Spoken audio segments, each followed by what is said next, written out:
Cats. We had those same side stars pathing up towards top lane. I want to take a look at this top lane matchup a little bit more. No flash there for Sheer. He went with that Ignite TP combo as well, and it's the Conquer versus Grasp matchup. Yeah, so typically as well, we've started to see Gwens go for the exhaust, but this is Sheer opting into just kill threat, right? And maybe thinking a little later about denying the recall from Xiaoya. Will Jue have to flash? Okay. But I think flash for flash between the supports is worth there, especially for Jue, because his AD carry got to base. Oh, the flash, the counter-strike, the Vault Breaker, and Sheer goes down. LGD first blood right under the nose of FPX. Oh, and that's one of those criminal timings to get ganked on there by Sheer. It's, 3:30 jungler's gank. That's the rule. Is as soon as they finish their full clear, they're free. They can do what they want, and they make Bom dia, rapaziada. on the top side. Sheer TP's back onto that top lane. Sei que o Cabuloso ganhou e teve gol do Gabigol. Expended, now a little bit more vulnerable, but all the more beneficial because he's got a couple of 100 gold extra in his back pocket for it. Climber did really even have to use anything for that as well. Thought maybe the flash Vault Breaker would have to come through, but now Shadow trying to put pressure. You gotta respect the timing. You gotta respect the timing, okay? He's in trouble though. He's not gonna have the Vault Breaker. He's gonna be in some trouble as well. He does have a decent amount of E o damage. merda no pênalti, né? Tava 2-0 ainda, né? Tipo At assim. least combining onto him, but it's gonna be the Crow. Mas eu... By Puta que pariu, eu Shadow fiquei there. puto. Climber did have to burn his flash. And this is, again, a little bit of by proxy of what happened in that bot side, where Jue held the wave, was allowing Assume to get a recall in. Cara, eu prefiro o comp da LGD aqui também. Still has a little bit of an advantage over the Ezreal, and even just Jackson muito bom contra a Gwen. it's going to feel pretty decent as well. Care, this is out on 3 melee creeps in the mid lane to make that roam happen, but again, they burn the flash from Climber, so going to be something that they're looking at, and maybe something that they look to punish now. With Climber and Sarsi both not having flashes, Grub spawning. Qual que foi a notificação? Would like to see FPX Como que tá o título? something happen in this top lane. And try to make something happen around these objectives. A reminder. Yeah. It's their composition that needs to do things. Porra, não alterou o título aqui a parada, velho. They're not having flash is also going to be something they have to think about. Que merda, mano. Because he's got those kind of flash taunt combos and things along those lines. But the Grubs are coming up. We're probably going to see full adaptation from both sides. We already got the back coming in from Xiaoya. Assume is heading out the mid lane as well. But the first spawn of Grubs looks like we're going to get a little bit of scuffling. Yeah, and remember that this is still level 4 MF making her move up to that top side. We're not going to see the big bullet times. It's if either of these solo laners can tick over to level 6. Sarsi's already there. XQW as well, so eyes going to be on that needlework from Sheer. Potential hero's entrance from Care as well. Climber already started this one up. Shadow's here. Oh, he missmited it. Oh no, Shadow just instantly flashed to get the 3 talent strike here. He just has the 1v1 pressure. Vault Breaker will get away, but that's FPX taking the Grubs, and they're going to get all 3 of them. Let's look at the map movement as well. FPX will secure these 3 Grubs, so that's a win for them. But there's going to be a wave down in that bot side that is going to be missed out on a little bit of. Looks like Sheer recalled and making his way down to, or he's making his way down to that bot side. Depending on how much of it he can catch, it's actually a world where this is just extremely beneficial for FPX. And despite LGD attempting to make that first move, might have actually shot themselves in the foot with a slightly bad smite. That feels so bad. I think it was like 25. Ah, tá, o negócio você enviou um Pix. Essa notificação é boa, né? Caiu o Pix aí pra vocês. Keep on going. You still have that little lead for Climber right now in the 1v1 matchup in the jungle setup, but Dragon is up. I do want to see FPX kind of push that and try to get the stacking started for themselves. They're transitioning across the mid lane now. Yeah, they're going to have to, right? They need to start making these plays once again, and maybe just a little bit more aggressively, right? 3 Grubs is a great start, but it's not going to win you this game. And with that in mind, FPX, start to take those resets. But I think they're probably waiting for the cash in on the cull from Assume. He's taken this pretty large pit stop to delay his power spike. That BT typically so important for Misfortune, but it's for the benefit of a slightly bigger mid-game payout. Something that is going to need to pay out big, or otherwise they will just end up getting outscaled and not really having the foothold in this game they need to take it to the late game. Dude, how is Assume so far leveled down than Xiaoya? He's like half a level down, just not even get into the minion range there, but should be catching up here rather shortly. Yeah, I'm not sure. Maybe it was just a mid wave that he got dropped, because it's about 1 wave of XP that I think he's down here. Bom dia, Janderson. Gente, eu acho que eu prefiro o copo da LGD, eu não sei se eu prefiro muito não, tá ligado? And assume just in a little bit of a trough here with the experience, but once again reminding us of the stakes at play for both of these two teams. This isn't just a best of one in regular season. This is a best of one to put yourselves in an upper bracket, best of three to make sure that you don't have to play in the Nirvana group. The group of honestly, like, you know, every Worlds people talk about like group of death and stuff. Nirvana is literally domestically. Yeah, exactly. With more teams than normal, it feels like too. But yeah, like imagine you can literally be done with it tonight. You can be done and think about your group ascend journey tonight if you can have a good performance. You can have solid back-to-back games, and we'll see which team rises to the occasion here. I will say, I'm really bothered by Assume still having 3 biscuits in his inventory. He's gonna use them one day. He's gonna be a hungry boy. He hasn't eaten any of his snacks. Hey man, that's 15 gold and 15 max mana sat right there. Don't you snuff your nose at the power of 3 biscuits. Maybe an attempt to eat them. Dive? I want to see them eaten. They might actually be able to with that wave crash there. Care is going to stop the back. Oh, caught window shopping a little bit. Was XQW. That's 4-man dive. Drewshot Barrage hits Assume. Sheer going to hit a nice little combo there as well. And they end up getting the kill to Shadow. That's the person you'd want the gold on as well. And turret plays going down. That's going to be multiple and a ton of gold. Aguenta muito tá ficando na frente, né? Inzal grande também. Play that we were looking to see them play and take. Looks like they're going to lose out on that dragon and maybe a little bit of push in the mid wave as well. So this is gold going into Xiaoya, one of the highlights of LGD. But if FPX can break down this whole turret, this is a very worthwhile exchange for them. So much gold in all of those plates. 10 minutes in. Incredible. That's so much gold. Like it's only 1,000 lead. But to just have that funnel in at 10 minutes where you can still pick up plates elsewhere, I mean, that's huge. And now you also have a little bit of unlocking factor on what this top lane leads out to the rest of FPX's map state. And hopefully, right, FPX can begin to leverage this, right? They've given up 1 dragon. Would like to see them probably not give up really any more, and then move into this mid game with a couple of Drakes stacked up and a power play XQW. He's gonna try to Weaver's Wall out of there, but there's no hope. FPX, they are dominating in Shadow. He's feeding off of his performance from just last night. Some good plays early on here for FPX, and this is the right momentum that they need. They also não gostei da Thalia mid. Acho que Thalia é bom ali pra jogar contra os caras, não? Gosto. But the idea is they get gold, then they can fight the neutral objectives a little bit later. And there are 5 plates down on this bot side, and we've seen their propensity to head for these plates anyway. Yeah. Those 3 grubs early on, going to do some good work. I mean, this first 2 to 3 plates are going to get absolutely melted. Yeah, and you're giving gold to Shadow and Sheer. Honestly, the acho que vai ser bom aqui também. FPX here, as the rest of LGD going to move up towards top side.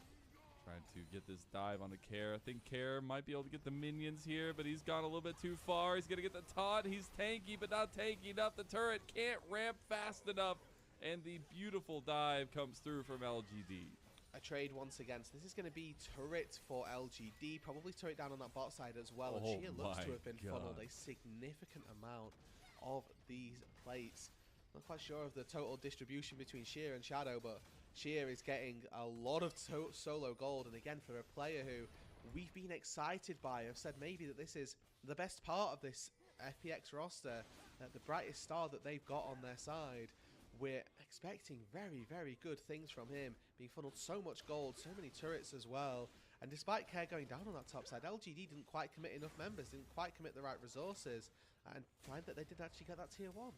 And the reason to be so excited about Sheer is because in split 1 he didn't really show up. Like I'm gonna say that outright. Like I think FPX was in a pretty sad state in some regard. I think there were some performances you're like, oh my god, wait, what's going on? But I think majority you're like, okay, what happened to Sheer? What's going on? And I feel like this split he's definitely more enabled. It is still just a small advantage. Like even though Sheer has gotten like almost 2 full plates, turrets of plates. He's only like 600 gold up of Sasa. Yeah, and I think that Sasa as well have been sharing in some of the rewards from LGD, right? Like he actually picked up that kill in that top side, and or picked up, you know, at least a decent amount of gold for it, and then some of the plates as well, and now trying to find this 1 versus 1. I mean, Sheer as well, we have to remember, did get ganked very early and taken down at that level 4, 330 marker. So this has been a big comeuppance for Sheer. Shadow sort of sniffing about, trying to find Climber, and yeah, I think Climber reading better into that one, just saying, yeah, my bot side jungle, unfortunately, is not mine. It does not exist for me any longer. We are on first item spikes for everybody here. Bloodthirster did end up getting completed for Assume. We do have the Sundered Skies for... Vamos lá, vamos ver se esse EZ... Eu acho que EZ carrega esse game, velho. Some of these skirmishes in between fights. We do also have more objectives to come up. Setupzinho bom de Thalia vai também, então... Pra dar pick-off, muito fácil pegar Nautilus, muito fácil cobrar o Nautilus um movimentozinho errado, muito fácil cobrar o Galho, muito fácil cobrar a... Shinzal, tá ligado? I do want to take a little bit of time before that and before those neutral objective fights start to pop off to look at some of those key members that we've been trying to highlight in those supports, right? Dre has had, you know, 1 year in the LPL, feels like he's come into 2025. Hold on. Okay, maybe they just find care. Okay. All right, you'll take the pick. Nice and easy. You know, like I was saying, Dre, one of these players who played for a split or played for a year, has come into this year quite well. And for YCX, you know, 5.5 years in Tier 2, this is his first year in the LPL proper. And for a rookie support up against Shui, who's only a little bit more experienced, these two players. Não mandei oração ainda do dia, velho. Caralho. Need to be those big engagement factors for their team. And I think that Mais domingo, né? Dre has a little bit more emphasis on him. With that Nautilus, there's not as much initial follow-up or initial engage. So Dre has a pretty big task on his shoulders to find the correct fights and the correct targets. And I think as the LPL, like, people have been looking for the next generation of supports for a long time. Like, it does not feel like we've necessarily gotten the next iterations of the Makos, the Crisps. Mandei oração lá, rapaziada. It's so difficult to make your name known and support, especially if you don't have command and control and that experience, at least. So that's why I love to see some of the growth we've seen from these two guys. Mandei amém de vocês. Split, and especially that they get more games here that are going to turn into best of threes here really quickly. I think that might be the biggest boon of all the teams that get to do these games, is that there is just physically more games to play, more experience to be had for these teams that are in third places and that are having those kind of developmental rosters. And I think that to sort of like slightly harken back to what it means to qualify here. Hold on, another fight. Okay, Weaver's Wall is coming across. Dway and Shadow on the other side of it. Crescent Guard gonna buy a lot of time. Re-engage from Dway. Heroic entrance. O Galho vai cair ali. Knock-up special that Climber just got hit with. Now it's YCX in the middle of everybody, and his life is forfeit. The martyr of LGD. Meu Deus, que fight torta, hein? See if they can try to defend a little bit. Here's the last needlework going to be dashed for there, but that's Rift Herald going estava mais... Yeah, YCX will fall for the sins of his team there, just throws his life in and says, okay, I'll be the one to go down, you guys stay alive, keep farming, keep getting that XP. It's going to be Rift Herald picked up, though, for FPX, and Care as well, sniffing around on this bot side, trying to deny Climber any sort of avenue back to get some gold. And if they can deny this Tier 1 turret going down as well, that'll be even better, but Care, it's a big task to try and stop this from happening. It is. He's been in this situation 3 times already in this game. See if he can this time make his way out. He does. Makes a difference. Boa movimentação da Thalia ali. Jackson dá B rápido pra defender a D2. Turns out cease and desist used as well. Grandmaster's might went down, so that's 2 ultis committed by LGD to get nothing. And FPX, I think, can continue to be happy with how the pace of this game is going. Yes, it's not a rampant, explosive mid game that they've gone into. They are, by all accounts, ahead at that mid-game marker where they needed to be. Yeah. And how are we feeling about the scaling objective for LGD? Are you okay with this little lead going the way of FPX because you're not that far behind?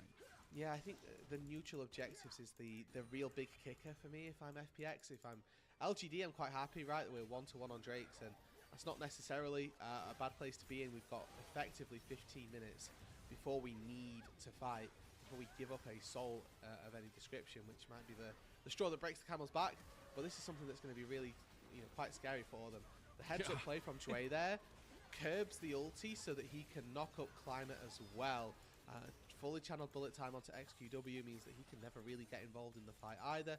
Zoom, really nice timing, making sure that he's timing his ulti for the knock-up from that Nautilus as well. Just the CC shading there is so disgusting. Now Climber gonna find Shadow there. Shadow a little bit stronger in the 1v1 for now. Xiaoya's on his way though with Sasa coming down as well. Gonna get Crescent guarded out of his counter-strike. Wind becomes lightning and Shadow wants a fight. Xiaoya also going to look for a little bit of something, but he gets Dredgelined buffered out of it with his Arcane Shift. And FPX, we're putting pressure on this top side, but won't find any picks with it. Do get a couple abilities used in some ultimates.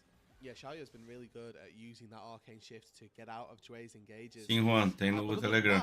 It's looking still pretty decent for FPX, right? Dictating how that topside play goes down, making sure that their jungle is, their jungle in their own right is nice and clear, but also that the jungle they're trying to invade onto is getting lit up like a Christmas tree.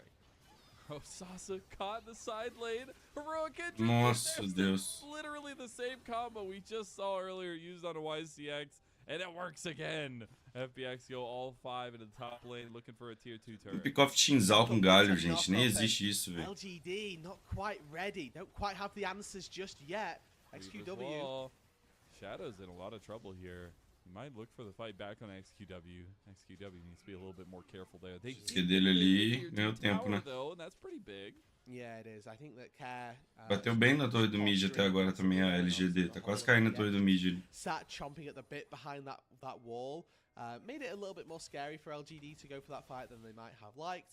And at the end of the day, they're trying to pick off a target who's already at this stage quite tanky, just with the Sundered Sky, excuse me. There you go. And the healing that you get from that plus Conqueror. Então, é porque galho aqui sem bom delivery não é tão bom, tá ligado? Só que os caras eles estão moscando, velho. Them so similar and gave them such similar names. And they're both weapons. So, yes. The subconscious tie-in. Dragon is being taken up by FPX right now, though. It would be a second for them. It is an Infernal, so fitting for the Phoenix if they want to keep stacking that one up. But again, we go back to what we said from draft. This team needs to put the pedal of metal in every way possible to try to keep their head above water that LGD is working for. So now, onto the map with no real objectives coming up, but LGD trying to keep presence around this top side river and enemy jungle. I think my concern for LGD is that they don't have the damage to get through Care. That this Ezreal probably will get to a 3-item point, right? That Muramana is pretty much there. But Ezreal, not the greatest of tank killers, needs a lot of time to try and get through them. Natalia as well opting into this Liandry's helps them out a little bit. But it is going to be a tricky position to take out this FPX composition, because not only do you have to get through all of Galio's health bar, you then have to get through Crescent Guard Xin Zhao and through Hallowed Mist Gwen. Like, there's so much sort of zone control as well as tankiness that LGD might actually struggle all the way through. So I guess my biggest curiosity is, what is Sasa's job here? Is it to stop Sheer? Is it to jump on Assume so he can't get a big bullet time? Is it to buffer for the rest of the team composition? I'm trying to figure out how. Obviously in side lane we know what his job is, but in these team fights, I think he's got options, and I think that if you can keep Xiaoya and XQW alive, it probably means that LGD end up winning out in this fight, in these games, because there's nobody that can take him down. Another buffer. They got the heroic entrance combo there, but olha o Shinzal, só que agora o Shinzal ficou muito tempo vivo ainda, né? Going for the fight over on a Climber. Climber's going down, and now the bullet time on the 3 gets a little bit of chunks on LGD, but it's just continuous one kill win fights for FPX. Você tem que conseguir dar esse pick-offzinho mais rápido, né? Vai explodir o cara no CC. To break open those objectives, right? That tier 1 turret still stands in the mid lane, and yes, they're able to find a dragon earlier on, but these are all very inconsequential kills that are coming through. Just a couple of 300 gold injections here or there may prove to be the deciding factor as we move into those team fights where we're going to see larger scale 5 versus 5s. But for the time being, FPX are just kind of coasting along, and cara, é porque tipo assim, é muito rápido, tá ligado? Se você fizer certinho, né? E às vezes você consegue fazer isso no galho mesmo, né?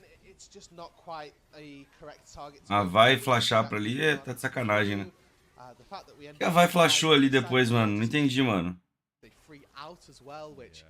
is always pretty tricky. Whoa! Again. Shadow goes across the Weaver's wall. YCX caught. How does this just keep happening to LGD, a team that we've lauded for some of their togetherness, the plays we've seen, and they are getting split in half here by FPX.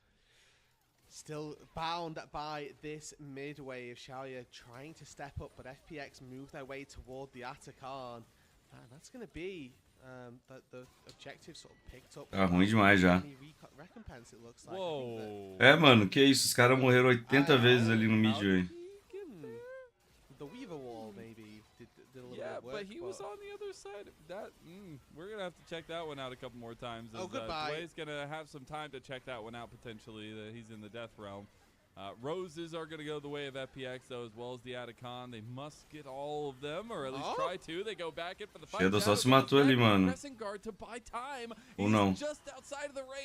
Sim, né? Vai morrer todo mundo aqui, não? Jax mata ali, não matou, velho. Pô, a Z tem que matar o galho ali.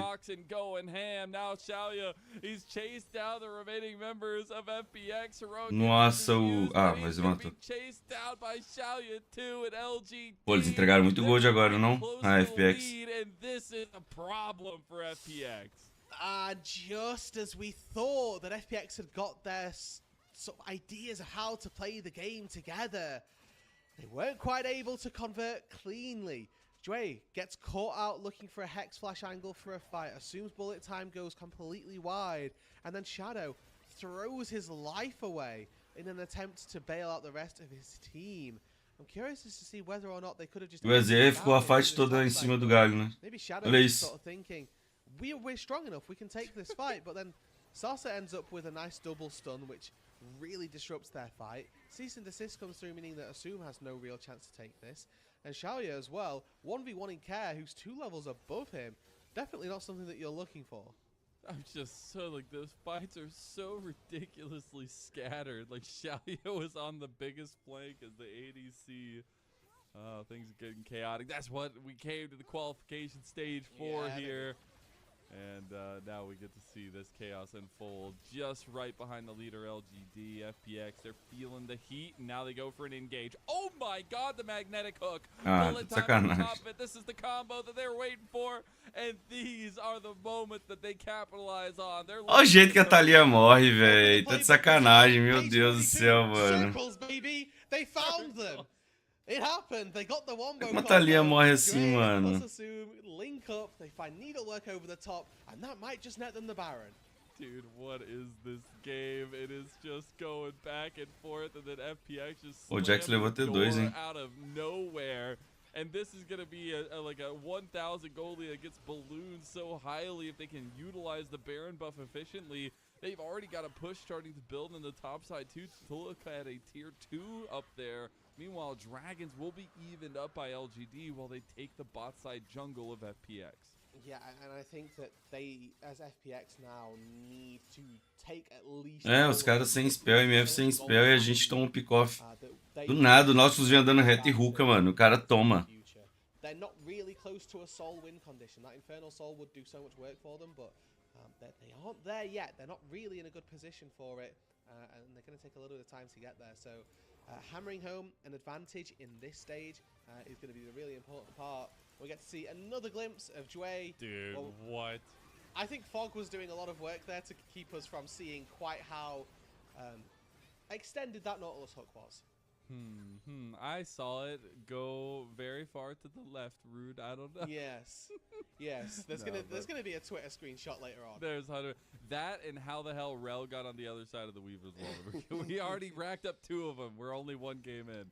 You'd love to see it. For FPX, right, the win early sort of necessity has now largely been met. They, find a good engage, but it's all back to Dre, that player who's had a year in the LPL but has had so much development and growth in 2025 as XQW looking for something. You caster cursed him. He gets the Weaver's wall. Okay, he's going to be fine. Shadow's taking the fight into YCX now. TP's coming in. Sasa on the flank of a Century is going to be spotted by the TP coming in. Oh my god, Dwayne, call him Spider-Man right now. Or else, Sasa, you have to counter-strike out. Bullet time over top, and there's the Venn diagram of doom that FPX have put together. Ai, velho, cara, o Nautilus ele anda reto e hooka alguém, mano. Well, They're right onto the next turret here as they have easy pickings as this Baron buff is still up for another minute for them. And Shadow bullied out Xiaoya. Double summoner spells burned on the Ezreal, which we didn't quite see was caught off screen. But the Ezreal not able to contribute to that fight. Já vai, toma. Protection of his front line. And if you don't have that, then your entire composition breaks down. This requires concise front-to-back team fighting. Oh, which is not something that LGD have. They just used the Gwen immune to burst down that turret. Shadow's been taking mid lane as well. What did I talk about that burst and bubble that was about to be this gold lead? It went from 1,000 to over 6,000 gold now. For a chance at a best of 3, which sends them to the Ascend stage. FPX, for me, came into this a weaker prospect, and Jway, I think, on this Nautilus having a heck of a performance. Making, once again, these flash plays with the Nautilus ulti, and then turning it around with the hook. The foresight, the heads up to know what he's doing, and that, as much as we, meme about Nautilus mechanics, and maybe that hook before was a little bit bogus, that play right there was clinical. Yeah, that was good. You have to know the buffer time if you're going to be able to execute that kind of stuff, and that's what maybe some of that experience he's garnered over the last couple of years has given him. Now this composition from FPX just gets to run rampant. This lead enables them to just be reckless with their advantages, and now they can just move into this bot side, this mid lane. Looks like they're trying to go for a bit of a 4-1 setup.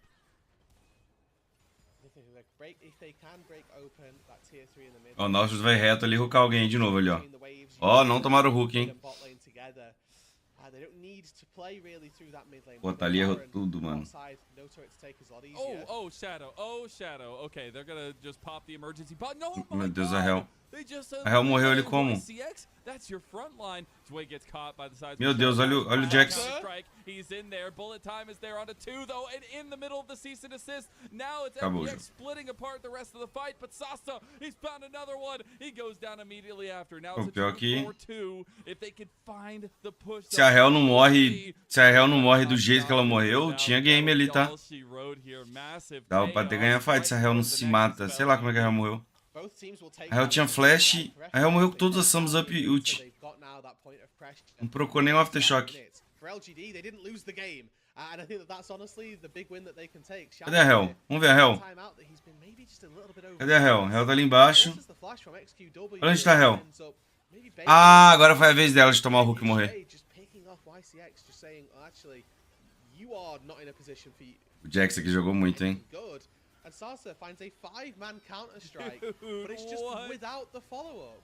That was the dredge line from the grave. He literally got the pullback after he died, and it pulled him into the bullet time. What the hell was that, Dway? And a galera parece que é amigo do MF mesmo, ninguém vai nela, né? Não toca nela, não toca nela. Deixa ela dançar. It feels like we've seen, especially over these last couple days, is just the guy that's making things happen and letting everybody play off of him. Should now be a Baron take. Sim, imagina se a Hel tivesse com o Jax ali. Work their way into that top side jungle, make sure that they senão que o Jax vai, a Hel entra junto. Work on that Baron, and I think that for LGD as well, having Sasa catch that bot wave, see how far out he can push it. This is the sort of final Hail Mary for LGD. If they find a fight around this Baron, they can stabilize, keep themselves in this game. If it goes wrong and if they lose this Baron, very real possibility that the game just ends shortly thereafter. So Sasa push that bot wave in nice and deep. You've got teleport to get up to the play. And then you've got sort of a minute, maybe if you're lucky, to work with before you have to come back answer those next set of super creeps. Yeah, 4 items being brought up for many members on both sides of things. FPX definitely going to have a bit of advantage across the board. Baron Vision is the target right now for FPX. Maybe not feeling super confident, just rip it now. But once they get these waves pushing, that might change. As they do go ahead and pull it out there. And now it's about Jway and Care bodyguarding the entrance to this Baron buff. As they will finally see that it's being done. Jway is getting lower and lower. TP coming in, but the Baron's already gone. Shadow's taking it. Nice engage from YCX, though. But is the enough damage going to be there, though? They've O already EZ não got tá aí, one, pô. as now they'll get the other. They'll be able to turn back into the GA O EZ tá lá there. ocupado matando o Ivory Nautilus. goes Calma aí. down He's on the too. ward. Ele vai morrer no, aqui. no, not like this. Xiaoya, he's being snipped alive, and Sheer gets himself a fat old triple kill.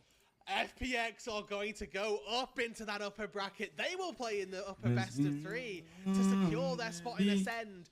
After Don't you, next my friend? a Baron fight to end all Baron fights. Don't you when I see you again? Look at the smiles on the FPX faces, the elation in that. They ain't even done yet. They started. Look at those smiles, man. How is it not infectious to see this team go at it here? They've had a hell of a last 24 hours, and now we get to see them in a best of 3 against whoever wins the next match there for that spot in Ascend.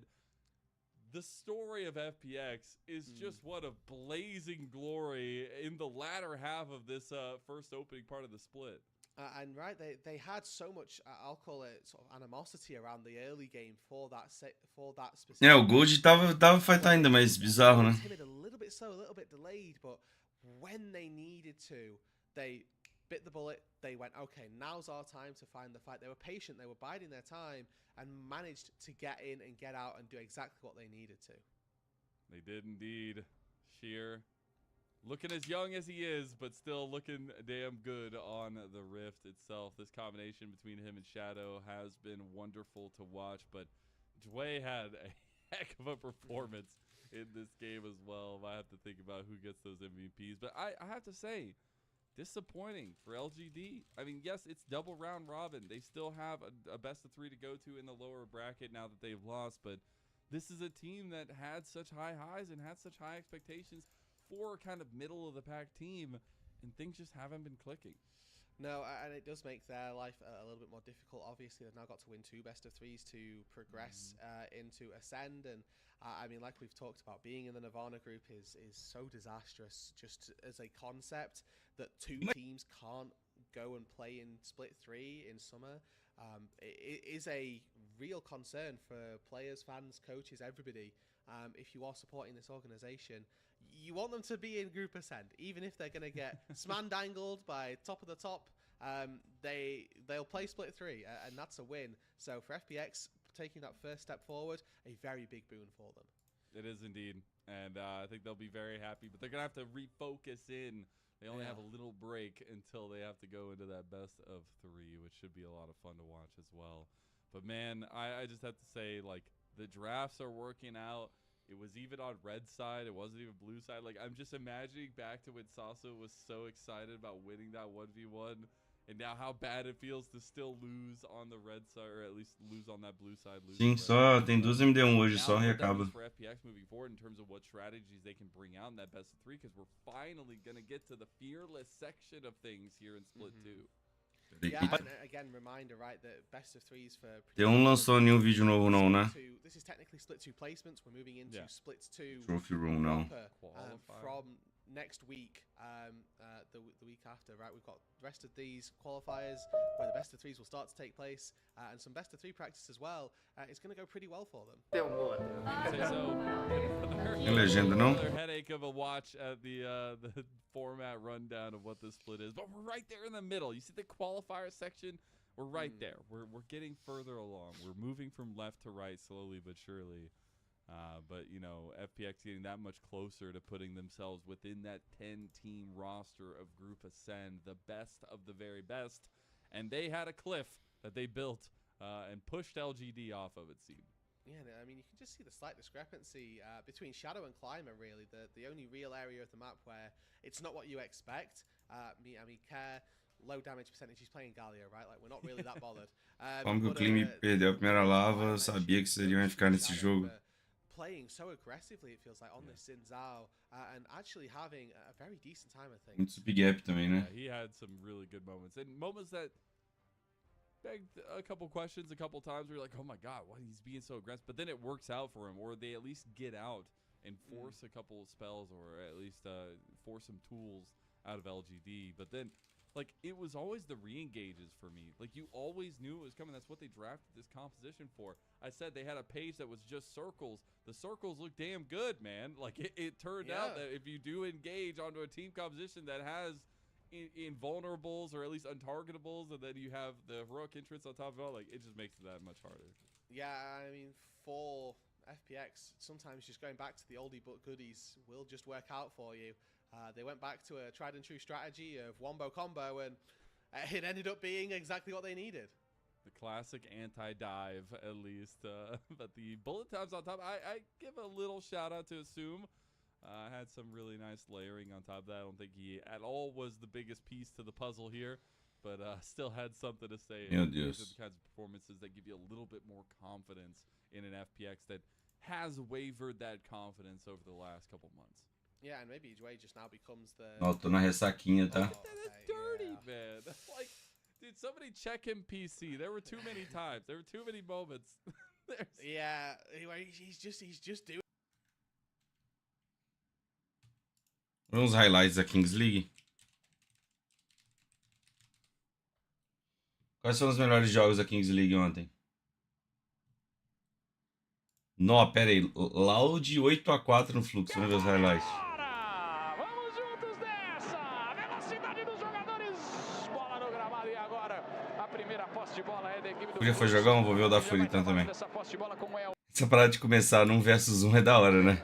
Elber já deu passe usando 2v2 na real, né? superioridade no trabalho de posse de bola diante do gol. Que é isso? Esaú é o nome dele.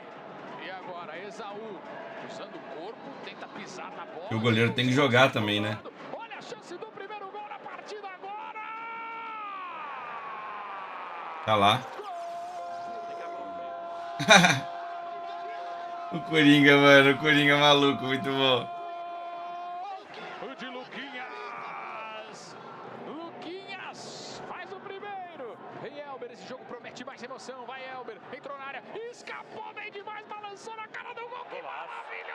Nossa, que golaço, mano. Gênio! Que golaço. Que golaço, ó o Serol. O cidadão ali tá complicado pra ele. Olha o fluxo chegando, hein? A tentativa do bate cruzado. Tem sobra! Jogada boa também. Não sei quem ganhou, não. De inteira! É gol do fluxo! Chegou batendo chapado firme. Coringa puto ali já. Mais o segundo gol para o fluxo. De novo a jogada melequinha. Tentando tirar essa diversidade no placar. Outra tentativa de passe, o erro, contra-ataque do fluxo. Caralho, o fluxo abriu bem então o jogo aí. Ah, não. Pegou isso não. Ele que entrou substituindo. Agora joga, agora tem time de futebol da Loud. Que isso, o goleiro meteu o gol dali? Defesa, a bola explode no travessão. Caralho, a cara do Coringa. Que ajeitou de peito quase um golaço do Esaú. É pra Nossa. falar certo. Chamaram o narrador de burro? Não. Pode falar a verdade. Que isso, o cara tá abraçando o outro ali, juiz. Que porra é essa? Não leve pro coração, hein? Não, que porra é essa? Não é possível. Isso daqui. O que tá rolando aqui? Os caras tão... Os caras são tão amigos assim. Tá rolando... Olha isso aqui. Que isso, mano? Que isso, cara? Que isso? Vale isso aí nesse futebol aí? Falar certo. Deu vantagem, né? Pô, não, mas... que o cara tá muito... Mano, o cara tá muito tempo vantagem. O negócio começou ali. Que isso, mano? Que coisa bizarra. Só falaram assim, não, só falaram assim, pô, que agonia. Que agonia ver isso aí, velho. Nossa. Nossa. Olha o Serol, golaço, hein? Golaço, hein? Do fluxo. Tá vendo se tem impedimento? Não, né? Chamando o jogo, chega a marcação, escapa, leva pra linha de fundo, Zé Roberto ficou no chão. Faz sentido ter impedimento nisso, né? A força em pessoa. O segredo tá no movimento do cabelo. Tem o dado. X1 de novo, hein? X1 mais uma vez. Coringa vai pra cobrança. Passadas lentas agora. A aceleradinha e a batida. Gol! Ah, o Coringa fez o gol dele, né? O pênalti.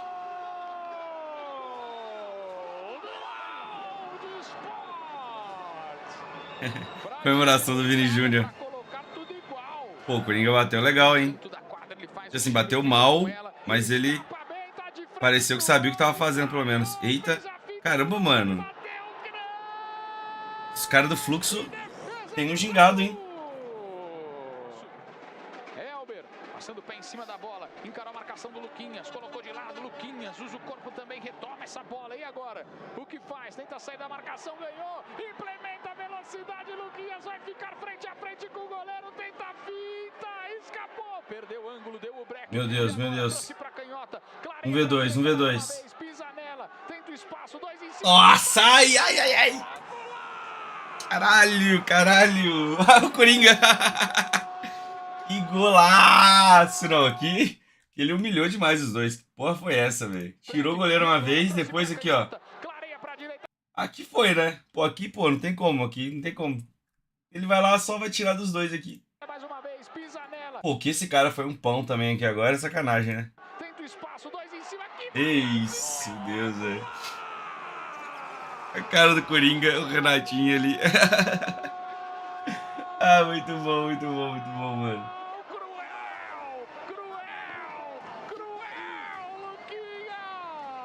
Cruel. O balanço que caiu o goleiro, caiu a arquibancada, caiu tudo na nossa cabine, DVD. Já autorizado, Serol. E é o pênalti do Serol, vamos ver. Ah, perdeu também, Serol.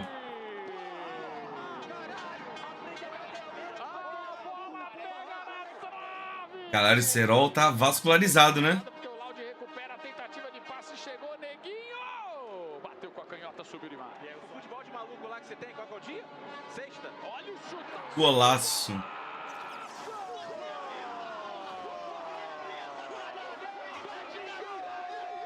Nossa, que paulada.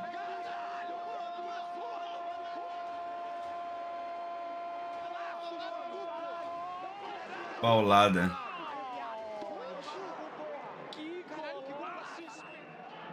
Só falta 19 gols pro Gabigol, sim.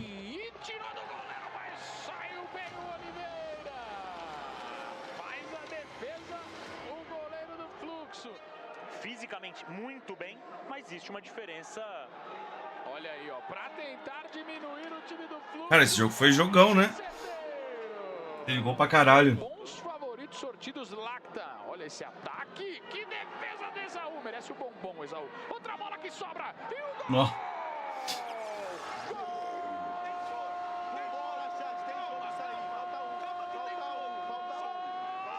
De Chaveirinho.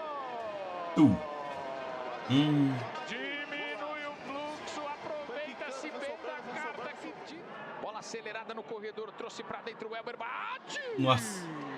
Que perigo, que pancada de fora! Tem pressa ali o VB, já faz a cobrança de lateral, dominou, Vini bateu! Nossa, que golaço, mano! Caralho, que paulada!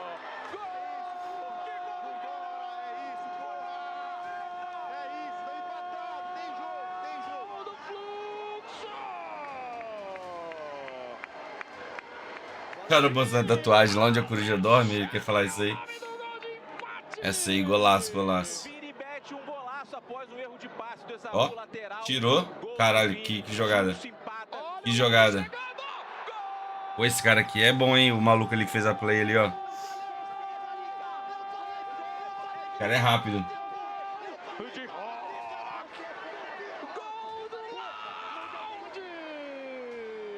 Do loud é estranho escutar, né?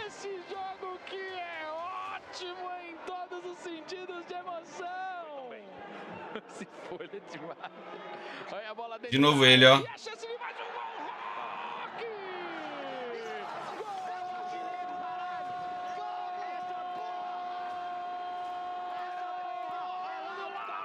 1.080 que tá. Rock de novo. Rock mais uma vez. O momento é esse. Emoção total. Vini escapa bem. Pede o Elber, mas vacilou, perdeu. Olha o toque. Grande defesa, deu rebote. A chance agora pro gol, pra sacramentar a possível vitória. Que isso, esse cara é muito bom. Esse camisa 11, mano. Do matador. Olha a tranquilidade dele, mano. Parou a bola, olhou pra cima. Fazendo e comemorando. Vale 2. Pra ele, vale demais.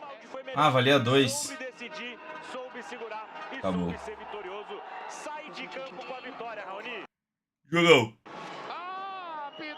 Loud vs Lucas no futebol, né? Começou no Free Fire, foi pro LoL e agora tem até no futebol, né?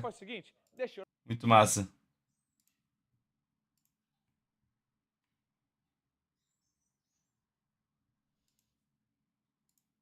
Bit of a different setup here, and Xiaoxia being brought in to pair Daqui a alongside pouco é up contra quem? I'm on BLG Jr. Shout out to Kelsey for that info as well.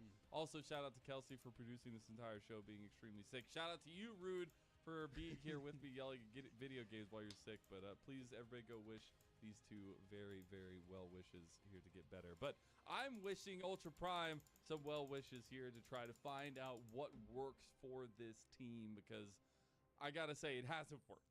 In the past years, it has not worked, whatever they've done, but it is a different iteration. It is a new start for a lot of these players, but also this team and organization. Exactly, and we can see the results of their past 2 years on screen, right? Never above 13, which for any organization is going to be disappointing, but making Group Ascend would grant them their highest split placement in LPL since 2020. Ah, é acréscimo, gol vale 2, né? Por uma dessas teve aquele gol da G3X, né? Contra o time gringo lá. Os caras ficaram putos. They automatically finish top 10, and that is so powerful and already such a big boost for their team, their ego, their power in the LPL. Taking that would be a big win. And I love to see, I know they're little incremental movements, but I love to see teams slowly getting better. Like when you look at the TT story and you see every year slowly getting better, and every year for Ultra Prime it's been getting a little bit better here or there, but now this new iteration need to improve a little bit of ground for themselves to stand on. On the other side, I'm trying to figure out what WE is standing on here. This team has been such an interesting look, but also question marks here occasionally. I mean, we see like big moments from Taeyun, we see big moments from Monkey. But Tem as cartas também, sim. We have Vampire doing whatever he's doing. I need consistency from this team.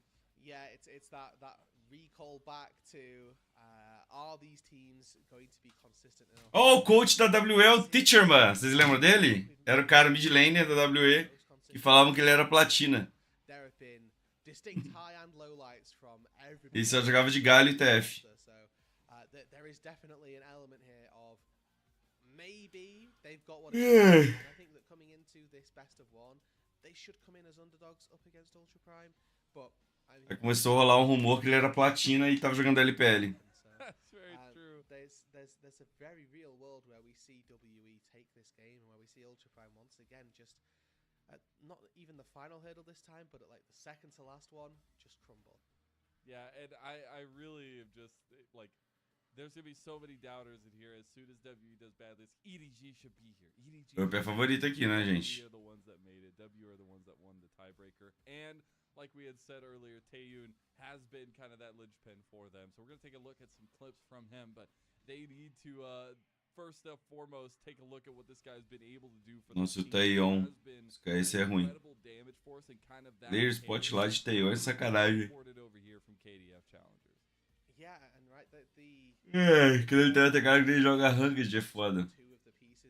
Mas o que é pior, você tem um cara que não joga ou um cara que joga e você vê o real rank dele, né? O cara que não joga, no fundo, se ele jogar, ele pega Challenger, né?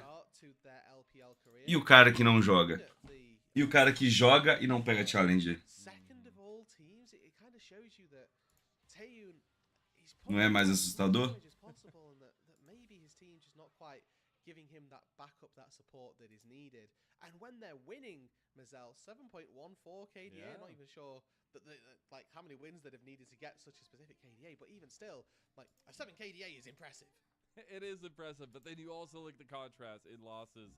Still having a decent amount, right, but not anywhere as big of a splash zone as 7 is there. But it is obviously to be expected in losses. This team definitely functions around both jungle and this ADC role here itself. But I think the most important Não. Pelo amor de Deus. Mas o cara não era platina, né, gente? O jogador platina, ele não consegue farmar 50 CS em 10 minutos numa partida profissional, tá ligado? O cara só não jogava LoL mesmo na época. Ele tinha poucos jogos e a conta dele tava platina. Ele jogou, sei lá, 10 partidas e não começou a climbar, tá ligado? Aí criou uma regra na LPL que o jogador pra jogar LPL ele tem que estar no mínimo diamante 2. Aí o cara foi lá, jogou 30 games e pegou mestre.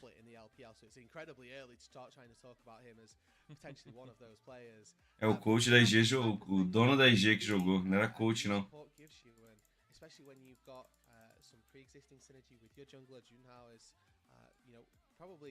Been a lead component of saying, yeah, let's get Xiaojie in.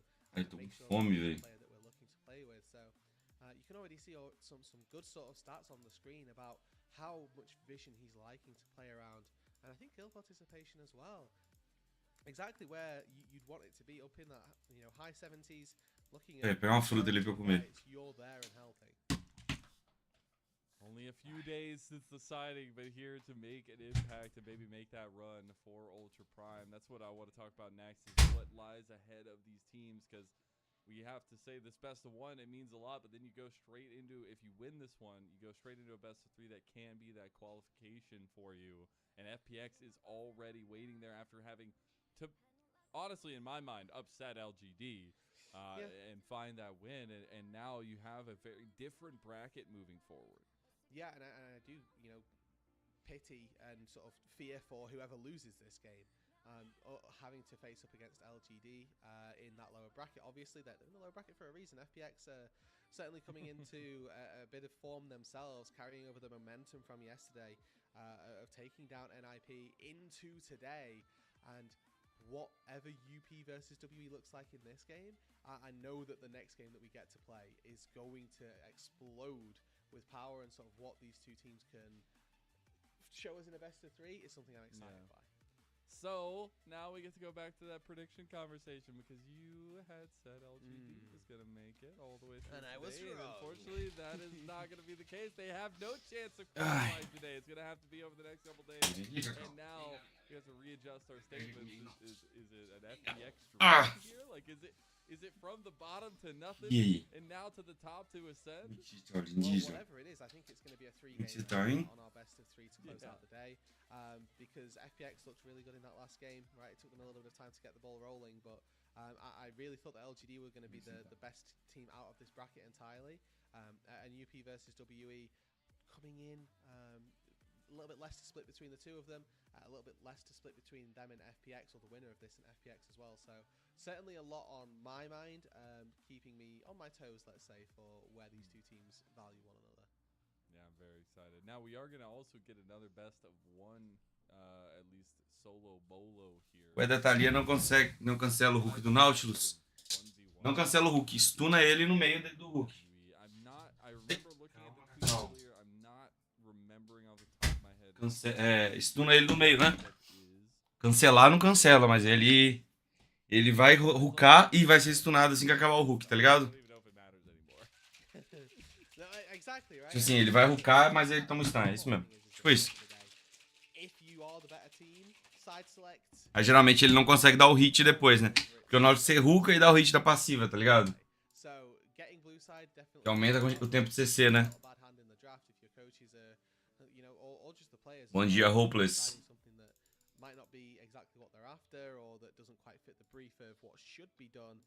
That's when things start to get a little bit close, a little bit dangerous, let's say, and where WE, I think, might look to punish UP in this game.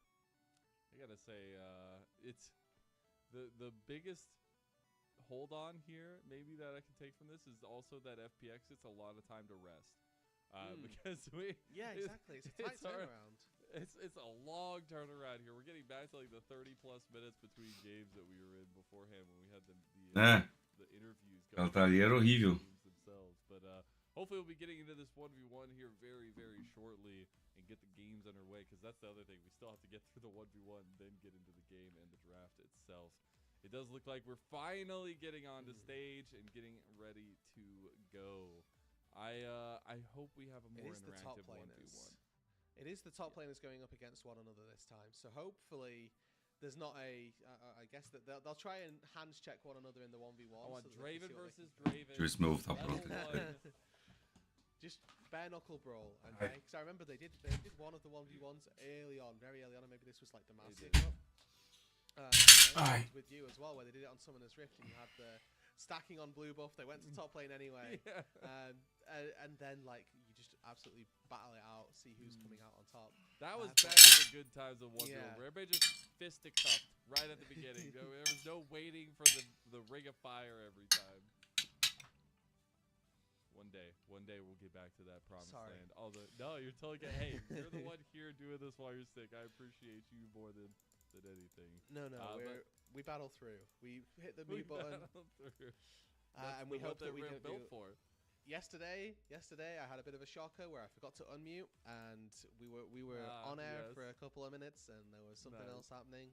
But either way, today we're all good. We're battling through, and for how these 1v1s end up going, right? That side select power, but also the idea that this now decides, or rather that this game decides who ends up going into the upper bracket game. O pior, ele me deixou apaixonado pela gameplay de Thalia dele. Potentially a place in Group S has weeks of really good practice up against the top teams the LPL has to offer. E eu no vídeo do handicap comparo com hoje porque tava muito feio lá, mano. And also the biggest like microcosm in each group is the fact that it is a double round robin in Group Ascend, a single round robin in Group. Tem um Arão com os elementos da arena, pô, da hora. Deve ser divertido. Mas não jogo Wide Rift, não consigo jogar não. Eu uso o Logitech G Pro. Valeu, Cezinha.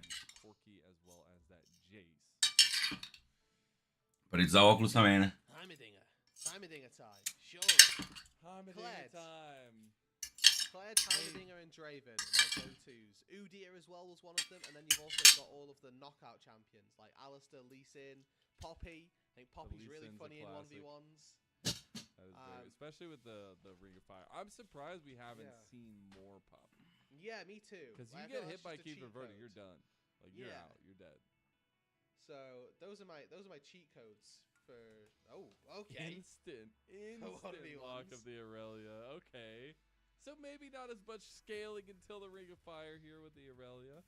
Yeah, hit level 3, start dashing about, doing some tricksy maneuvers, and probably win, or look good doing it.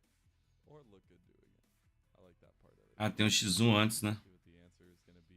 Oh. Have like off the top of your head what would be good to you in this setup? Notoriously, I despise Esses caras jogando X1. from a mid lane pool where I'm playing ranged all the time. And Sacanagem, velho. But I'm pretty sure Renekton is one of the decent answers. Ai, tem que assistir esses caras jogar X1, velho. Once you get the stun right, and you can follow up on the majority of your damage just in that stun duration. So pretty sure this should be good for Cube in a 1v1 setup, right? Like if I'm talking about this in the Summoner's Rift perspective, I'm happy with Renekton here. But in a 1v1 where backing and recalling is enabled and things like that, there's definitely some workarounds for an Aurelia to try to find purchase in this 1v1. I want to see early and often trades. I don't even care if it's detrimental. You can back. You can get health back. Just take scrap it out. I don't want to watch a Heimerdinger versus Wukong for like 15 minutes. Dude. No, I don't want to watch that either. Fortunately, they've given us bruisers. They've given us a bruiser apiece. So you would like to think that they're not just going to sit and farm for the foreseeable future. That's what you think. Yeah, and I think that in theory that looks good, but these teams, believe it or not, Mazel, they want to win, and I'm unfortunately going to be the bearer of bad news and say that the most effective way to win is just to wait until that final 1v1 and hope that you can outplay it. The funny thing is one of these teams has to win. This is true. We'll hopefully be getting into very, very shortly, seeing who takes that side selection for the best of one that is ahead of us. Remember, first turret first to 100 CS or first to 2 kills, unless it is the overtime Ring of Fire, where it is just the first kill. Double Dorans and a long sword for Cube, and double Dorans and a cloth armor for Wanshong. A little bit of a discrepancy. Early on, the cloth armor has a little bit more power, I would say. But once that long sword is getting picked up and built into a full item, you're going to be going there nice and soon. Quem ganha isso aqui? O Renekton? Ou Irelia? Se o cara for bom de Irelia, ganha, será? Ih, tá com a coisa estacada, né, Irelia? Kelsey was telling us a little bit about the 1v1 Jiang moniker that he has just for his 1v1 prowess when he was in the APAC region at least. But I'm already seeing some of the skirmishing that I love to see between this kind of matchup, and makes it a little bit more exciting. But I'm hoping to see maybe this kind of up and cover, this guy coming to join the LPL, showing up one of the long-standing kind of journeymen in Q. Yeah, no, absolutely. I mean, he's been in and around the LPL, has certainly been one of those players that has had his successes, had his weaknesses, and certainly thrives around being able to get counterpick as well, I would say. But now being able to take on this fight against Zhong is who's putting the hands on a little bit, definitely styling with the Aurelia, not necessarily coming out favorably in these trades, all told. But one of the small things about Aurelia is that you can sometimes be incentivized not to queue something you won't kill, but when you're doing that on Aurelia, when you're missing out on getting an extra Q, it's a large source of your damage. So it's very worthwhile to just put your Q on cooldown if it's fully stacked, if your passive's fully stacked anyway, and start wailing away at them. Try to get the connection there. Not able to get the CC chain, but he has got the level 6 advantage now. The problem is, though, when you get kills right now, it doesn't feel as good because you still have to get a second. Irelia vai ter free recall agora. He's going to get the back off with a little bit more CS as Cube is going to try to catch up a bit. Ooh. Maybe even try to stop his back here. Oh, it's close. That slice and dice though, Mazel. That was satisfying. Just E through, took like, I don't know, 7 creeps in 1 E. It was good to watch. I enjoyed it. Steel Caps picks up. Irelia pegou bota. So if you can stop the recall here as well, I think that this is very greedy from Cube. I think that Zhong. Ó, o QB ali, ó, se ele toma. Back, knowing that you can stop recalls and expecting his recall to be stopped. Corta a cura do Renekton. And he kind of got disrespected there, I'm going to be honest. Happens, Captains, I guess, is all we can say. It is the plated steel caps versus the bramble vest now, though. So a little bit of difference in the itemization. So Conqueror picks up for both of these two. So, you know, the little bit of healing that you're going to get from that certainly going to be quite valuable. And now, okay, Dominus. All right, they go for the all-in. It's going to be everything used from both of them. The flash going to be utilized as well. Young, can he get out the barrier a little late there? But does end up surviving and gets the back off here. Don't die, my friend. It's going to be okay. I believe in you. It's okay. You caught that. The audience didn't. But what Jean caught was just an absolute hailstorm of Cube's damage there. And the flash on the Renekton actually coming out. O cara tem quarta cura aí que ele compra roubo de vida. The classic barrier of actually, you know, barriering nothing, but having it up there just in case. But Vamsteps are now picked up means that the trades that are going to come through, if they don't stick for Cube, Zhong will be able to heal those back up. Yeah, he absolutely will be. Really intense little 1v1s that we get between these two, as expected. Better 1v1s than the one we saw previously. Very true. At least there's something. At least there's like a little bit of excitement. It's like going on the kiddie roller coaster. You know, it has like a little bump. Yeah. Well, it's like what was your favorite kiddie roller coaster? Dodgems. I don't know what you call the bumper cars. Okay. Yeah, I'm thinking of like, did you have like the quintessential like little dragon roller coaster ever when you were a kid? Like where the carts look like a dragon, like just goes up and down. Yeah, we did. I was still like my whole life has been me enjoying driving into things. And when I get to do that, that's the fun part of the parks. I appreciate that at least. Not in my real life. Have you ever done bumper boats? No, I haven't. No? Oh, bumper boats is like next level. Water everywhere. I'm seeing They a little sound bit of it. water on the rift right now, though. I don't know what that means. There's ice. I don't know, something. 1v1 between Cube and Jiang, though. It's Cube looking for the dominance play. He's got his number here, and the solo will go over. First kill goes to Cube. He needs Tem que matar duas vezes, né? Vou matar uma vez e levar a torre, né? It's already over, unfortunately. Cube is now 2 levels up. Renekton tá muito grande já. The ability now to get that early recall in, and it's got the Eclipse finished up. So Meu Deus, o Renekton tem um Eclipse. The next 1v1. So he's not going to win the next Não, Irelia tá de sacanagem. won't win any short trades. E o pior é o cara jogar de Irelia e... Long trades, and A build que ele tá fazendo, time velho. that ring closes, Dominus will be back Cube up. knows. Nível 9. Yeah, like the game's over from here. Yeah, If they somehow absolutely Xiong know. wins this, that something crazy has happened. The Eclipse pickaxe, Bramble vest, 2 Doran's blades, and the refillable. That is a hell of an inventory. And we just heard the announcement. Não, mas aí contra esse Renekton essa build é uma merda, não? Fire is coming up very, very shortly. And as well for that final fight that we saw, or the first fight that we saw, where an actual kill happened, Xiong played it about as well as possible, right? He got the damage resistance in when the Ruthless Predator came out. Deve ter como perder de Renekton pra Irelia também, né? Planting himself whilst he was stunned.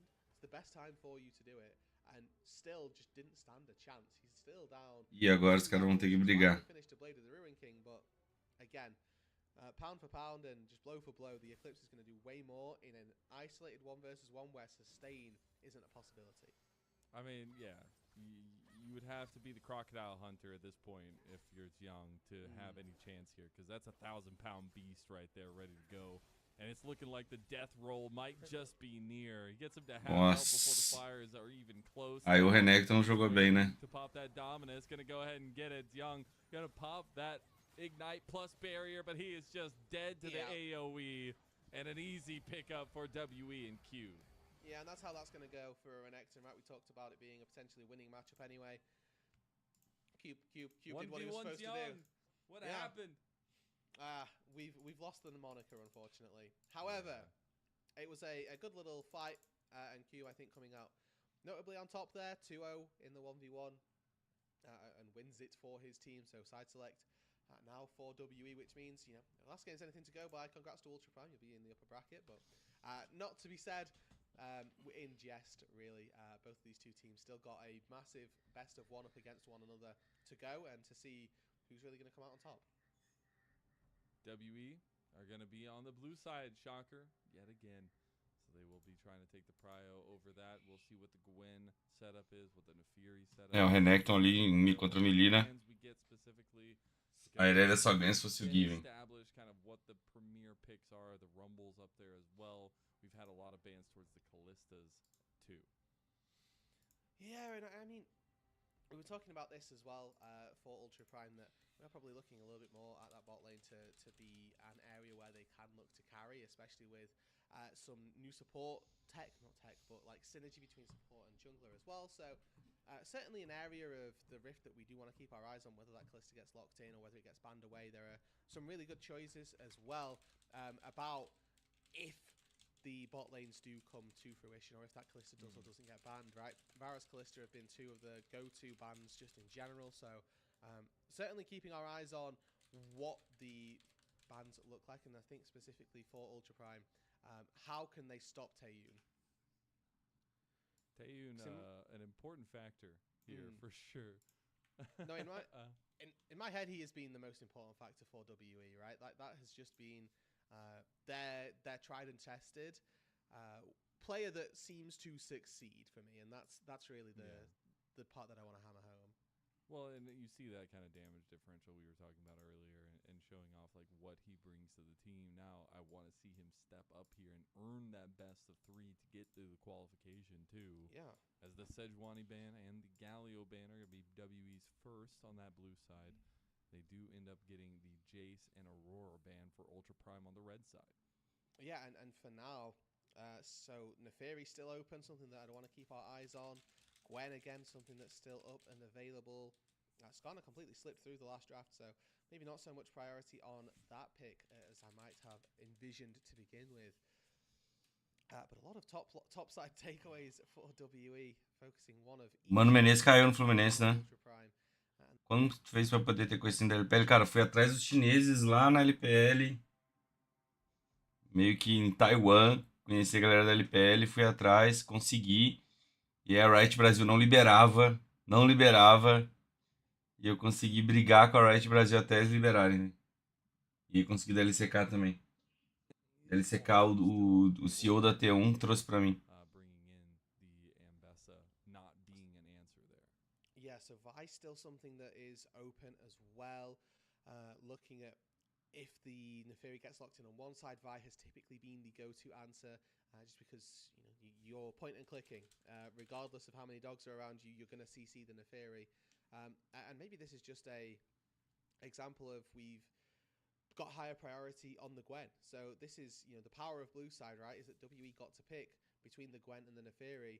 They elected to go for the Gwen, and Ultra Prime now, for Junhao, he's got that opportunity Tem os contatos? Tem.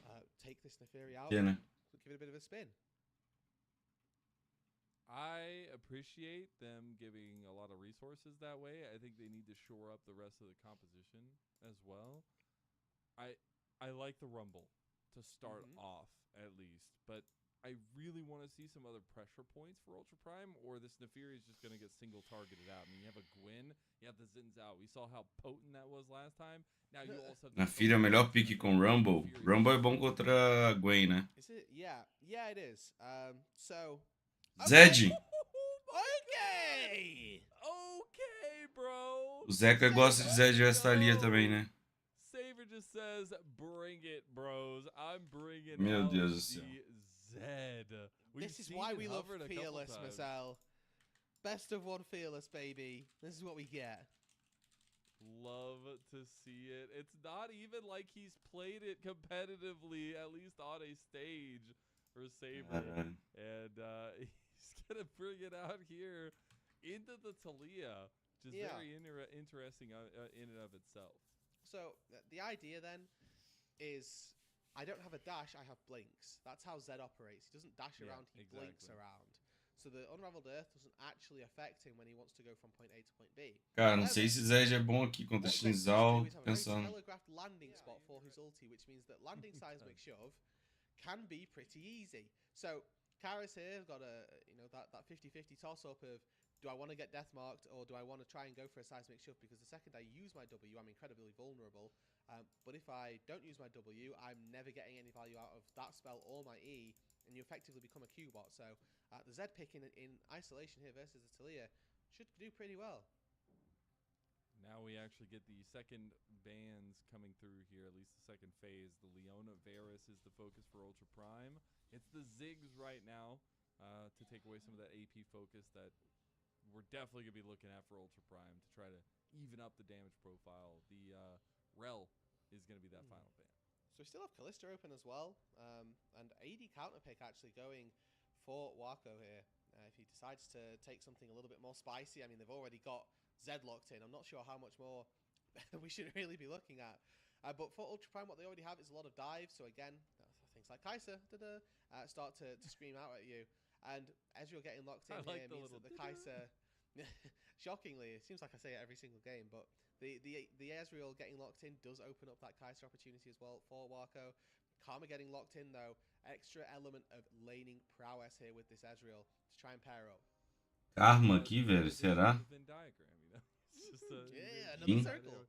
Another circle. They got a lot of poke, a lot of sustain there, and their team fight's going to be looking pretty damn good if they can space around objectives. Gosto da Kai'Sa, mas tem pouca gente pra ativar ela, né? Não tem CC pra ativar ela. Onde ela está? With the Alistar combo down there, but potentially a kind of poke Kai'Sa build. I'm looking at Rumble being solo AP and thinking that's fine. I'm looking at the composition for WE and going, none of these guys are building armor, really, right? Like, nobody's going for a rando. Única frontline na UP é o Alistar, mas se é algo ruim, qual é a frontline da WE? But they're just all in, right? Ultra Prime are gonna go forward. If WE can resist that, then great. If not, then they're gonna get overpowered and probably get kind of ran quite quickly. Cara, não sei se o Zed foi ruim aqui, eu tô pensando, mano. É aqui que os fãs do Gabigol assistem LPL, ó. Vambora. On paper, looks like it will do okay versus what WE have drafted. This very high barrier of execution. These are not easy champions to Gente, o pilot Zeca. the max degree of success. Yeah. I think that kind of brings back the conversations we were having in the last game, as well as like that bar of execution versus scaling conditions and the kind of ease of access or ease of execution rather as well. But in this one, I think we have to put a lot of eyes on Taeyun to be that kind of carry for WE in a lot of ways, but also just be that consistent piece for them. Monkey as well, needing to find consistency on the Xin Zhao. When we just saw what the last Xin Zhao did, I need O Zeca também picou contra a Thalia, tá ligado? kind of performance like that along those lines. But then on the other side, we do have the Nafir. We finally get to see. Mas Thalia é um dos maiores counters aqui, né, do Zed. Tearing apart Malzahar no ar. here in the LPL, and I'm very excited to see what this game has in store. One of these two teams going to be going to battle FPX in that best of 3 for qualification to Group Ascent.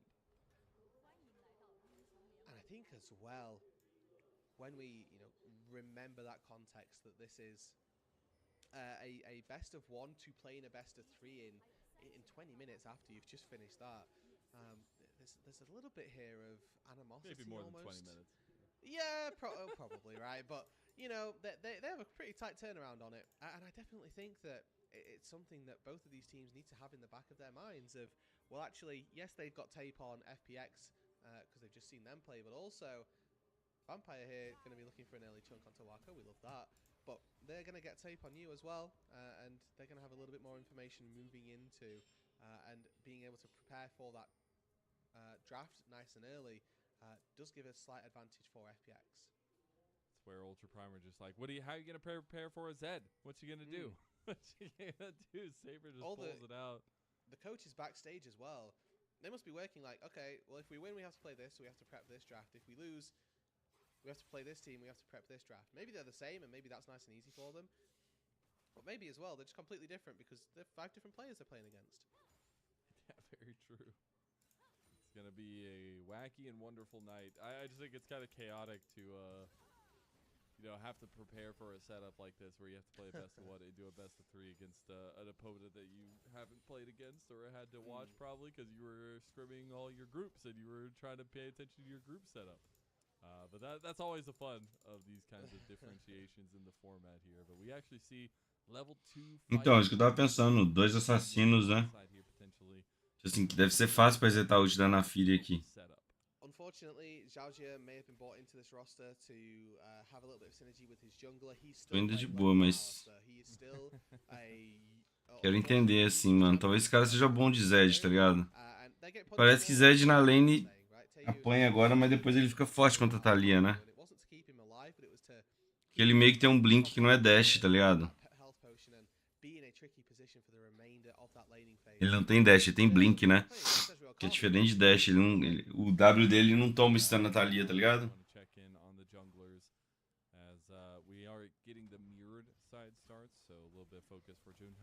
Up towards top side, with Monkey focusing on this bot side, on his strong side, at least for the moment, with the push that they have. Twitch predictions, man, a little bit one-sided for Ultra Prime. It must have been the Zed pick. Yeah, I mean, it's a nice prediction for Ultra Prime and for Saber as well. Clearly the beneficiary of that. Nice little engage for Zhaojia, just reminding himself that he's got Aftershock, as Vampire did take 1Q to go just a little bit wide. You just have to remind yourself sometimes that you have your abilities. Oof. Yeah. That's going to feel bad. So, this is self-inflicted from Wako, I will say. He saw all 5 members of WE and decided Kai'Sa was the pick he wanted to play versus Ezreal Karma. That's very true. Again, there's only so much that he could have done with Alistair support at level 1, and even if he was playing Caitlyn, this is probably the outcome that comes with it anyway. But you do feel a little bit like this could have been offset by just taking something a little safer. Wako's not allowed back. No, he's got Void Seeker, but yeah, he can't even walk back up to the late. They're proxy. Caraca, espreguiçada boa, velho. Não acabar esse jogo, eu vou capotar e dormir, gente. Tentar dormir, né? This doesn't make it any easier to get past and to stop. Fortunately, it looks like an early recall from Monkey is going to allow Wako at least a second wave underneath his turret. And meu Deus, olha que agora que eu vi o LCS da Kai'Sa, né? trying to get some heavy trades into Young. Oh, Cube needs to kill might this, actually by get the the way. dash. Yeah, it's close. If he steps back up, he's dead. Cube has already used teleport to get back into this top lane once. Que isso? Young still has TP available, so he can Eita take porra. he wants, and then just TP. Caralho. TP back in, and theoretically not have lost out on anything. So Cube is extremely pressured to try and find something here. Because otherwise Young is going to have a really big advantage in that 1 versus 1 where he can go back base and then push another wave and theoretically deny Cube when he's resetting. All right, we got the culminations of that first pathing from both junglers. We got nothing from it. Just a little bit of a tempo advantage for Junhao, which on the Nefiri you'll take all day. But it is a champion that it scales. It has good scaling. But I love to see it more proactive than anything. And we are getting a little bit of map movement from Ultra Prime to swap lanes. So pulling the Kai'Sa up, and this maybe gets Zhang out of the bot lane, but I think more importantly gets Wako out of that bot lane. Keeps him away from the Ezreal Karma that have been bullying him out, and it looks like the TP from Zhang actually fed into WE. Foi da transmissão, sim, foi eu que não. For this swap, right? If Rumble's TPing bot lane, who's going top lane? Well, probably the Kai'Sa, who's been having a miserable time of things down in that bot side.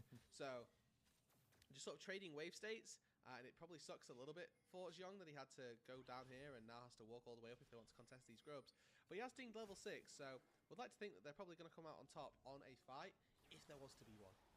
Yeah, there's no movement coming out from Cube, so it looks like WE will be okay giving this first spawn of grubs. So I will say it doesn't typically work out for teams if they give the next set of grubs. So something that WE need to absolutely plan for ahead of time. Dragon has still been up on the other side of the map. Oh, does Junhao? He does still have the last smite here. Oh, yeah. He's not going to use it on his way out. Just didn't want to wait for it. Didn't want to give over a kill. And there will be a 2-to-1 grub split at least. So again, no notch on either feat. So far, nobody has made any progress towards that. We are 0-0 in kills. We have neither side being able to take a meaningful objective by way of those grubs. And I do think that the game so far going quite favorably. Oh my god. Marked for death. He might get him. The flash kill. It's not enough. Eita. Saber not able to do the calculations. Zed is cooking. And that will be the reset from Cars. Zed is cooking. Final Shuriken went wide there. Actually, Saber could have found a kill had he have landed that, but he's playing it with Fog of War. Bom swap. Monkey can come in and hold this wave, then keeps Karis quite happy about how that. Quase acreditando nessa up aí. By Monkey sharing, it actually gives an opportunity now for Junhao to start up that dragon. The Nefiri going to make her way through the bot side and now start to take down a second neutral objective.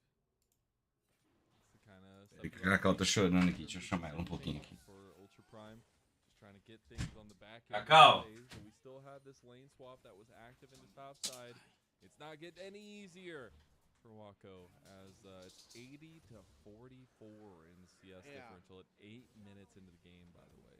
And my guy bought a cull, by the way. Like, he is not. Ai, abri o quarto da Duda lá pra Cacau. Trying to fight this Ezreal and Karma, and I was going to say that there's a timer on this Ezreal Karma bot lane, especially versus Kai'Sa or Alistar. The fact that you took. Pô, o EZ tá muito na frente, gente. Ah, na fila tá aparecendo direto agora, né? Ela é boa aqui, tá ligado? Mas o Rumble é muito bom contra a Gwen. But we are unfortunately not at that time just yet. Like I say, the Ezreal is going to have plenty of time to be more powerful and more strong. And it actually looks like Wako is pivoting back to one of the old school builds. I say old school like it's not 2 patches ago. But that hybrid Kai'Sa that, as you theorized, Mazel, might pivot more into poke later on. Yeah, I mean, just try, I guess, provide, like, if you are just a close range, like, on hit, you're just going to die. You're so far behind. It's going to be so difficult. But I guess looking at this now, like, Ultra Prime, I still feel like need to find advantages between Junhao and Saber to really feel confident moving forward, because we talked about from draft, like, WE's team fight around objectives feels really damn good. Yeah, and I mean, they're already, 1k gold up. It's majority out of that bot lane. But they've got so much zone control with Zinzao plus Gwen, and then the Unraveled Earth that goes down as well. Extra circle in Mantra Qs if they're going to come down from Vampire as well. So, okay, nice little pull back there onto Junhao. But it's definitely something to be fearful of. Young going to get poked heavily. Tem que esperar os itens da caixa também, sim. Caixa fez coletor, a batedora, pelo menos, né? Vou pegar uma plate agora sozinha.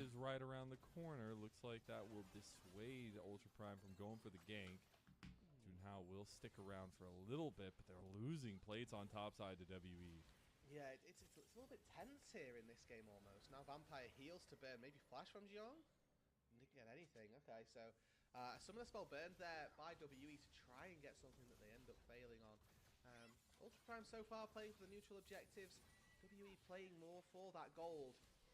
And again, we highlighted this at the start of the game rather. But Taeyun has been the best part of WE. And in this matchup, Estou começando a acreditar que essa up pode aprontar. Should be that carry once again. Gonna try to be, at least the building blocks are definitely there. We're getting closer and closer to first item spikes though. Do you feel like that changes any of the tempo of the game, especially now that we have grubs back on the table? Yeah, I think that if we get, I mean, Ezreal's gonna get hit Trinity for A Nafiri tá aparecendo muito. and if it's not matched by the solo lane to kill the Ezreal, Olha a Caixa escondidinha ali pra fazer play com a Nafiri e com o Alistar. Se matar essa Gwen aqui, se matarem essa Gwen aqui, he's gonna come out, realize he's got a 3-level difference. I think Cube just tries to kill Wako here, baby, as he wants to try to get him, but that's the CC chain from hell, and Junhao will get first blood. Ideal teria sido aqui o ficar com a Caixa, né? So that's a kill for Junhao. It delays Cube a little bit as well. I like that he just sort of sat and accepted his fate here, didn't use the exhaust to try to get out to safety. But delaying the Gwen is certainly powerful. Unfortunately, it comes at the cost of keeping Taeyun still easily able to farm on up. That's the third plate that he secured in the top lane. Already 2 gone down on that bot side, and now it's 4 grubs as well. You can imagine that they're going to go for a few more. 4 grubs ali pra WE, né? It's so hard to deal with this combo, the double poke coming through. We will end up seeing Karis on the transition here. We'll get the back reset out from WE's bot lane.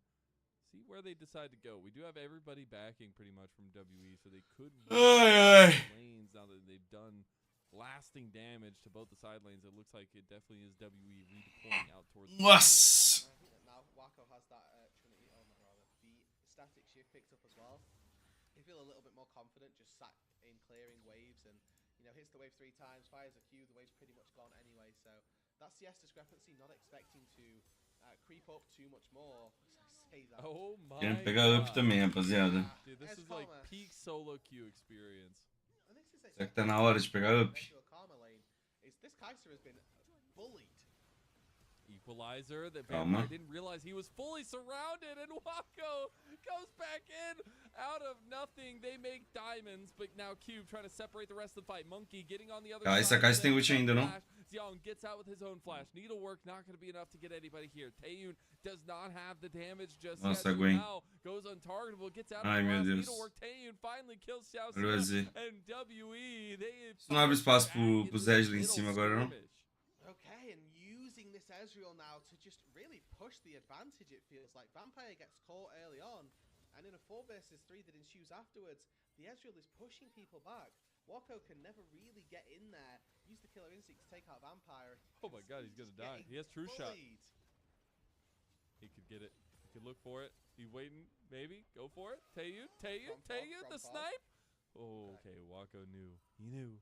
He knew. He was waiting for it. He was ready. He also had flash open ready, so would like to think that he can flash it when he sees it. Não ter TP no Zed é estranho. Probably means that they're going to get another plate in this mid lane here. Remember, 4 grubs is going to be enough to take down at least something.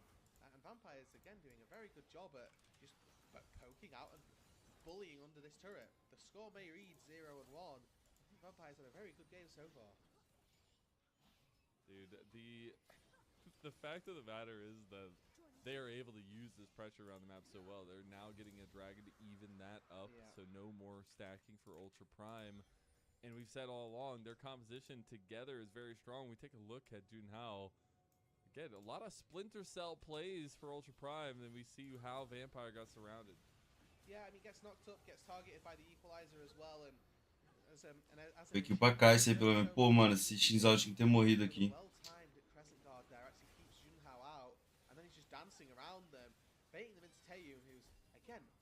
Cara, esse jogou muito mal ali. Se ela vai pra cima, se ela mata o Shinzal e morre, não é ruim, tá ligado? Não ia ter mais fight mesmo. Ela ia ter pego 2 kills, ia ter pego mais gold. Thunder Sky did just get completed for Monkey, so it can be a little bit of an uptick in aggressive pressure that he wants to provide on the Zinzao. Oh my god, that damage. Young, showing why Rumble is still potent. Exactly, man. Like the answer to the Gwen has been the Rumble for a couple of weeks now, and the LPL this split has been showing us why I would feel like Xiong has had a pretty decent run of things in this game. He's up 10 TS, up 100 gold. It's not lots of numbers, but it's in an answer to what is a very powerful... Fortíssimo, cabuloso, sim, bom demais, cara. Vim pelo Zed, tamo junto, grandinho. Salve, salve. Pô, Kai, você tem ult? O TP atrás da Thalia. O Zed não tem TP, né?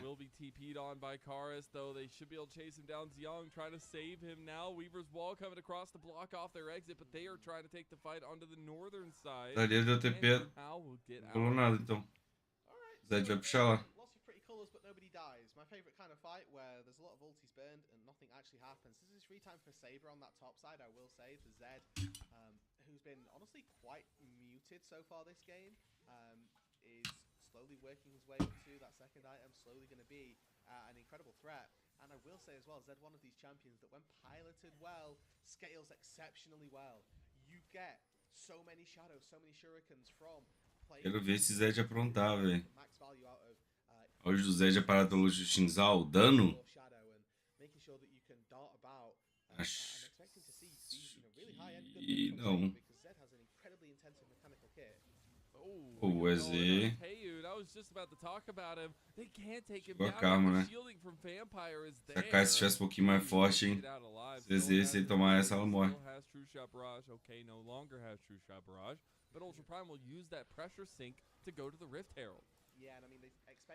Tá falando por quê, ô Braga? Ou você tá tentando entender por quê, qual o porquê da Up? O que eu acho que a Up ganha?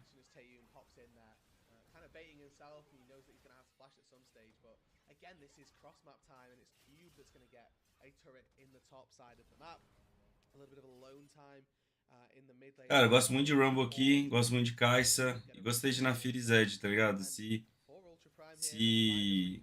a Naafiri jogar junto com o Zed na primeira kill, a Naafiri reseta também. Ó o Zed contra a Thalia.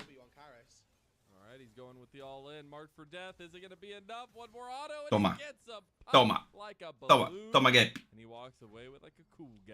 Toma, Gap.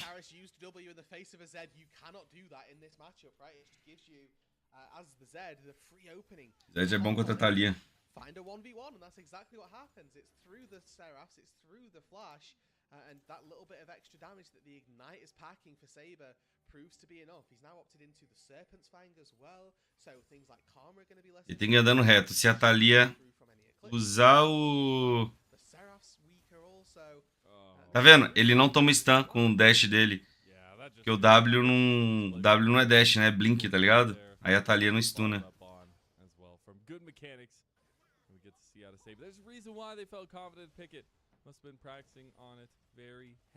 Quase caindo isso aí. Naafiri ajuda a derrubar. Caiu ainda, hein? Putting yourselves in the upper bracket gives you 2 attempts at a best of 3 to get into the Ascend group, whereas losing this, there are 2 opportunities for you to lose and be in Nirvana. Not want to be in Nirvana, like we said. It is the group Ascend. Even if you're getting trashed in group Ascend, you at least are safe for being knocked out of split 3 in totality. Now, Dragon coming up. This would be second Dragon for both sides. CWE already point and present here, trying to clear out some of these wards. They did miss the one there, so some vision still there for Ultra Prime. Zed fez contra a Shield, né? Gênio. Contra a Karma.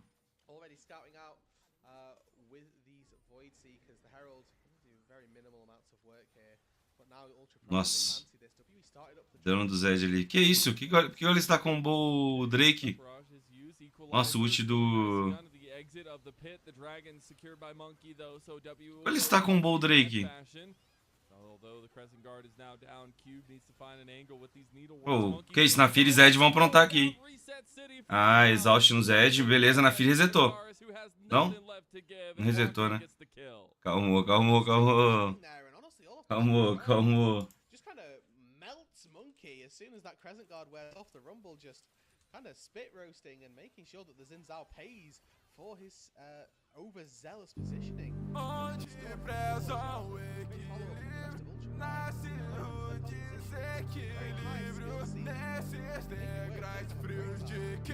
Digitei, velho. Rap do Zed. Falei, é coisa que eu imaginei que deveria ter e tem, mano. Cara, comunidade de LoL é engraçada demais, velho. Lógico que tem um rap do Zed. Mano, caiu esse atacante, tá? Caiu pra caralho. Meu Deus, cadê o Xinzal? O Xinzal tá muito longe, caiu. Beleza.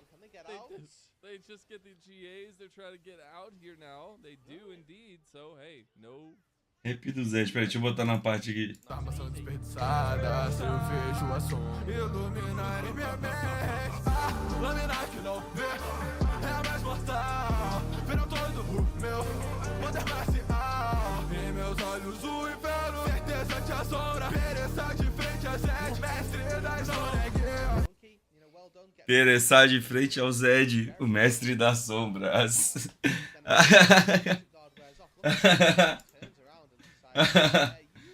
Bom, mano.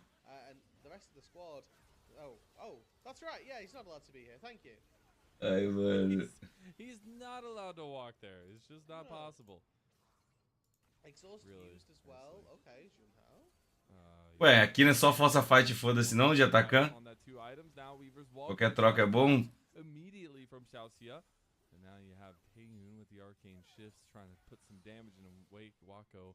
And now as well with these at least Atacon GAs, you can play so much more aggressively for these standing turrets on the map by Ultra Prime.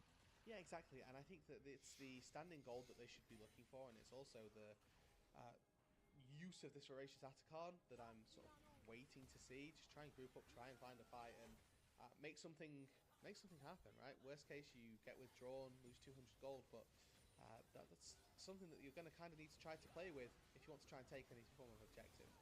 Nossa, o Xinzal só morreu. Xinzal sumiu e o Zed ultou só agora e morreu. Atacama, calma. It's cooking. And all that early game struggle, Bora. all those problems, that coal finally paid off, and it's all the long game here for them. 3-0-3. I said that there would be a timer for this Ezreal and the Karma's usefulness slowly dwindling away, where the Ezreal, the poke, slowly not quite having that same impact, but Kai'Sa and Cadê o rap do Zed? Equilíbrio traz fraqueza, morte minha mente perturba, adentrando nas catacumbas, posso enxergar uma caixa, com algo tão atraente, com segredos guardados, armação desperdiçada, se eu vejo a som iluminar em minha mente. Lâmina que não vê, é a mais mortal, viram todo o meu poder marcial. To get over on Taeyun. Ai, mano, que isso. Composition to a T if it's ahead. Lâmina que não vê, é a mais mortal. Gold lead for them. Not much to speak of here at 23 minutes in. And I will say that there is that ticking time of Taeyun getting onto 3 items here very quickly that can enable WE. Yeah, it's about how well the Ezreal dies if you're Ultra Prime, right? And I think that Ai, vamos. to try and take out the Ezreal with Zed ulti, with Junhao as well, targeted point and click dash onto an Ezreal. Feels like there's a way to get there, but early equal. Ah, o Dinho Virtuoso é o melhor, o rap do Dinho, tá ligado? Eu sou o Dinho Virtuoso. On that Shojin spike. Yeah, that's the power of exhaust there, because that was through exhaust all of that damage. So yeah, slightly scary to look at. A little bit. It's almost like this champion is like really good. It's kind of crazy. Who'd have thunk it? There's another dragon coming up in sub. Tem um rap da Kai'Sa. And all of Ultra Prime are already on the bot side of the map, so they're pre-positioned for this one. Baron really not gonna be. Mano, tem rap que é isso, mano. A galera faz de tudo, velho. A filha do vazio. Se por todas as veias, isso é só uma coceirinha perto do que eu sinto. É melhor que tenha medo. Não há como escapar do vazio. Que entra em desespero. As rédeas do medo são sufocantes. Ou tenha respeito. Eu voltei por aqueles que não Caíssa é seu pesadelo. basta um tropeço para separar a vida da morte. É melhor que tenha medo. Tema o abraço do vazio. Que entra em desespero. Criatura desprezível. Ou tenha respeito. Quer me desafiar? Rap da Lulu. Caíssa é seu pesadelo. 11. Somente uma nova menina que estava na vila, brincando com os manos e que se foda as guerrilhas, nacional. Muito engraçado, mano. Tipo assim, a pegada. Brincando com os manos. Pô, parece que o cara tá... Eita. Opa, entrou na fila, entrou o Zed teve que voltar já. A Caixa. Não, Caixa, calma. Não, sim, Caixa. Sim, Caixa, rap da Caixa. Qualidade Shurimani corre em minhas veias. Treinada no vazio para derrotar todas as criaturas. A brincadeira mudou de lado, agora a nova era pra se ter medo. Vazio agora é despertado, uma fenda que deixou a vila em desespero. Vambora. It's an Bora. incredible fight in the top side jungle. Ultra Prime punish the overzealous aggression of WE. They get the Baron as well. And this game, Mazel, in the space of probably the last 5 to 6 minutes, has just trickled into Ultra Prime's favour. It's right here again going for a ward that's just a little too deep. It's a seismic shove that doesn't quite connect onto Xiaojia. And they're immediately on the back foot, immediately getting chased out. After getting absolutely destroyed in the laning phase, Waka was ulted into 4 people with complete reckless abandon. And it's all because Cube isn't there with the squad. The TP comes in late, he TPs into die, and WE... Só que é só passo pra frente, meus manos da Up, da Uppercut, né? ...is separated. They're not on the same wavelength and they can't find the fight. The combination now in multiple fights of Junhao and Wako has been very fun to watch. I mean, they both dive in at the exact same time, and they're able to do so because of this communication here. Maybe nossa, a caixa tá grande, hein? right in front of us as they go. Meu Deus, na fila só foi ali pro Shinzal. He goes untargetable, but it's going to get away from that ground as Saber had taken down that outer turret here, looking at a tier 2. Calma, Kerbeck. Okay. And once again, this time it's a lot of pretty colours but no kills, but it's going to be a massive swing for Ultra Prime to continue that momentum being pushed in their favour. Right now, Wako with an extra needlessly large rod on top of the upgraded W is going to work out incredibly well. It means that he can poke people off the turrets, it means they can take this tier 2 down. Já começou a aparecer muito counter de Gwen, né? Rumble e Jax. It's all going well, I think. Yeah, I say so. If you're Ultra Prime, almost 3 items on everybody now. Young's gonna be there close, and they're just gonna. Oh no! Salcia trying to combine with his old BLG Juniors teammate Junhao. Unfortunately, not able to hit the combo, but they still do have presence and pressure down here in WE's side of the jungle. It gets a little bit worse for wear, but they're waiting for the pushes in these lanes. Yeah, a little bit of a missed combo from Xiaojia there. You have to flash off of the Unraveled Earth. That's why that combo didn't quite work out. Because as soon as he starts dashing, he stuns himself and can't input the headbutt to knock up the target that he's looking for. But even still, Ultra Prime, you can see they're getting a little bit aggressive now. They're 9k gold to the goods, 28 minutes in, and it looks like they're going to secure themselves that spot in the best of 3. And for WE as well, that's a real kicker. They're going to have to try and take down LGD, which I do think is a pretty tricky matchup for anybody in this bracket. So certainly going to have their work cut out tomorrow when that one ends up coming to fruition. But for Ultra Prime right now, job should just be to take down this dragon. You know, you've got 3 turrets still to break open. The key ones really to try and break open that base. But without the Baron, I can see this game starting to stagnate a little bit myself. I can indeed, and might work out for WE to some extent, but I don't know if it's going to be enough here. It is 1-11, by the way. Just slowly but surely. I mean, we had like, what, 2 kills in like 17 minutes or something, but then Ultra Prime definitely taking the momentum here in the game. Off the back of a A Gwen tava counter de Ambessa, depois virou blind, aí começou a aparecer o Rumble, começou a aparecer... Começou a aparecer Rumble, começou a aparecer Jax, começou a aparecer Kenny, né? The Zed pick alone was a scratcher for me, but hey, if you come away with a win, and right now almost everybody's unkilled. Não, mas tá legal ainda, Kervek, porque a UP, a não ser que a WE conteste esse Drake agora, mas a UP pegou um Baron e não levou nem inib ainda. The idea that you've now got this answer to Talia, who is such a staple pick in the meta as well, certainly something that will need to be respected for teams going forward. And we get those dragons starting to finish up here. And there you go. See Ultra Prime. 12th is Ultra Prime's highest ever LPL finish. Caramba, a melhor colocação da UP desde que eles entraram é 12º, mano. Os caras nunca ficaram em top 10 da LPL. Miracle that group ascend after facing off against FPX in that next best 3 if they can finish out here. Yeah, that automatically gives them a 10th place finish just as a top 10 go into the ascent group, so it's a big win for them if they can make it again. Big if, they've still got a lot of work to do so far. And if they can make that final push in the match, presumably that they will have to play after this, will be their best finish since their entrance to the LPL. And a lot of dotting I's, crossing T's. Again, they've got a decent advantage in this game. Junhao's had one heck of a performance. Wako's had a very good recovery. But for WE as well, the stars that we were looking for, Taeyun getting all of that gold early on, having that early advantage, not quite being able to hammer it home, not being able to really do anything with that gold, let's be honest.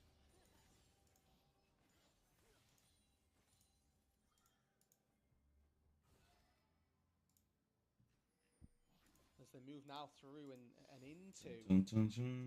Oh, I am still here. Apologies. Yeah, what I was just saying is, it just feels bad whenever he had like 10 seconds. Vambora. And he had that much difference in the early parts of the game, but now it is the difference between a Kai'Sa and an Ezreal. You're still really waiting on those spikes, but you just have so much upfront damage as the Kai'Sa. Now Junhao has been spotted out. Yeah. They are zooming. They know. Eita, tô indo na Naafiri, só que a Naafiri está imune. Naafiri está imune. Vamos pegar eles agora. Vamos. Pega eles. Fecha eles. Vamos fechar eles. Ai, a Kai'Sa errou esse W, mano. E agora? Bom... Meu Deus, tem que lutar. Rumble. Use seu ultimate, Rumble. Meu Deus, Rumble. Beleza, a gente mata o Shinzal aqui. Só isso mesmo? Pô, a gente faz Baron. Não tem smite. That's not bad, meu amigo. Morreu teu jungle, tu não tem smite. Os caras vão resetar e vão Baron agora. E o Rumble chega de TP.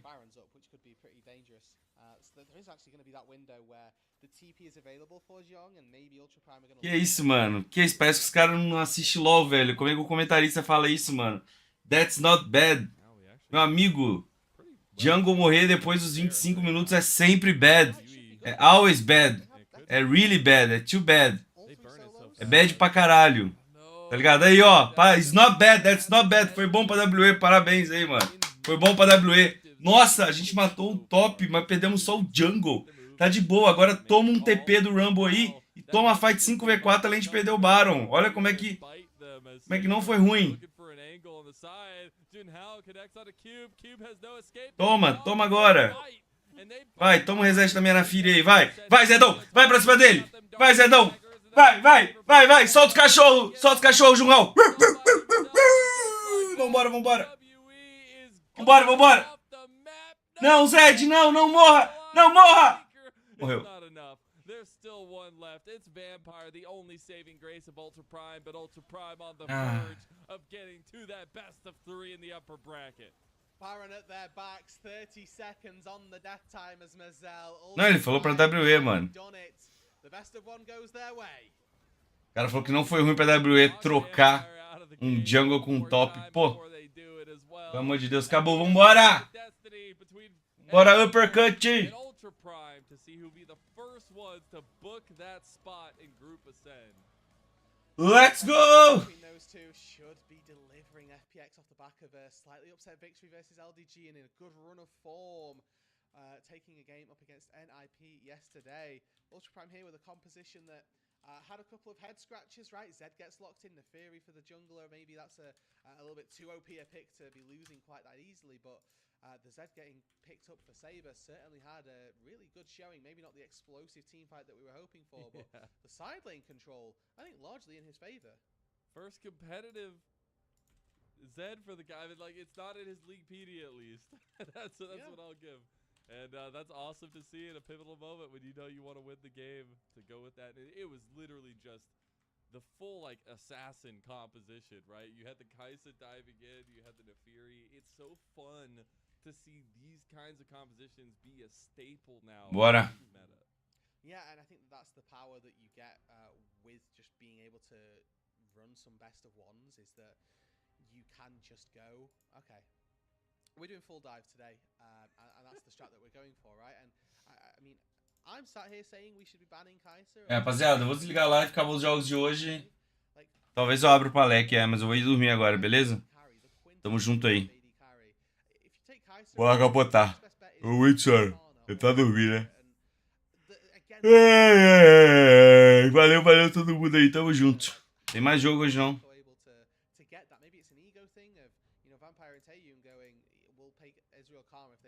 Things were going good for them. Yeah. They were like winning so hard. Tem um MD3 agora. Que MD3, mano? It's just incredible how it all works out. I guess that's the power of what Kai'Sa can bring to a composition that enables it, I guess. Yeah, exactly. And it's what happens when an AD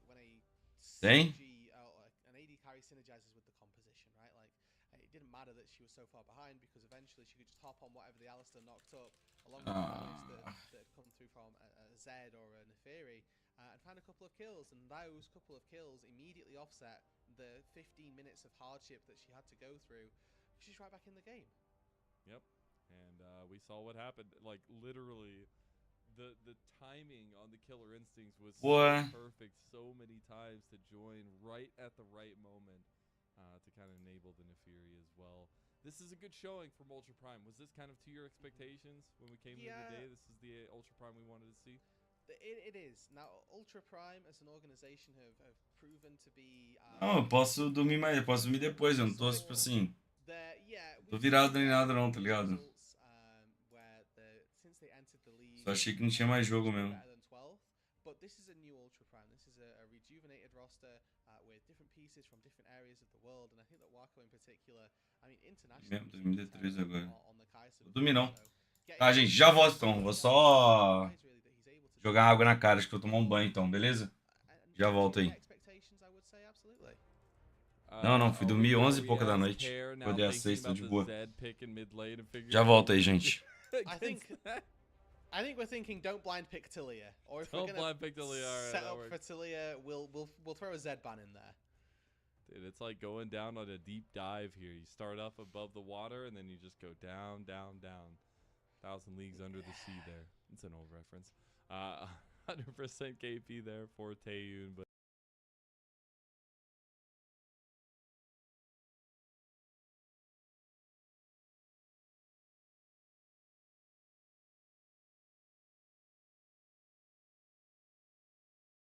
Hey, top, leque. Vou pegar um Sion. Descansar é para os vivos. Dei blind Sion, o cara pegou um Nasus de Ghost Flash. Sem TP.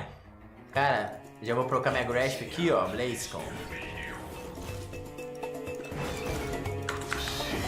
Beautiful. Oh, perdi o negócio. Tá, Mac. Porta os minions, chat. Vou colocar a Grasp nele aqui. Graspzinha. Sempre Grasp nele. Ó, Graspzinha. Dá pra dar até mais uns aqui. Flash. É o Nazão. Ai, ai, ai, ai, tô troll. Puta que pariu, cara. Cara, eu vou procurar um B aqui. Ele vai dar o E aqui. Eu vou dar B nessa decosse. DB porque eu tô sem mana. Pegar uma batedora. E eu dou TP já, pra ganhar tempo. Cara, eu vou dar TP, foda-se. Ah, eu não gosto de TP, mas é isso. O cara não tem TP, mano. Eu tenho que aproveitar. Pegar uma barricadinha aqui, será que dá?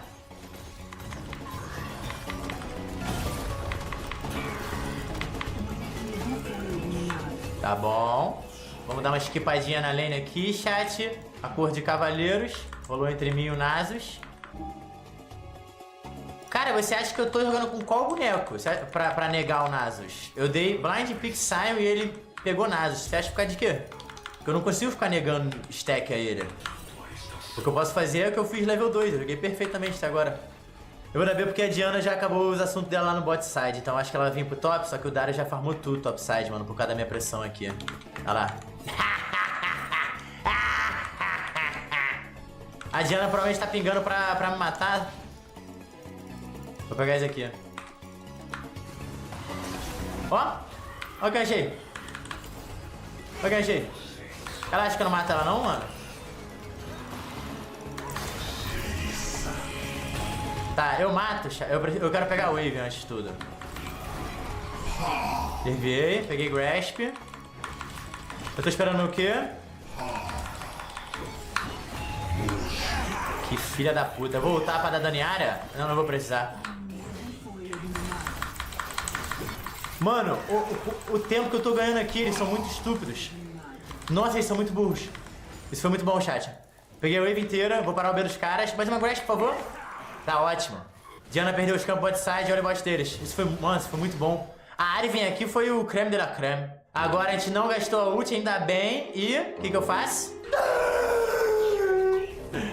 Trenzinho chegando. Ativei o W. Bom, bom. E aí, meu cria, voltei. Ele tá com pouca mana. Mana suficiente pra eu ignorar ele completamente. E voltamos, chat. 963, escalando firme. Não fiz Safari Cape, então eu posso ignorar ele e fazer isso aqui, ó.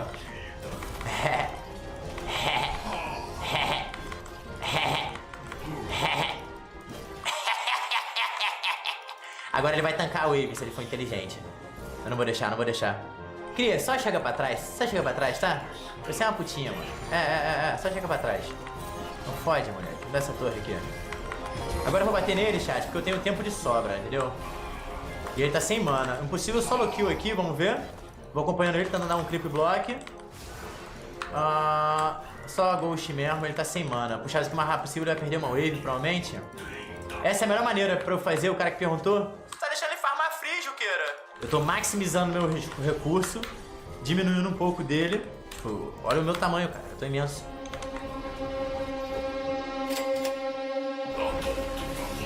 Eu tenho TP pra ir no top, chat. Checkmate no Nasus.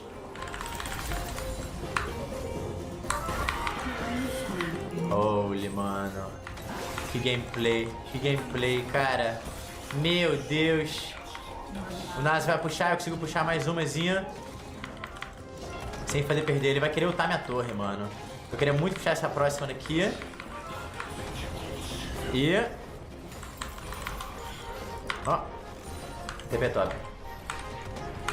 Diana. Obrigado. Vou pegar um stack nele. Catapa. Ai, Safari pegou, que delícia. Cara. Top laners aí, mano. O cara tá dando uma aula de graça, hein. Vou sacrificar esse minion. Vou fazer ele ultar. Mano, que W é esse, cara? Ó, primeira wave, depois a gente continua. Ele tá sem ghost. Aqui vai ser difícil dar uma ignorada nele, porque eu tenho Safari Cape, mano. Ó, mas ele... ai, consegui. Ai, consegui. Meu Deus. Ai, ainda dei um Qzinho nele. Mais um ataque. Ai.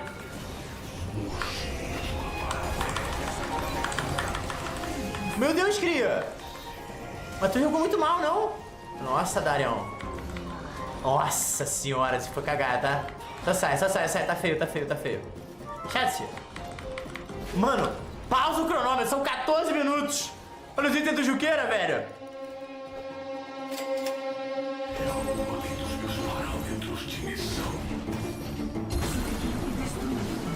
Ah, eu tenho bagulho. Opa, obrigado pelo stack. Obrigado pelo stack, guys. Oh, pera aí.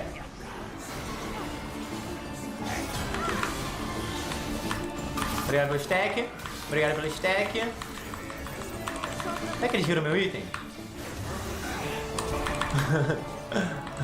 Vou dar roll no próximo ali, ó. Ah, errei. Da Mac. Não pega Wave, não pega Wave. Não pega! Mano. Me tilta não, irmão. Quer me curar não, Soraka? Você vai dar B, não vai não? Ô, Soraka, me curei nessa porra. Eu enchi o...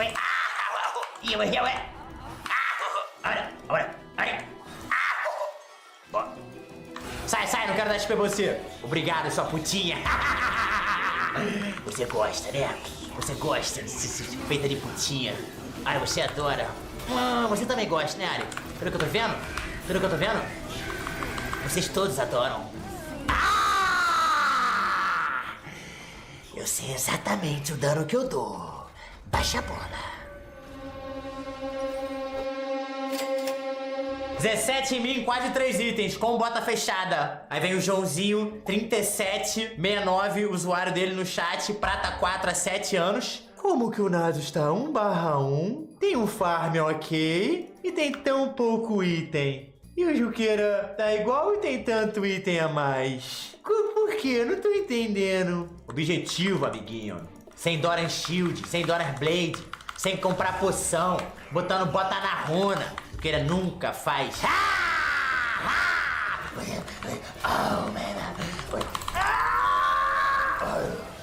Nunca faz runa para ele phase, menor. Nunca.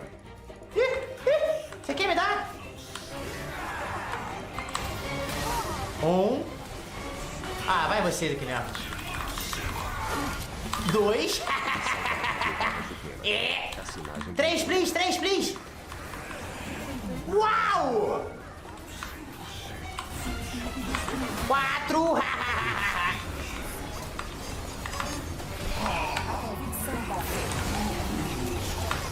And it's Ginger, baby! It's Ginger, caralho!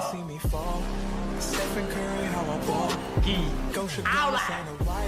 Aula de top laner. 10 mil de ouro. 6.700 em 19 minutos. Holy fucking Jesus. Yo, fala rapaziada, tranquilo? Ano começando agora, né, rapaziada? Então essa daqui é pra você que quer tirar uns planos do papel, investir em si mesmo, começar uma nova carreira, talvez. Tô falando dela, a EBAC, a Escola Britânica de Artes Criativas e Tecnologia. Ela que é referência máxima em cursos online e parceira de longa data do canal. A EBAC ela conta com vários cursos, rapaziada, como designer gráfico, audiovisual, T1 do 0 ao Pro, desenvolvedor full stack Java, desenvolvedor full stack Python, engenheiro front-end, programação e data, games, negócios, software, fashion. Ficar falando, vou ficar aqui o dia inteiro. São mais de 120 cursos para você ter um leque absurdo de opções. Cupom JUKES 2025 para um descontão de 300 conto, beleza? Gente, então quem se interessou, eu vou deixar as informações da EBAC aqui na descrição do vídeo, beleza? Muito obrigado pela atenção e agora bora pro vídeo. Qual pick, chat? Graves, vários Silas. É blind, né, mano? É blind. Corcão blind? Eu gosto de jogar Corcão blind, mano. Zé de lutador, mas é blind, cara. Eu preciso de alguma coisa, Mac. Eu vou de Corcão blind. Foda-se, Corcão blind, chat, confia. Pronto para voar ao seu lado. Pronto para voar ao seu lado. Tô contra um cria do Arthur Lanche, mano. Ou o próprio. Time de Flash Ignite, mano. Psicopata, cara. Pior que eu vou começar a bater nos minions, que aqui é um pouquinho de corrida pro level 2, chat. Peguei o E, mano. Acho que o Q era melhor, se pá. 60 de mana, meu Q. Que boa, cara.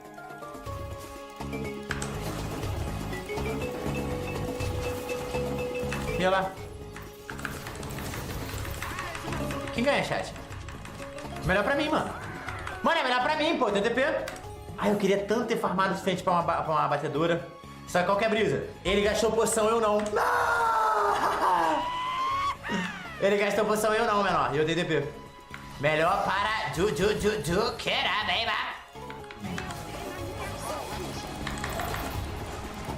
Ó o dano, ó o dano. Que isso, Leque? Vou pegar level 3 aqui. Não peguei level 3! Não peguei level 3! Ele não tem poção. Cara, eu não peguei level 3, chat! Ele tava morto, leque!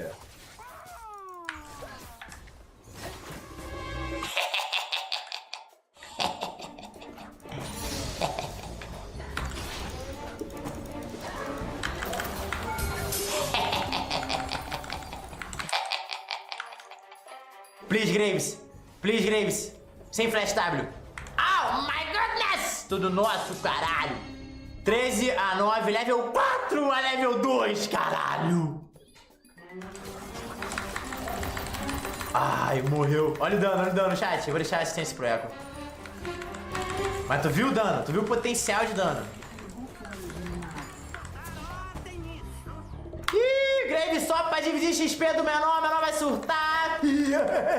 Farmou tudo. O menor, por que ele tá farmando? Tipo quitou?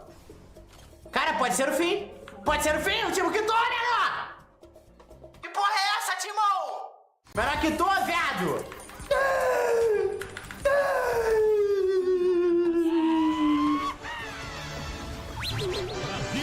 Easy! Lembrando que o menor tentou counterar o cork do Juqueira.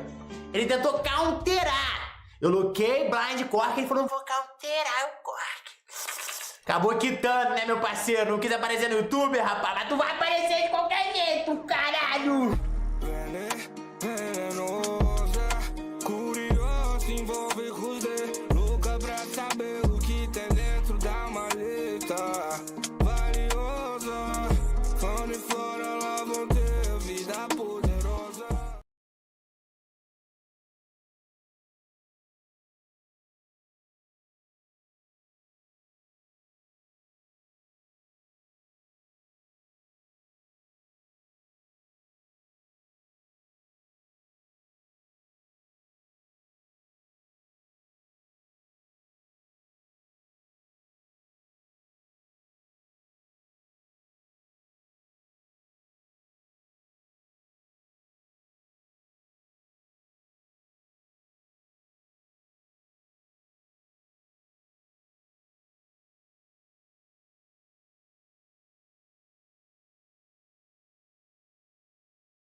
Ai, joguei água no corpo lá, rapaziada, no rosto lá pra ver se eu dou uma acordada. Vou pegar um café, pera aí.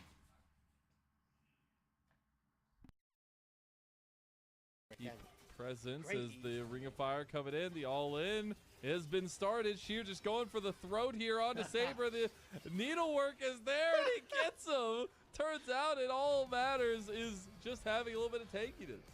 All right, fair play, and that's the nature of a 1v1, I guess. That Gwen is just going to win that at a certain point. That, you know, we kind of know this about Gwen, that she's a bit of a side lane menace. Pantheon, one of those champs that falls off the later the game goes, and maybe the fall off is a little earlier than we expected.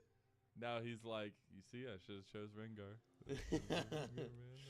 I could have jumped.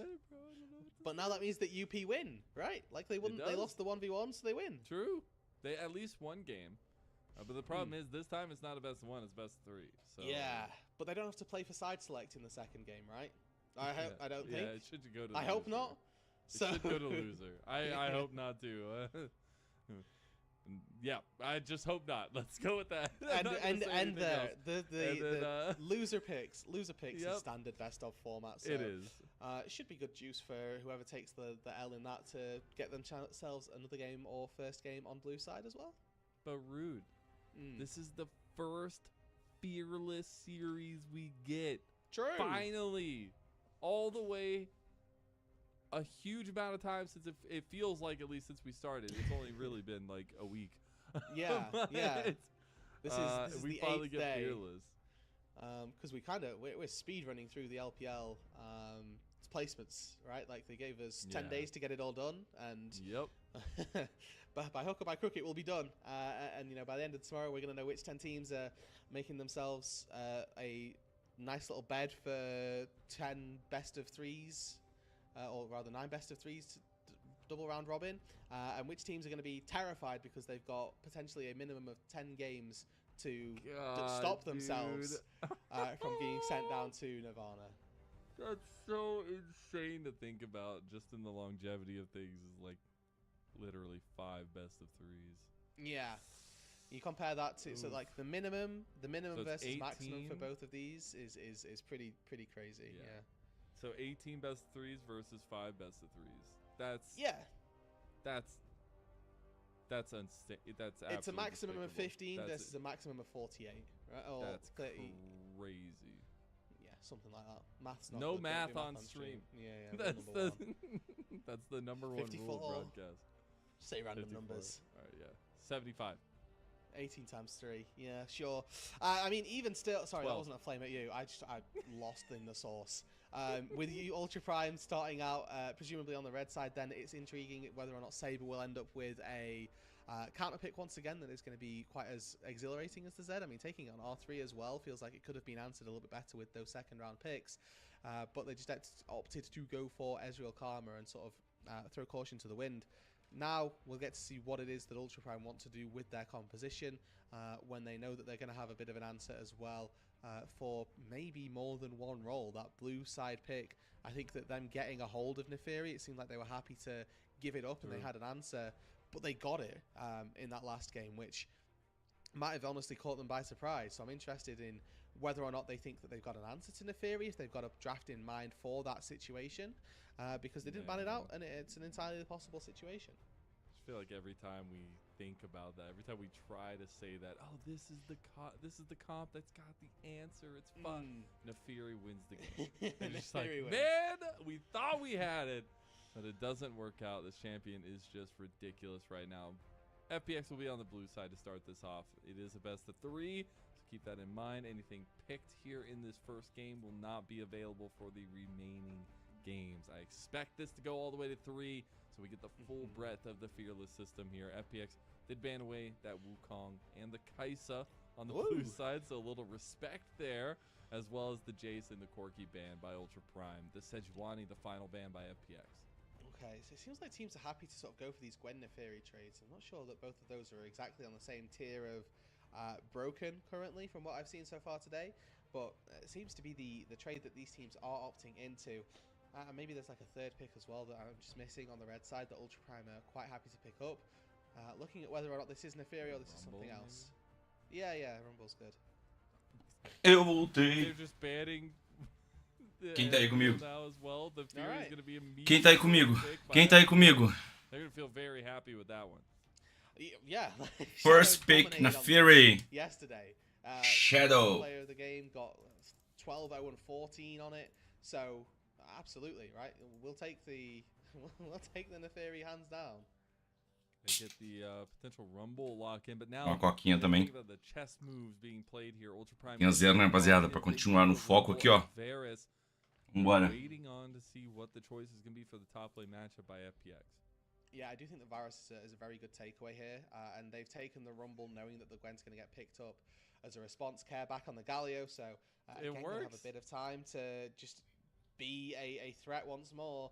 So he's not necessarily going to be the damage, but he's definitely going to be doing his line's share of CC and tanking. And I love this pickup for presumably Junhao, potentially Xiaoxia as well, to say, okay, I can pick a Poppy here. You've got triple dashes. Let's stop that. Yeah, it's massive. I mean, FPX are just going with what worked for them in that best of one that worked earlier, right? The same pieces that they grabbed in the earlier series, but now Ultra Prime say we have answers. We have decisions that we can make to try to shore this up. Also, some respect to their previous picks. Like, they are literally just banning away the things that worked in game number one for them. It is going to be the Nautilus as well as the Yone to start off the second phase of bans. Foi FPX contra Up ontem. Don't fix it, but then somebody will break it for you, and that's the ultimate end here. That Ultra Prime have gone. Yeah, we're just going to decide your composition is not allowed to function. Não, destruiu a NiP ontem. We'll take this bit out of it, and I like that they've taken away this Callista here as well. The thing that they were kind of missing, or are missing still, is that element of bot side priority in an area that they can attack. The Varus is going to win out in that bot lane with the AD carries for the most part, and the Callista may be one of the only picks that could have gone toe-to-toe with it. When you've got a Galio in the mid lane, you want two strong side lanes to try and enable, and that's what FPX are looking for in that bot lane. The Pantheon ban comes through, and we don't want to deal with that just in case. So you can see a little cheeky smile there from Saber. It is going to be the Alistar locked in from Xiaoxia, so he'll get the same thing they just won with in that last game. And now counter pick once again going into what you would think is Saber, so a potential chance that this Rumble gets flexed around a little bit, but I'm very curious as to why they took the Alistar here instead of taking the mid lane pick when they see topside for FPX. O jogo contra a NiP nem dá pra contar, não dá pra contar. Aquele jogo foi a NiP de sacanagem, pô. Jue here teasing us a little bit with some spicy picks, but the MF plus Nico does do very well. And, you know, just the innate synergy of, well, we have circles once again. It might just be good. It's the most OP strat in League of Legends in 2025. Get as many circles as you possibly can. Feels just like we're back at some point in 2024 at the beginning of the year when it was just all about Venn diagrams. It is the Taliyah final lock-in, though, for Saber, so to try to provide a little bit of that in-between from the mid lane. And again, right, Saber's just played against Taliyah, knows exactly what this champ is going to be working with, and takes it for themselves, deciding that the Poppy Taliyah combo, which can be very lethal, but it's a lot of space denial, it's a lot Comp of da FPX não é só melhor? Pausei, vamos falar da comp, vamos ver. Cadê a canetinha pra desenhar? Vamos desenhar, a canetinha. Vamos falar da comp então, vamos ver. O que nós temos aqui? Beleza. Guenafiri. Tá? Galho. Os campeões são muito bons contra milis, né?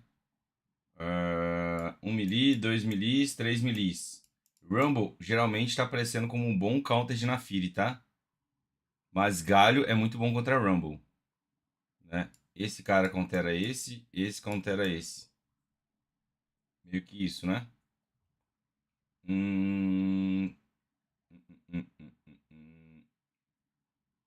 Pop é bom contra, né, quando você tenta fazer engage, né, que seria o caso desses dois aqui, né.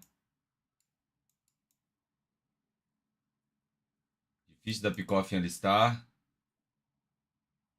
Taliyah também é muito bom contra engage. Esses três campeões são bons contra hard engage, assim, né.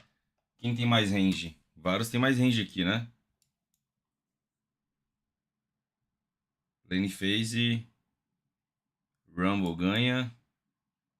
Thalia ganha. Nico MF ganha. Pop cancela ult do galho. W da Nafiri. A Pop cancela o E do galho, né? Eu não sei, cara, mas eu acho que talvez eu prefira ser FPX. Não tem muita, tipo assim... Não acho que é muito one-sided, tá ligado? First wins on the day, very handily so, and now this one deservedly so. Mas eu não prefiro por muito, não. E se a FPX estiver no Rio antes, como que a UP entra? Só alistar? Alistar?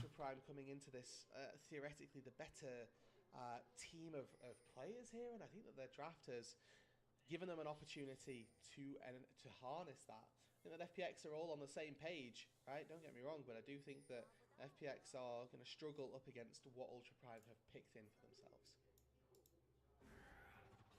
Execution is going to be key. Trying to find those avenues, but also to get Shadow ahead of the game early. Maybe looking at this 2v2. Both junglers going to be started on bot side though, so maybe a bit of top lane focus for them in that early pathing. So what we have to remember as well is despite these junglers pathing up to that top side, eu acho que a FPX consegue jogar estando um pouco atrás, chegando depois no Rio. Eu acho que a UP não consegue, tá ligado? Useless, does nothing, gets poked and dies, right? Like you have to play at this range. And that's Alistair's level 1 combo, everybody. Let's go, level 1. Hey, they got the heal, you know? Yeah, sure. That's a win. That's a win when they're down 300 HP. I think that Wako, you know, we saw him actually do this in the last game where he just used barrier to preserve HP. Maybe a little surprised that he didn't do that this time around. Now we see the clear speeds coming to fruition for both sides of things between Junhao and Shadow. I personally really like the Poppy into the Nefiri. We have not seen it really work out, though. I'm not going to lie. Okay, level 2. Sway. He overextends the play. He got the double tangle bars, but now Soup gets first blood the end of things and Sway gets... O cara foi jogado para debaixo da torre e mesmo assim perdeu a troca. And also a great sidestep from Jue. Olha a vantagem da lane. Olha o quanto forte é essa lane, velho. Olha, ele está jogou o maluco para tomar hit da torre mesmo assim conseguiu perder a troca.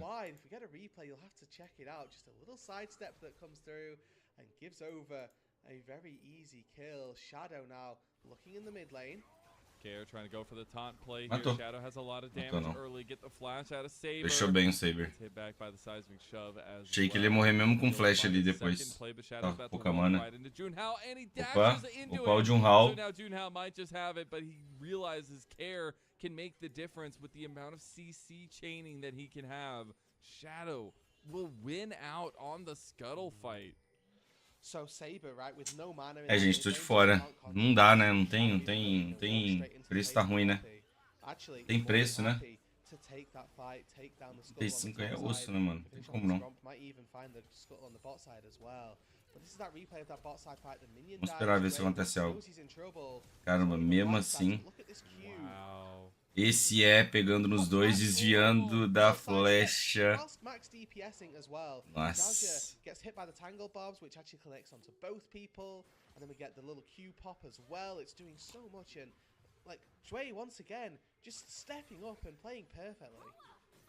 And on the Nico of all things too, Care just TP'd back to mid lane. Shadow gonna get the double Scuttle completion.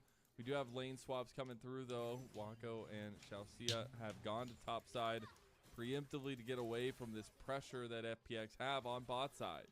Yeah, and I don't really think that Xia is particularly annoyed about this, as I say that as he's moving down into the mid lane, but they might just be looking to commit to a mega dive onto Zhang here. Yes, Junhao's here, but looking at the map, looking at where everybody's gone to, they're just forgetting about top lane, and Care walks in loud and proud. Is Junhao going to stay in the turret, or is he going to sign this top laner to death? They're going to move out, try to get another ward there. Wave's about to be crashing. Decision. Não sei. Será que esse jogo demora? Você pega, sentar esse dive aqui, acabou o jogo, tá? Assistir o dive. Looks like FPX are actually the ones that pull off, say it's not a sure thing. They don't want to go for it. Okay, so Ultra Prime sort of stand firm, bide their time, and call the bluff almost of FPX. And this is actually going to be really good for them because there's a significant amount of farm being lost on that top side. And the spread of where gold is being picked up for Ultra Prime is, much larger at this stage. FPX are missing out on an entire wave of CS so that it's getting picked up by their counterparts. It's going to be the little in-between moments that I feel like make the most difference in this game. Oh, Saber, you didn't count the minions! Ele achou que era o dia de sorte. Ele achou que tinha vindo uma wave maior pra ele, rapaziada. Não é seu dia de sorte, Saber. This time round as well. Knowing that if you're going to make those plays, you have to be the first melee creep through. Counting the minions isn't a surefire thing. You have to be pressing tab on every single wave to spot the highlights. See if you can see this Nico on vision. This great pathing as well. Act like a minion. Finds himself a kill. Just in time for Assume to walk up to this top side and catch the wave, which UP have now begun to bounce back. Looking back at the draft, I'm just so happy that they were Ele achou que era dia de sorte. looking to enable Dway. They just letting him pick what he wanted. They even flickered through a couple different ones, but being able to lock in on the Nico and say, no, this is the one that I'm just gonna mess with their brains, but I'm also gonna have such big setup for the entire team. And now with those 3 early grubs for FPX, that next grub fight becomes even more important, and they're just putting pressure on this top side, playing away from the side of the dragon. Yeah, and this Nico has been a controversial pick for Dre. Has had great successes, has had equally quite low success rates when taking the champion, but so far in this game, Alec hoje, cara, se pá, hein? on point, 0-0-2, no deaths, even though he got flash pulled under the Começa às 10 da manhã também. to be in a very good position, and so far so good for the first year. Look away! Turn off Nothing the stream. Nothing happened. Junhao, nothing happened. Your screen is tearing, and for some reason that minion got in the way. I don't know. Yeah. Okay. Well, he was just taking a picture or a play out of Shanji's book from yesterday, where he was just flashing and hitting the thing that he wasn't supposed to. It feels okay. Now, okay. He's not the first minion. Yeah. It's not. It's not gonna be the same. I think it's a little bit more obvious that time around. Yeah. That being said, they're still going to keep presence down here on the bottom. Take a look back. No. We get the slow-mo zoom in. Woo, baby. Oh, me when I hate Poppy players. No. Nossa! Não vi isso, não tinha visto isso. Pai amado, olha esse cara jogando. Meu Deus, e volta pra ele, ele ultou o Blue. Não, Junhao. Larga essa corda, Junhao. And Shadow's just chasing Junhao. Wako is coming a little bit late out, goes with the flash play, gets the kill there, is now FPX running for the hills.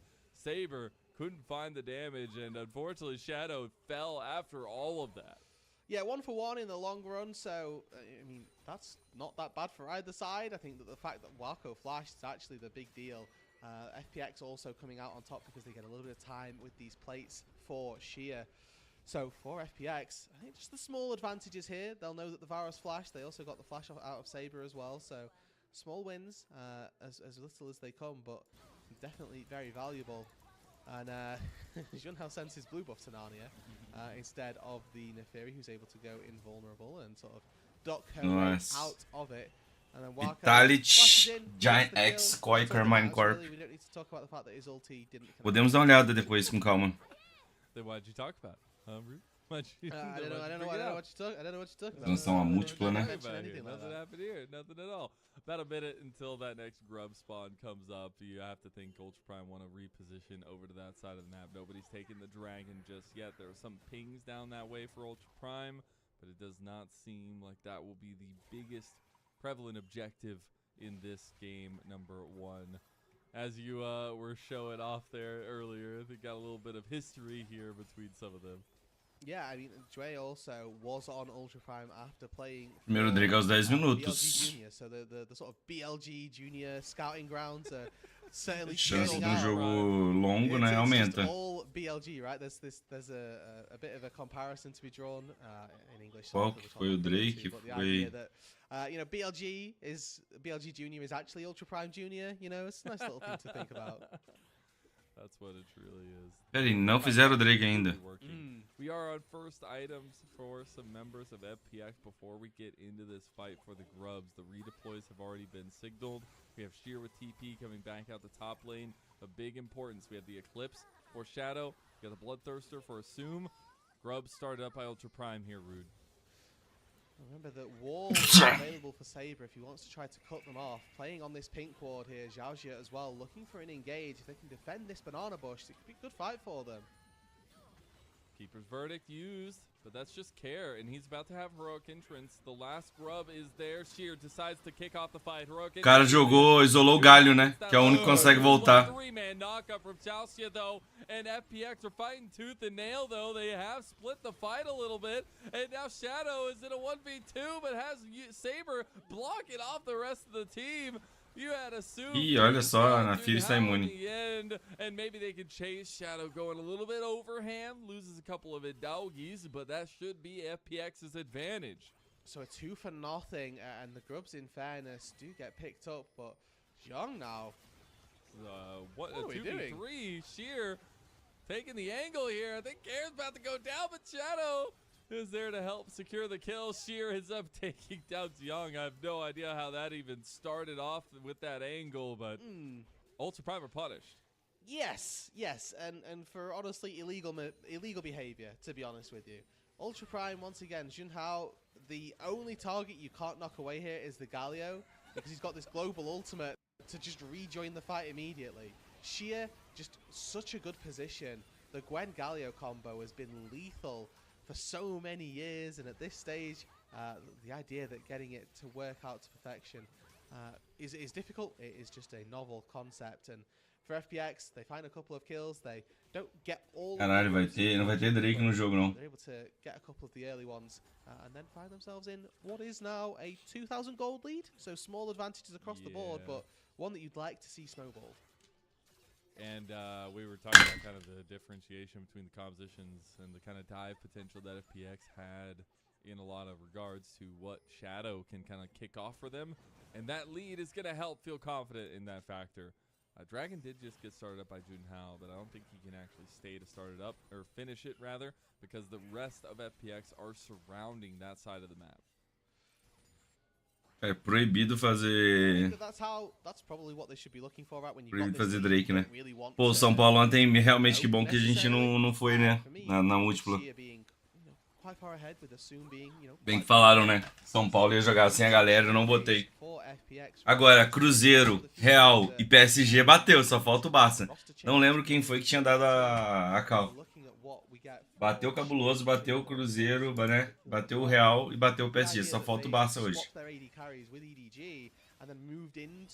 A successful spot, really, and potentially into a position where they can move into the ascent stage. Pretty darn good. Yeah, pretty awesome to see, and a little bit of a engage here now on bot side from Shadow, going untargetable. Still not able to get the kill. Sheer tanked that turret shot. Now Shadow is just playing like a demon. FPX are full committing to this. Nossa, não. Deixa quieto, os caras estão muito na frente.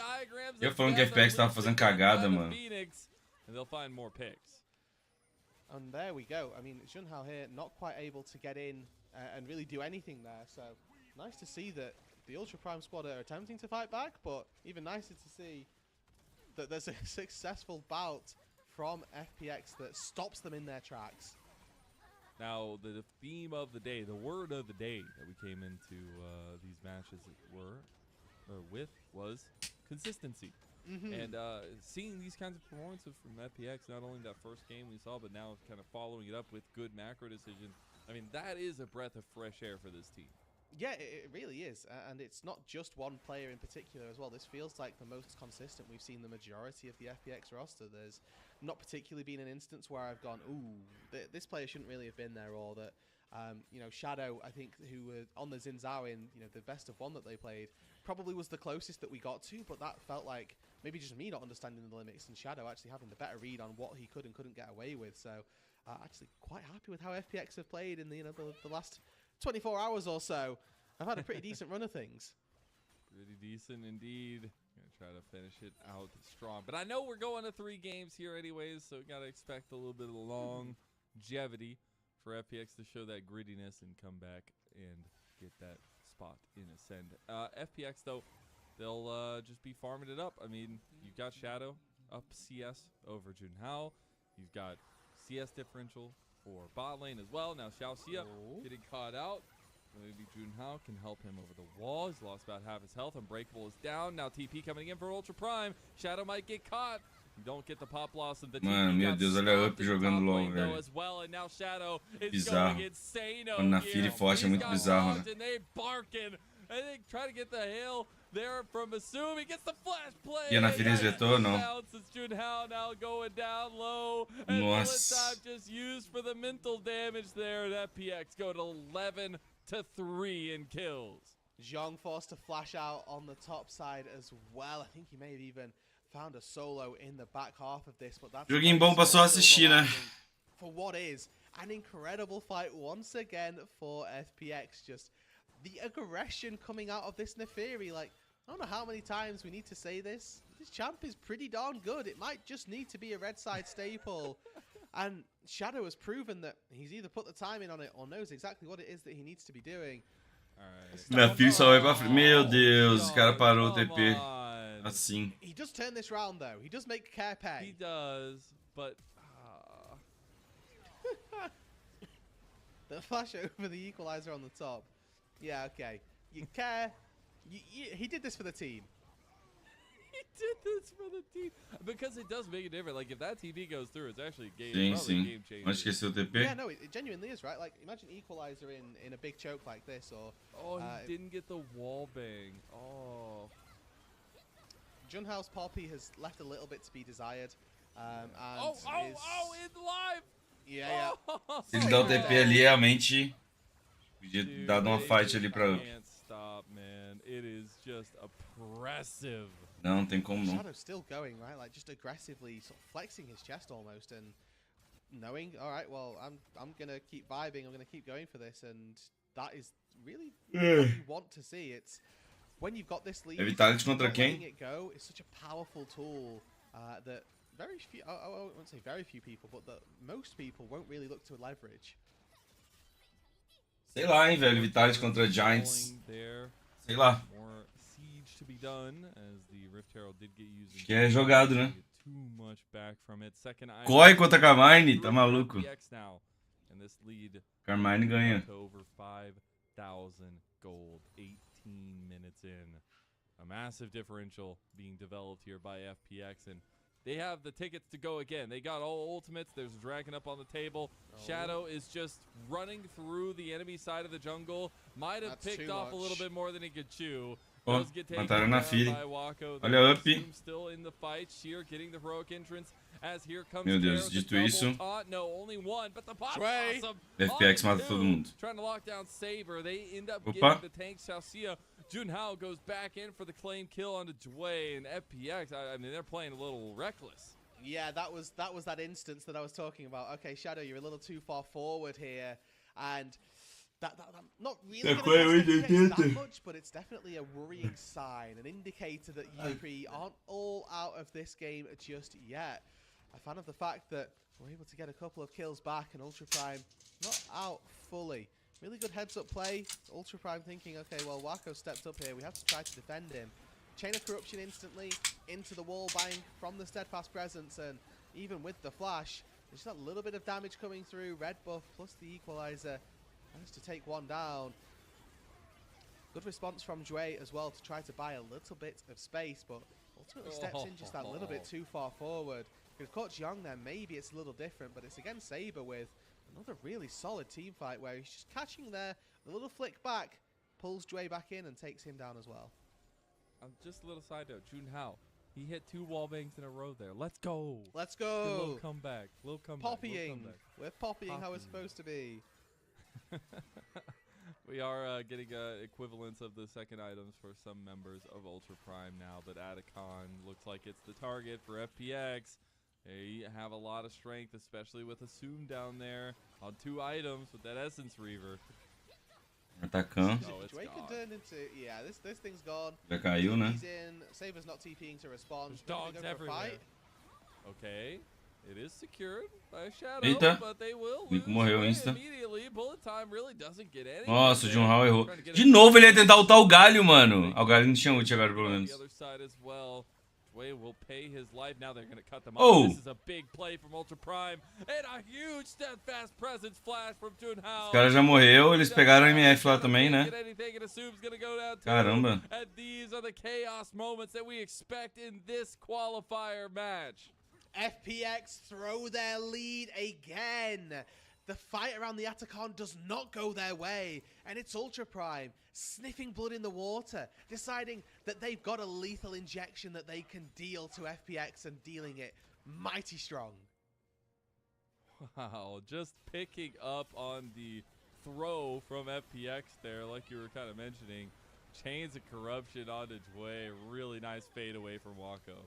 And they've got so much space here. This is FPX trying to overextend and overstay their welcome. They could have just used that space from Shadow, from Assume, to pick up these roses and try to bail out. Tá maluco, acho que é eu que não ganhei isso ainda não. The ulti, this Poppy copter to get people out of fight, but not really looking Mas for sei the lá, né? fight, not having that opportunity to get a good engagement, and Jiang Ah, é, a Vitalis jogar com os Niski Sup, né? himself with a fully completed Void Staff as well as that Leandri's. And you know the chances for FPX, they're slowly getting smaller and smaller. They are indeed. A lead that was getting a little bit too far out in front of Ultra Prime is now cut down to size, only about 2,000 gold up. Cara, muita vantagem na Nico, tá? Completions there for FPX to keeping up some pressure, but it seems like they're gonna be a little bit more humble now moving on to the Rift, especially like Shadow. Yeah, that was the warning, I think, more so than anything else. It doesn't change how they are. It doesn't change that they are ahead. It changes how far ahead they are, but it means that they need to be much more cognizant of how they take these fights in the future. So hopefully they can play with a little bit more tentatively, and they can play that cautiously, but still with the same level of aggression, just maybe better exerted overall. Yeah, maybe not Shadow jumping into 3 or 2. Cabuloso vem pras cabeças, Marcos.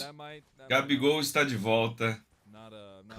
Semana que vem, Gabigol irá pedir música no Fantástico. Vai pedir o Milton Nascimento no Fantástico. Eu não tem ninguém com lead pra carregar eles. Cara, nossa, a build da Pop, mano. But it would be a sole point for FPX that Ultra Prime do not want to give over. E aí, Cacauzinha? Como é que você tá? Quer dar oi pro pessoal da live aqui? Tem monta latindo ali? Que coisa linda! Que coisa linda! Mano, Pop fazer essa build estando atrás ainda, eu acho muito troll. Pop jungle, né? E aí? Fala pra mim. Como você tá? Quem que vai ganhar, Cacau? FPX ou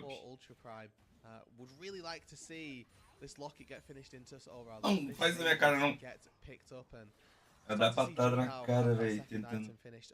This Poppy not particularly tanky right now. Needs that second item before we're really expecting any sort of stopping power in the front line. And once he gets tanky, I think. Não, o Cruzeiro complicou muito o jogo ontem. O Wallace jogou mal demais. Né, Cacau? Foi. O que você achou do Cabuloso lá? A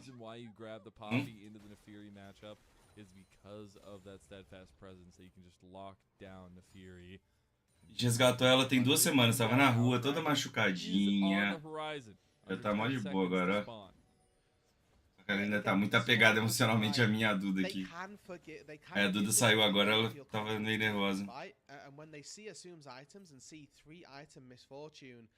I'd be scared as well. E aí, pichão? Walking around, this banana bush is completely Botar o bichão aqui.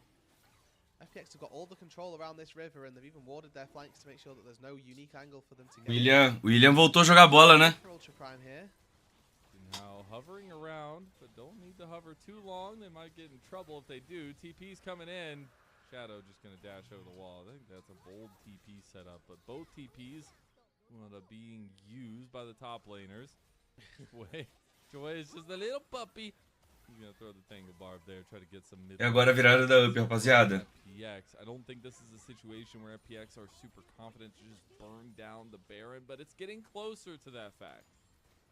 Yeah, and I mean, the issue that they've got is that their damage comes from their jungler, and typically, you know, the jungler might be one who wants to look to tank it. Maybe the Gwen can deal some good damage as well, in fairness, but their AD carry is not a Baron-killing AD carry, nor is their mid lane, and those are typically the two areas of the map that you look to for success. But it's worth saying as well that in this game, where coming into the day we were looking at FPX and highlighting Sheer and Shadow in particular, that Shadow here with this 1.8k gold advantage, 2 items on the Neferi, 4, 3, and 3 had been a large linchpin of why the early game had gone so well. Needs to just dial it in a little bit, right? He's got these 3 neutral objectives in those dragons, but in recent history, was a little bit of a reason why FPX have stopped that snowball, just dashing in a little too aggressively, a little too overzealously, and just needs to rein that back in just a little bit before we can start to see. Falta até agora aqui. And that's been F tá enorme agora sim. Oh, mas a Thalia tá legal, o Rumble também. Né? Muito gol de Nanico. Maybe even a reason why he didn't consistently have a starting spot over these last couple of years. But now, here on FPX, he's definitely wrestled control of that, and now FPX with him at the helm of a carry jungler can make the difference here if he could just play it a little bit smoothly. Shadow spotted here, trying to put some deep vision down. Takes 1 piercing arrow to the face, loses about 300-400 HP. But not going to worry about a build da in the back pocket as well. Thalia. Damage coming through from Zhong and Saber going to be significantly reduced. É bem comum essa build, né? Thalia precisa de item de mana. Leandro é bom aqui nesse jogo, né? Throwing the buckler will catch a little bit of a heal based off of that Sundera. Okay. And now it's business as usual for both of these two teams. Back to catching waves, waiting for a Drake. Bem padrão essa build da Thalia, né? Neither one of them is going to start the Baron. We're too scared. Also, just don't want to throw away game number 1 of the game, especially with the track record of blue side. I think FPX definitely have a little bit more wariness to throw this game away, because especially they get the Gwen, the Neferi. Could you imagine losing in this meta with those 2 picks? It would be shocking, to be honest, and especially given this game's context as well, right? Like, é porque o combo da Thalia tem burst, mas tem que ter follow-up, né? Game for the most part, and I think it's sort of well played on both sides. Ultra Prime have ceased that aggression, but also Ultra Prime were, you know, starting to swing that metronome right back in their favor, but FPX stopped that momentum in its tracks. I think that right now we've reached this sort of neutral point. Feels like both of these sides are pretty scared for trying to take a fight against one another. Neither one of them particularly knowing who is actually stronger. I think if you had to look at what we were talking about from draft, I definitely still really like Ultra Prime's objective setup at an even state, and as time goes on, potentially even more so. But the individuality of FPX is working for them as he's going to get the charge here. Try to get the double taunt over the wall. Can't do it. Chelsea is going low. Bullet time there onto Junhao. Junhao charged back into the bullet time. He's still alive, though. Shadow gets out with a little bit of his chunked health. There's gonna be some flashes burn, some summoner spells burn, but that's about it. Não era pro Junhao fazer tanque nesse jogo? Era, mas todo jogador de pop é idiota, mano. O cara pica pop jungle e faz essa merda de item, velho. Céu dividido. E aí morre em 3 hits. Todo mundo faz isso de pop jungle, não entendo, mano. Olha isso aqui.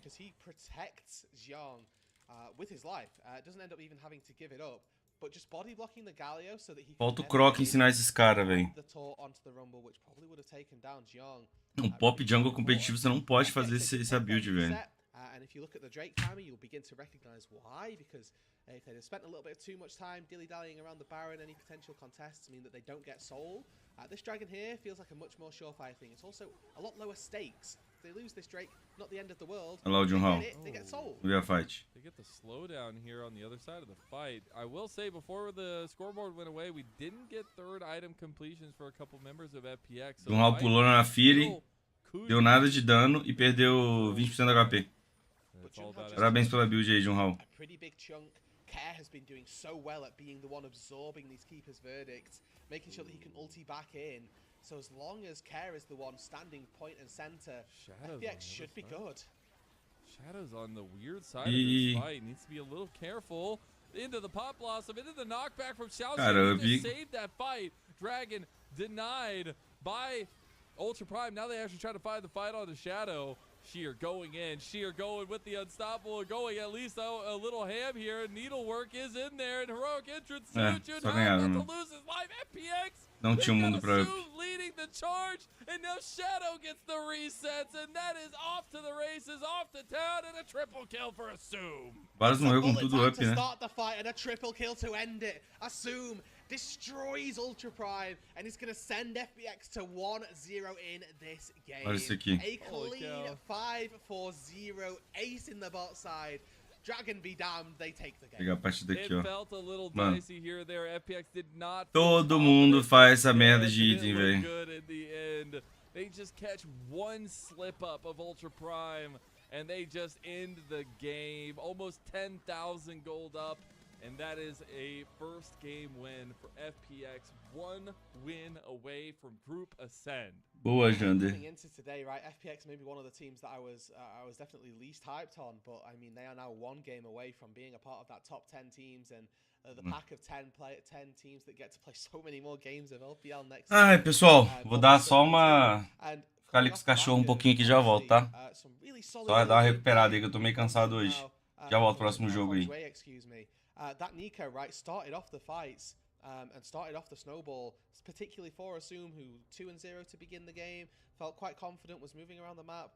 And then in the late game, Assume was like, thank you very much, support. You've done your hard work. Now let me step in. Now let me carry. And did exactly that. Yep, and it feels good for FPX's side of things to be able to see these strengths, to see Sheer still, man, having such powerful impacts, but it's really the entire composition, the entire team. Yes, maybe playing a little bit, little too rough for Shadow there, but the rest of the team able to keep kind of stable enough to enable those kinds of moments and let Shadow go off the leash a little bit, pun intended. Yeah, literally, right? Like he kind of got overzealous in a couple of instances and got punished appropriately, but FPX sort of righted the ship. Maybe somebody else sort of reined it back in. It's like, okay, calm. We've still got time here. We don't need to throw like that. And making sure that when we got to the critical juncture, the team fight that was necessary, that the rest of FPX were ready. And for the most part as well, felt like that was a series of ultis going wide and not quite connecting, right? Xiaojia knocking away Jue with the Pop Blossom, not really finding any purchase with that, but Junhao as well. Keeper's Verdict goes wide, means that it is a 5 versus 5, and the flash follow to try and connect onto Shadow, not quite making the impact that it needs to. Just so many small little things, and it's those players that are having the successful execution on team fights that aren't missing their skill shots and that are right-clicking appropriately. Assume in particular going crazy. On the misfortune too, out of all things, in a very difficult matchup, I think with the Poppy, the Alistar, like it just feels really difficult to layer that damage down. There were some tough ones to get in there, but he had some really good ones in the end. And when you see this version of FPX, you're like, I could see them taking a game or two off some of the top teams in that Ascend group, and it gets you excited. It gets you excited for this run from Group C all the way to Group Ascend. Yeah, exactly. Like they've had an absolute nightmarish sort of run of games, and for their group stage, right? They took one game against OMG, they then found one against NIP as well.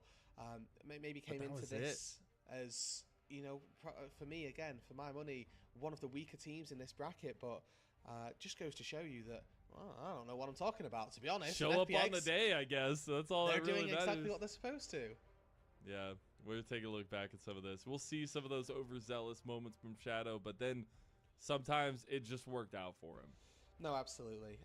And with Shadow here, you can just see flashing on top, just recognizing he's doing what he needs to, right? Like, I'm finding this Poppy, and maybe the need is the wrong word, but want is maybe better, because he's just devastating this Poppy at every given turn. And Junhao, I think, you know, ups and downs on the Poppy. There were certainly some very good Keeper's Verdicts that got a good fight start and some good wall bangs as well to catch people off guard. But there are also instances like this, and you know the Keeper's Verdicts that don't quite connect, and them on being on to care, for example.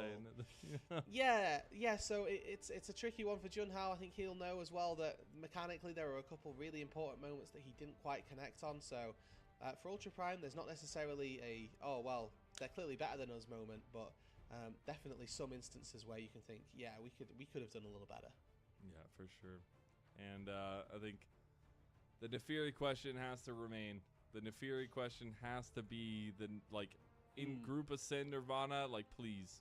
I do not want to see this champion just easily let over and given free wins to, because you can see how much pressure it has in the jungle. The clear speed is insane. You have to keep tabs on it at all times, and you have to stay proactive. And with all the objectives, everything else going on the map, it's so hard to keep up.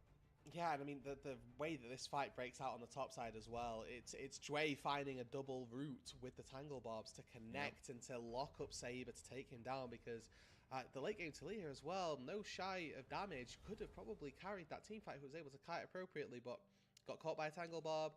Dway once again may not have found the perfect engage with the ulti, but found the route where he needed to, and it's just these small skill shots, small successful pieces that end up making the puzzle look real good for FPX. Yeah, and it was Dway's final pick there with the Nico to kind of lock it in. Even got that play on mid lane on the Saber with the counting minions tech thing going on. Who gets MVP though? Who do you think? This one, I could honestly give this to Assume. I could give this to Care as well for body blocking really well. I could give it to Dway for the early game proactivity. So, yeah. Assume. Yeah, good. I'm happy. For the one time that the Neferi didn't go absolutely crazy. Oh, it did go crazy, but it also went crazy, but then he also also inted, so you know. Yeah, can't give him that. Assume was consistent, and I think for a player like Assume as well, it's really important, you know, being traded over and then performing like this. Absolutely, that FPX one step away from that Group Ascend saving grace. Ultra Prime needing something to come back into this one. We'll see you after a short little break.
Welcome back, everyone, to LPL English, your unofficial home for everything LPL. I'm Mazel. I'm joined by Rude Dude, and we're into our second game of our best of 3 of the night. It is FPX versus Ultra Prime for a spot in Group Ascent.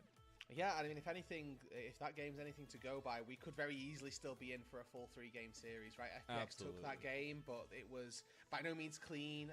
There was an element of measured to it, but there were a couple of dicey moments thrown in there. And remember, best of 3 Fearless, so the Fearless is actually important. Neferi, Gwen, both off the table.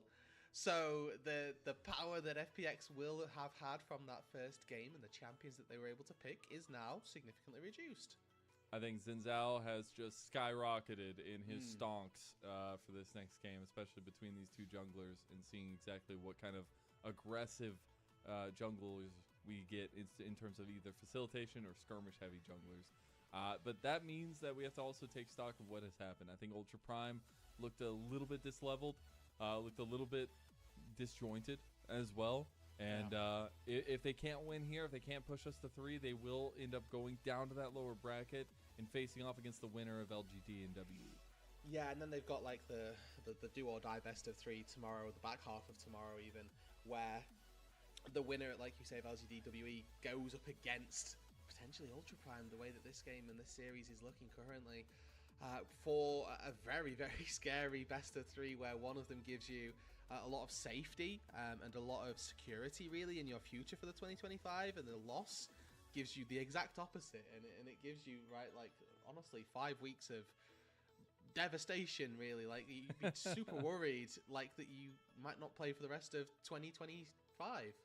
Yeah, again, we've labeled all the differences over and over again, but you want to be in Group Ascent, you don't want to be in Group Nirvana. That's pretty much the gist of it.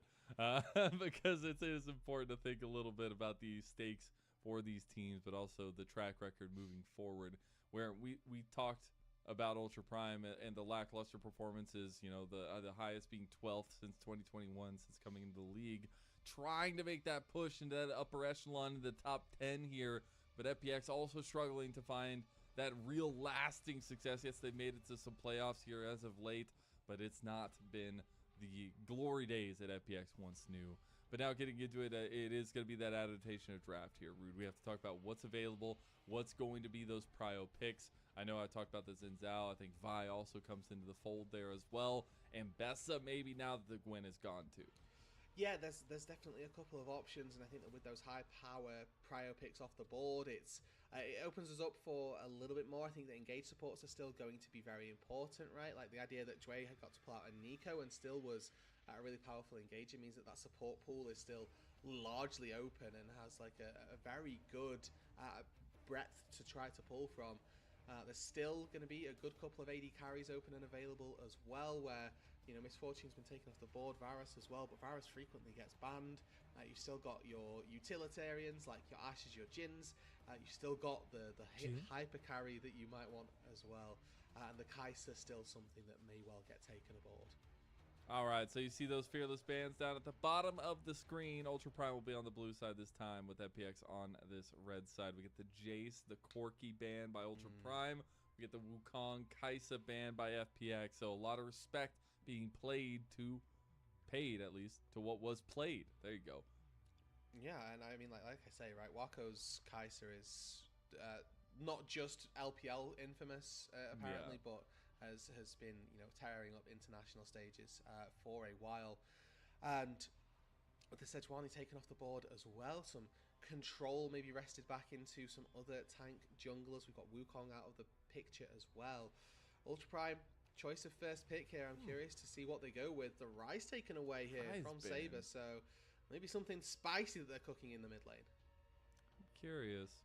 I'm very curious. Xin Zhao has to be the immediate pickup here by FPX, I would think. It is a kind of the dueling fates of the Vi versus Xin Zhao that we've seen as of late. It's the Skarner instead. Xin Zhao, not even the play. Gonna go with the Ambessa Skarner double lock-in for FPX. Yeah, and I mean, this now opens up for a potential sort of disengage style composition for you, Ultra Prime, right, where you see so much engage super early on. Definitely a window for you to try and take something. Renata, maybe? Yeah, exactly. Focused on keeping people at bay. But Ultra Prime just say, none as to that. We're dive. Yeah, we'll join you, actually. We will just have no backline. Well, how about that? Get the Zed in here. Just do it. Get it back in here. Let's see what happens. If you do want a little bit of dive, though, to pair up, you need some kind of mid-jungle duo for Junhao and Saber. Ari? I think Junhao has been, kind of pillar for the team in a lot of ways. Camille is the lock-in here into the Mbessa, it looks like, for Xiang. Yes, this is like a hybrid of A, an answer for the Ambessa, but B, something that synergizes really well with the composition. Yeah. Renekton is your go-to answer for Ambessa, but the Camille gets locked in as a pseudo answer. Not nearly as good as the Renekton, but can also dive very well, much better at diving, in fact, than the Renekton. So locking in the Camille here gives Ultra Prime access to whatever it is that FPX are looking to draft for themselves. And for the time being, we are just 6 champions that are all going to butt heads. Yep. I love that Care goes for a classic for him in the Sylas. Pretty good melee mid player, as we've seen as of late, but the Sylas unlocking him here now. Also was hovering the Ahri, knowing that that could be a potential combo for them in the mid jungle for Ultra Prime, and being able to take away that Spirit Rush would be very nice. Now we're in the second phase of bans. It's the AP focus right now for FPX. They ban away the Ziggs. We'll see if any of those kind of team fight supports are going to be the focus right now for Ultra Prime, the first one being the Braum. Okay, so Braum gets locked in, suggests that they're immediately looking for some sort of engage, like a Nautilus first off, to maybe look for, something that wants to fight aggressively, doesn't want to get pummeled by Braum passives on its entry. The Aurora taken off the board actually from Ultra Prime, so happy if they want to go for something aggressive in that support pick. Happy as well for them to lock Ahri in, like you alluded to earlier, Mazel. So with the disengage options taken off the board, yeah, I mean, FPX had that choice, but FPX decided to go against it. They did indeed. See if they're going to be able to pick up anything with the stragglers on the support setup. Could just be the Rakan, if it is going to be anything. The Xayah is the lock-in for Assume. It is a comfort pick for him for sure, and also providing some safety to that dive that Ultra Primer brings. Tô aqui, gente, porque eu tô meio cansado mesmo. Aí eu tô dando umas saídas, tá ligado? Fiquei ali um pouquinho deitado ali, dar uma esticada, fiquei ali fazendo carinho na Cacau. But my concern is that there's only so many things that you can use Featherstorm for, and Ultra Prime are seemingly doubling and tripling and quadrupling down on their dive. A true shot barrage over the top as well is Meu Deus. injury, so Ai, é Fearless, né? available to Ultra Prime to get to this backline. And then the question is, what support does Assume have? Because there's no way that he Camille. Eu sou Camille fã. Teu time é uma piada. Meu Cruzeiro? 12 pontos de saldo de gols, por quê? For sure. I think it's a little Que é... Por que 12 pontos de saldo de gols? I know he hovered the Poppy. I think it'd be hilarious if they thought they could pick Poppy here, and they're like, "Oh, this is it. This is the. Oh, wait, it's gone. This is fearless." Camille com vai eu gosto. Mas Scanner é muito bom contra.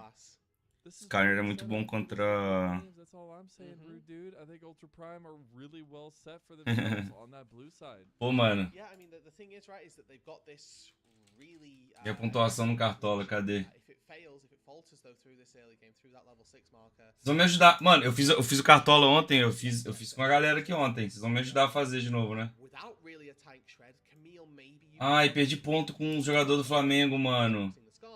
Something's gone severely wrong. So, trying to keep our eyes on how well they can get through the Gabigol, 13 pontos. Dudu fez 13.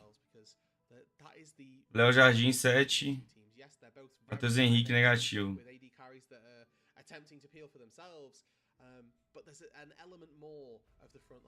Então, eu acho o Zay muito forte aqui também, mas... Hoje a Zaya não é a mesma Zaya de antigamente, né? To get the ball rolling for themselves. I know Akali really needs that kind of level 6 mark to get the ball rolling for her, but I want to see a lot of proactivity, at least from Junhao on the Vi, to get some control of the map, to get some control for Ultra Prime in this series. And as we go into it, it is match point for FPX. If they can win here, they are automatically into Group Ascend. If Ultra Prime can bring us to 3, we got a series on our hands. First little smatterings of chants from the crowd as well there, as we're starting to, get into the weeds of the evening, and knowing that this game in particular could very well be the final one that we play for today. Let's be real. Team. I know, could be. Let's be real. We're going 3. It's the LPL way, is that we go for 3. It's the LPL way. Ooh, the double grasp. Interesting. Yeah, and especially for the junglers, or for Shadow, I should then say as well. Really, putting a little bit of emphasis on the. Cara, eu tô tendo que fazer um malabarismo aqui pra poder enxergar o OBS aqui toda hora, porque tem a porra da minha garrafa de água aqui. Aí eu só tirar a porra da garrafa de água aqui, eu me estressei agora comigo aqui. Como idiota eu sou, eu tô desde as 7 da manhã, desde as 6 da manhã, tendo que fazer assim. E aí, porra, é só tirar, era só eu pegar a porra da garrafa de água e tirar daqui, tá ligado? Não, eu só, tipo assim, eu tiltei aqui, assim, porque eu acabei de passar, porque eu sou idiota, mano. Por que eu não tirei essa porra? Tá ligado? Só falando alto aqui, né, pensando alto com vocês, pensamentos intrusivos, deixando eles falarem. Mano, vamos lá, vamos ver o draft, vamos falar do draft. O que podemos falar das duas comps aqui? Primeira coisa, quando tu olha nesse draft, cara, pô, vai aqui, né? É sempre um campeão importante aqui, bom pra dar engage. Isso é bom contra vai, isso é bom contra vai até também a Bessa. Eu acho que o Sylas também é um pique bom contra vai, ele faz zônias, isso aqui é bom contra vai. Eu acho que a vai não é tão forte nesse jogo, tá? Eu acho que a vai não é tão forte nesse jogo. O EZ, vamos falar do EZ. O EZ, ele é muito bom contra Zaya, tá? Contra Sylas, talvez. Né? A Hell.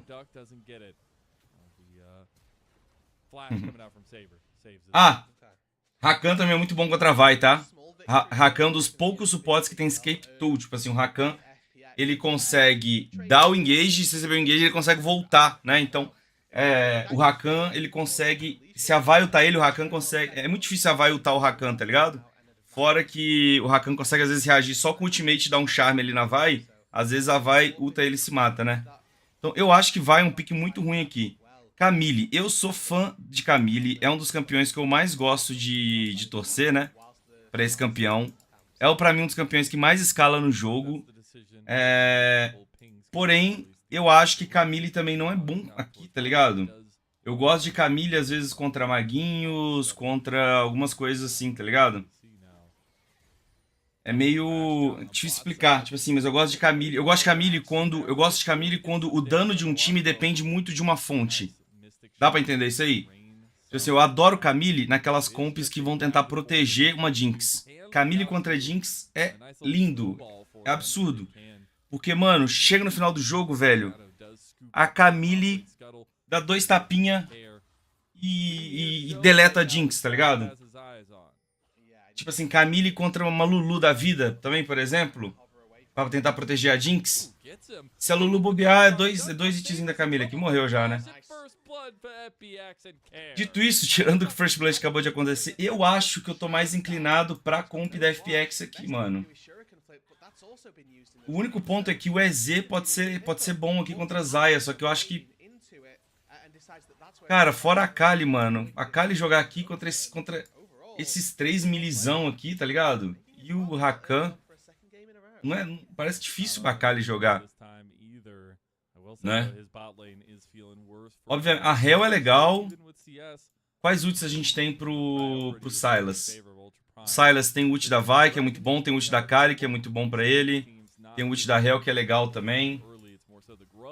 Eu acho que eu sou mais a comp da FPX aqui, rapaziada.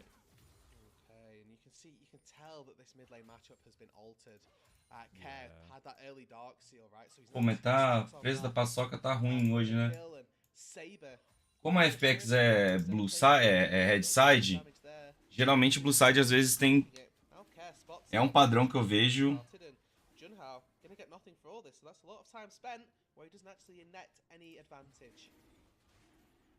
Gonna try to wrap back around. Oh, it just barely resets. Does end up only getting back up to about half health, though. Its way is here.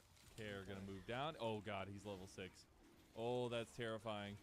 He's gonna back off. All right, it's fine. They'll be fine. Fortunately, I mean, they can just hop out over the wall, and that makes it okay in the end, because they do get the dragon. It's, again, a little bit of time wasted, and I think that about evens up the tempo in the junglers as well, because Shadow spent a lot of time trying to clear mid lane, to be honest, as opposed to clear his camps, and finally Junhao spends a bit of time clearing the Drake instead of clearing their camp. So both of our junglers about on even footing. A Shadow heads towards... Lembra do Zeca de Silas, lembro? Nossa. Até arrepiei aqui, até arrepiei aqui com meu mano José Carlos contra DG. Eu fiquei, ai, José Carlos! Meu Deus, José Carlos! Mata todo mundo! Que dia eu fiquei maluco.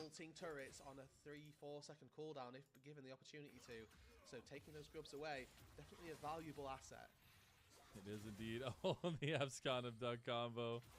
Got a little bit wide there from Care under the shroud. Tried to guess where he... Ai, ai, ai. Not gonna be able to find him that time around. Assume, though, he might have to fly. Meu Deus, cara. Ah, ele quis beitar. Você viu que o Xiaoxia deu o Qzinho da Hell? Você viu o que ele queria fazer? Vocês entenderam? Eu só sei disso agora porque eu joguei... Eu joguei bastante arena de Hell já no Bravura. Já caí de Hell 2 vezes. Eu acho que até mais, se pá. Ele quis beitar o flash da Zaya. Como a Zaya tava sem... Não tem ult ainda. Ele dá o Q, fingindo que ele vai dar Q flash. Porque o Q flash, você meio que tem que... Você tem que meio que praticamente flechar num predict que o cara tá flechando também. Tá jogando F5 porque, cara, porque eu joguei muito arena esse ano com o Gui, que é amigo meu, né? De tarde, assim, tá ligado? Faço uma reunião, aí do nada jogo uma arena com ele e tal. Mas eu não tô jogando muito LoL, mas eu quero começar a jogar em stream, né? Eu quase não jogo LoL. Inclusive, hoje, dependendo, eu posso jogar uma partida aqui. O que eu quero fazer? Eu tenho uma conta minha, uma Smurf. É porque é foda eu jogar na minha conta. Todo mundo me reconhece, então eu não posso afundar os caras. Então se eu jogar mal, é foda. Tipo assim, se eu afundo o jogo, o cara que tá jogando no meu time, ele fica puto comigo. Tá ligado? Se eu trollar muito. Mano, eu sou ruim jogando LoL, então às vezes o cara... Às vezes, mano, um cara me xinga e o cara... Sei lá, o cara para de entrar no Mais Esportes, tá ligado? Aí é foda, porque eu não posso ficar jogando muita solo kill com o meu nick. E ao mesmo tempo eu não quero perder meu nick, né, na minha conta principal lá. Aí, quando eu jogo na minha conta principal, eu tenho que jogar realmente muito pra vencer e tal, né? Aí, o que eu tô pensando? Eu vou jogar, só que eu quero jogar... Eu sou jungle, né? Mano, a galera... Mano... Cara, as pessoas... A galera, às vezes, uma solo kill mexe muitas vezes com o cara. E, tipo assim, às vezes o cara fica puto comigo por causa da solo kill e o cara... às vezes alguém que acompanha meu conteúdo para de acompanhar, porque o cara ficou puto comigo, tá ligado? Então, eu só jogo solo kill, eu tento jogar só... Tipo assim, hoje eu jogo pouco, mas eu tento jogar com os campeões que eu sou bom, tá ligado? Na minha conta. O que eu quero fazer? Eu quero testar, jogar igual o Balls joga top lane. Eu só jogo jungle, né, inclusive. Não jogo lane, jogo jungle. Mas assim, eu quero jogar igual o Balls. Tentando fazer proxy, tentando ganhar vantagem de tempo e ver se eu consigo aplicar o método dele. Porém, eu não posso fazer isso na minha conta, porque eu vou estar literalmente jogando, morrendo, ficando 0/8 em alguns jogos ali, seja de Sion, né? Sei lá. Opa, olha, vai.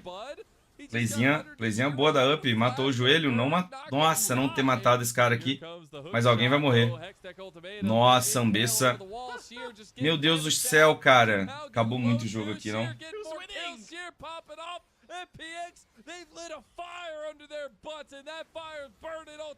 Meu Deus do céu.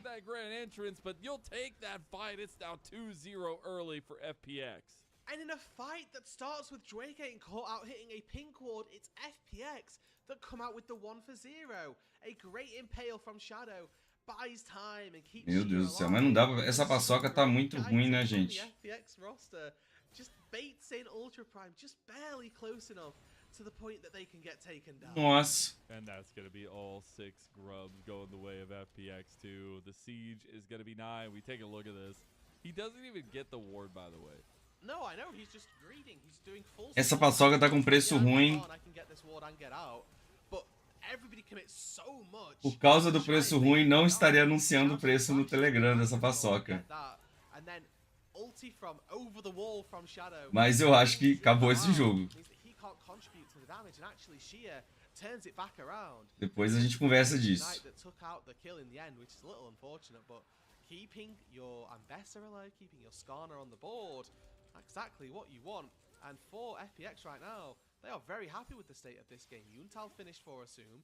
Essa comp, mano, essa comp aqui, ó, principalmente esses dois campeões saindo atrás são horríveis do jogo, tá ligado? E esses dois campeões contra isso são horríveis. Não, o problema não tá sendo alguém daqui ficar forte, o problema tá sendo esses campeões fracos, tá ligado?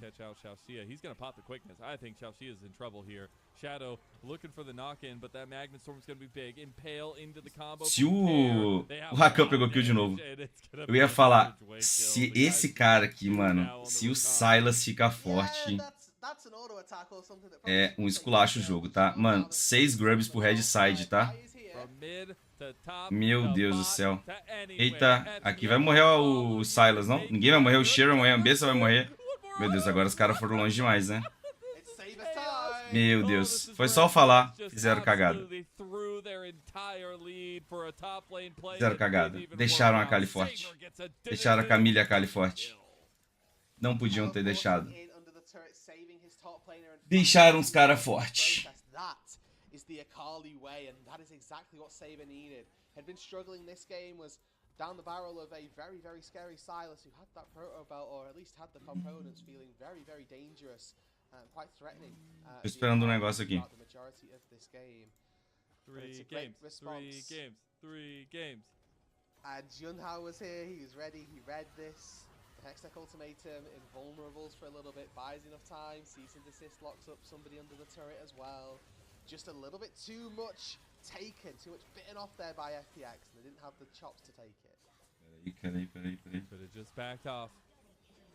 Could have just had safety, but they wanted more. They wanted to find. Well, it's because Dre's been taking all the kills, man. They need to get kills on other people, so they're searching for them. They're like, man, we just still haven't gotten another kill besides Care in the actuality of things.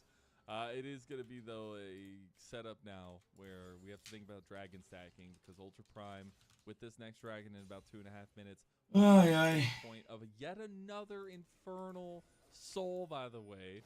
And I think that'd be pretty huge for their. Eu acho que a parada do pode ser um problema esse soul point, esses Drakes, né?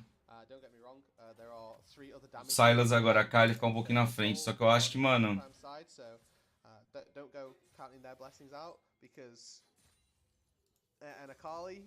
esses caras não podem errar. It's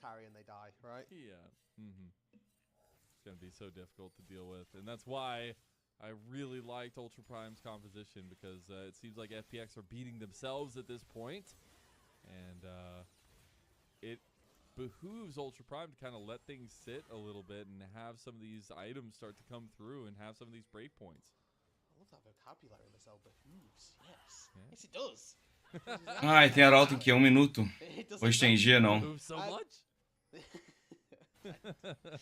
Eu só deixei uma thumb meio padrão ali de da LPL no YouTube. Oh, inclusive, rapaziada, tem alguém que tá assistindo aqui esse vídeo que ainda não... a live aqui na Twitch. Opa. Ai, não conseguiu levar pra torre, né? Tem alguém aqui que não tá seguindo ainda o canal no YouTube? Quem puder, segue aí, ó. Tô mandando o link pra vocês. Quem estiver vendo no YouTube também, vê se não tá seguindo esse canal, segue esse canal. Deixa o like aí. Se você tá vendo na Twitch, se você puder pelo menos seguir o canal no YouTube e deixar o like na live, ajuda muito também.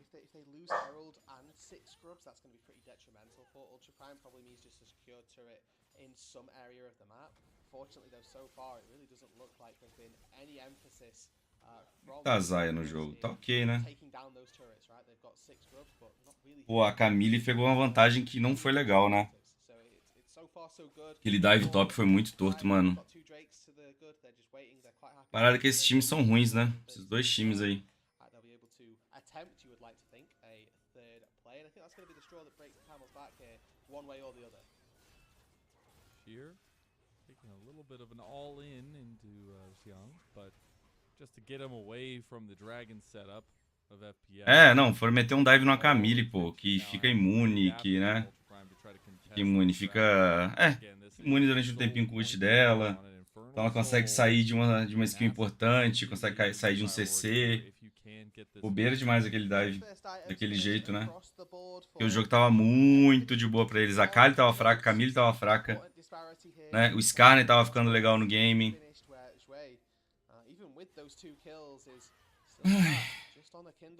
Pô, eles vão givar o Drake pra pegar o Arauto? Ó, ok. Não acho muito também não. Valeu, Gabriel. Valeu por ter colado aí no YouTube também.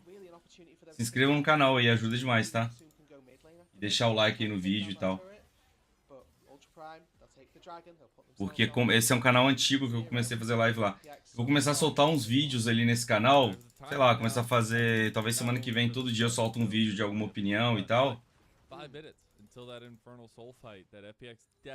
Só pra ter... Só pra ter... Começar a fazer view lá e poder começar a monetizar o canal. Porque esse canal no YouTube nem tá monetizado também. Coisa boa lá, boa. Tamo junto. Valeu, hein.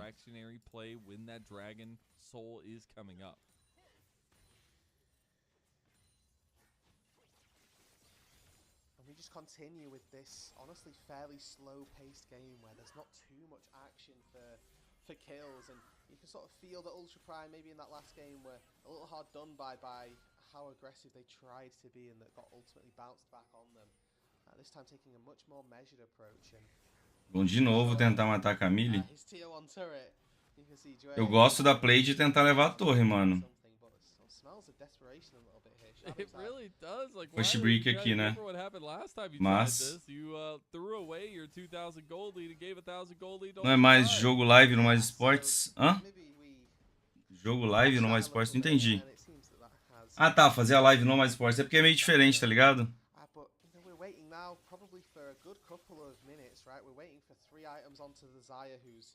Opted into this Zeal second, which is part, definitely one of the routes you can go, but curbs your build path and makes it so that you're not hitting that 2-item spike of IE plus Yuntal super early on. Just really valuing the attack speed for the Zaya here, going to be the case, and maybe if it's Flicker Blades, yeah, second, that kind of makes a little bit of sense. So you're going to have more damage from the Blade Caller, but we are very delayed on Infinity Edge, or just not getting there any time soon. Second item might be something. Yeah, that third item is definitely what is looming large here. Get a little bit of push from Wako in mid lane. Junhao hovering over this top side as well of this fight. And I do wonder, though, with the Atacon coming up as well, neither team really has the damage, like at least right now or even anytime really soon, to kind of burn any of these big objectives, be it the Baron or the Atacon. Obviously the Baron not for a long while. So do you expect the kind of Elder fight, which we're probably, if the Soul... então, é porque, eu falei, né? Porque no Mais Esportes, assim, mano, é porque essa live é minha, tá ligado? E Mais Esportes é o Mais Esportes, o Eric é o Eric, tá ligado? Essa é uma live minha. Eu poderia botar pra gente fazer a live mais no Mais Esportes, e talvez ter outras pessoas fazendo junto também, né? Às vezes daria pra fazer uma coisa mais assim, sabe? Com Cálice e o Corres também fazendo live de LPL, LCK, sabe? Às vezes dá pra fazer isso, né? Only get the charge off though. Very interesting from FPX there. Deep TP as well. Look at the minimap. This is tough. I mean, FPX, they're in a really tough position. Meu Deus do céu. Combo there. They don't have any hope in this one. Caramba, o Sylas saiu vivo disso. Vai morrer agora, né? Nossa, que massacre, mano. Nossa, que massacre. E massacre. GG. Qual atacante que é esse? Ainda é o atacante da XP ainda, né? Surreal, mano.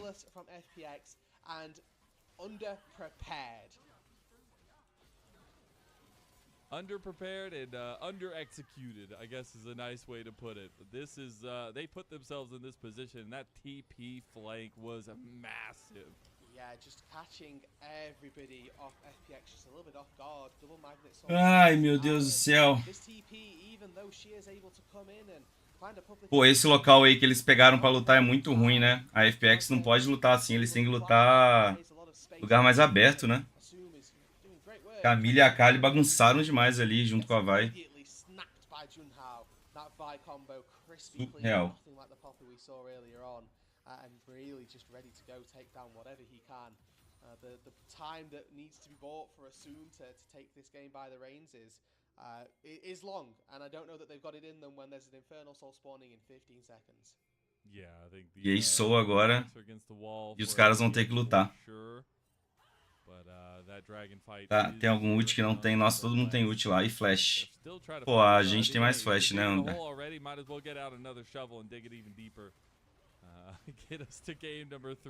Pior que não é bom FPX dar engage, tá ligado? Foda é isso. Pô, Camille tá com um flank bom. Zaya já tá ralfada ali. Ralfada assim, né? Já perdeu um pouco de vida. Aqui a Up ganha o jogo agora, tá? Não sei como que a FPX ganha essa faixa. Olha a Vi, onde que ela vai estar já. Pô, a Zaya tá bem até agora na fight, hein? Não tá mais. Até não tá mais. Eita! A Zaya tá... Ai, meu Deus. Meu Deus do céu, o EZ tá carregando a fight. Carregou a fight. Trying to dash away, but Saber and Wako, they still have their health bars. They still got everything. O EZ pega ele, né? Try to find out Sheer here. They might be able to chase him down. Sheer's gonna go down. He may end up getting executed, but he will fall. Shield actually. Oh, ele vai conseguir sair se pá. Tem TP alguém? Sylas sem TP. É alma. Ai, meu Deus do céu. Joga essa alma é boa. Cara, mas a fight... Mano, a fight teve uma hora ali que pareceu que... Pareceu que a Zaya ia carregar a fight, hein? I like that they baited us. Yeah. I think he timed it right, just aimed it wrong. That is Infernal Não, Soul, though, and you a Kali tá muito grande, mano. Literally destroying the entire team last fight. It's gonna be even worse the next time around. Ai, ai. This Akali pick's actually coming in super clutch for them. Yeah, and again, it's one of these fights where you can see Assume once again largely free hitting. He gets out of the Magnet Storm, is able to take down Xiaojia. There's a good little impale as well, which keeps the fight at bay. But he just gets obliterated by one Akali combo. Caramba, teve um dano ali. Nossa, olha o R2 da Kali. Meu amigo, se essa Kali não faz história assim, a FPX já ganha fight, velho. Que isso? Pô, mas só tá 2k ainda na frente, né? Ficou muito gold no Rakan também, né? Na real é mais nessa vantagem, não é 2k, né? Essa vantagem dá pra falar que é uns 3k, porque... Olha a vantagem aqui, né? 1k e meio, só aqui tem 3k. Mais 1k, 4k de gold praticamente. Isso daqui mascara muito, né?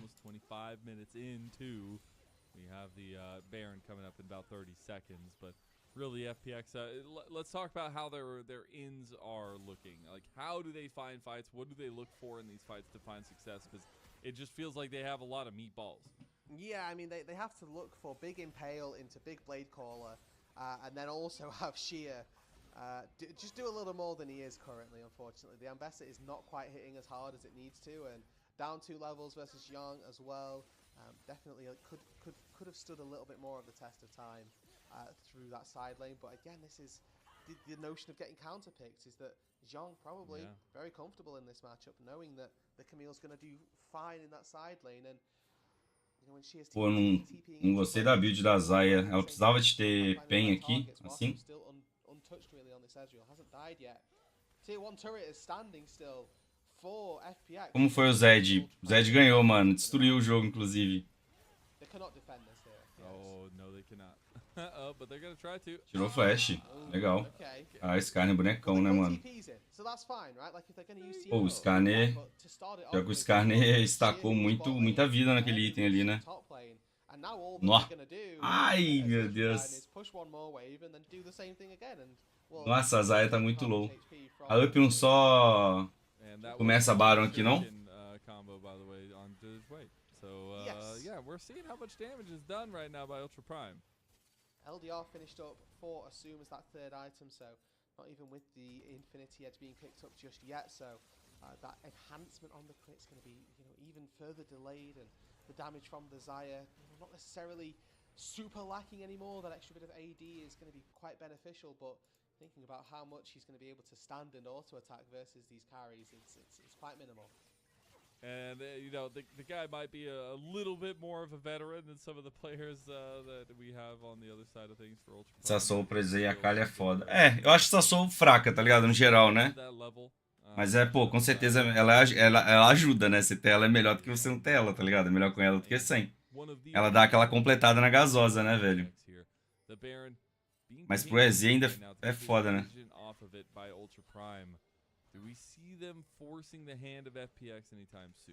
Ai, não entendi muito por que a Zaya fez fez Dominique assim, velho. Eu acho que era Infinite Edge aqui mesmo. Bater mais conseguir bater mais na Vasa. Sheer is nowhere to be found. He's going to TP, but it's so far back. 3 hits across Nossa, acabou o jogo. Care's already fallen. FPX are falling apart here, and Sheer just goes with the public execution. He put himself on a stake. Ai, meu amigo. In the yard as Ultra Prime going for the Baron now. They should be able to just clean this one up. Another 4 kills in the favor of Ultra Prime. This time round, they will secure the Baron as well. And Assume just cannot do the damage. Care cannot support either. And despite the best efforts of FPX, it's a great opening. Aqui eu fui. Aqui eu fui, rapaziada. Adeus pra todos. Eu tinha que ter ido. All the while, Assume's getting taken down by Junhao, and you can see how the Vi's full HP after that. It's nowhere near a close fight. And there's just not the time, not the pressure, not the help, not the support, not anything that FPX need to take this game. Now you got Elder Dragon coming about 45 seconds. Don't think there's really much hope for the fight there for FPX. Maybe they'll throw themselves at the wall one more time. But we almost on 4 items there for Saber as well. And just looking at these big spikes, it is FPX with Way already out there in the Dragon side of things. But I guess, you're going to lose anyways if you don't try to flip this one. Yeah. You're already losing your base, so why not try it? Yeah, literally. Like, what's worse that's going to happen is you give Elder and then they end the game because they have Elder, or you fight them at Elder, they lose, and then they end the game, right? Like, at least if you fight them and you somehow pull off a miracle fight, right? Like, everybody on Ultra Prime disconnects and you get the fight. There's no chrono break. We have a great little time, and you can then maybe start to come back in this game. But if you don't go out there, you don't try and fight them for the Elder, you're just gonna lose, and that's just. Nossa Deus, não pode givar o Elder aqui, né? Nossa, e a Camille leva, e a Camille derretendo a torre lá, né, mano? E os caras estão indo top. Os caras vão dar GG, pô. Os caras vão dar GG. Just throw spaghetti at the wall, see what sticks. Saber's trying to clean up here. Oh, they're in it. Public execution is there. Meu Deus do céu. Meu Deus do céu. Actually, they do get the Elder, but they won't have any bodies left to have the buff. Yeah, and as we foretold, as we saw, it is a 3-game series to promote into Ascend. Ultra Prime take us to match point, and even us up in this series then. So, 1 AP. Ai, brutal. Já volto aí, rapaziada, pro jogo 3, beleza? Vou lá ficar lá com os cachorros um pouquinho, pegar mais um café. Eu tô morto. Valeu. Indeed, had to go to 3, couldn't go to 2. because Ultra Prime showed some of those moments in game 1 that we were like, okay, this is why this series is so back and forth, and why FPX never really have full control of a game until they win, because these are some of those consistency issues bubbling to the top that we mentioned all day long. And it's one of those games, again, FunPlus had a little bit of an advantage in that early game, right? But credit to Ultra Prime, because they snapped their fingers, and as soon as FunPlus overstepped just a little bit, they wrested control back of that game, and then from there never actually really let it go. I think that had FPX not fumbled underneath that top tier 1 turret, there's a real world where they could have taken this 2-0. But there's equally a world where they fumble somewhere else a little bit down the line, and the world that we're in here is where they fumble on that tier 1, Ultra Prime collapse, and get themselves up to now 1-1. Yeah, and that's what's crazy is FPX like had a pretty solid start to it, but then just kept fumbling the ball for themselves, which I feel like is the story for a lot of our 3rd, 4th place teams from our groups. A lot of the case why we get to see these kinds of back and forth moments, and some of those groups getting a lot closer than maybe they should have been on paper. But now in this qualification setup, like, this is what makes it fun. This is what gets us from those kind of best of 1s fully transitioning into best of 3s, best of 5s moving forward as well.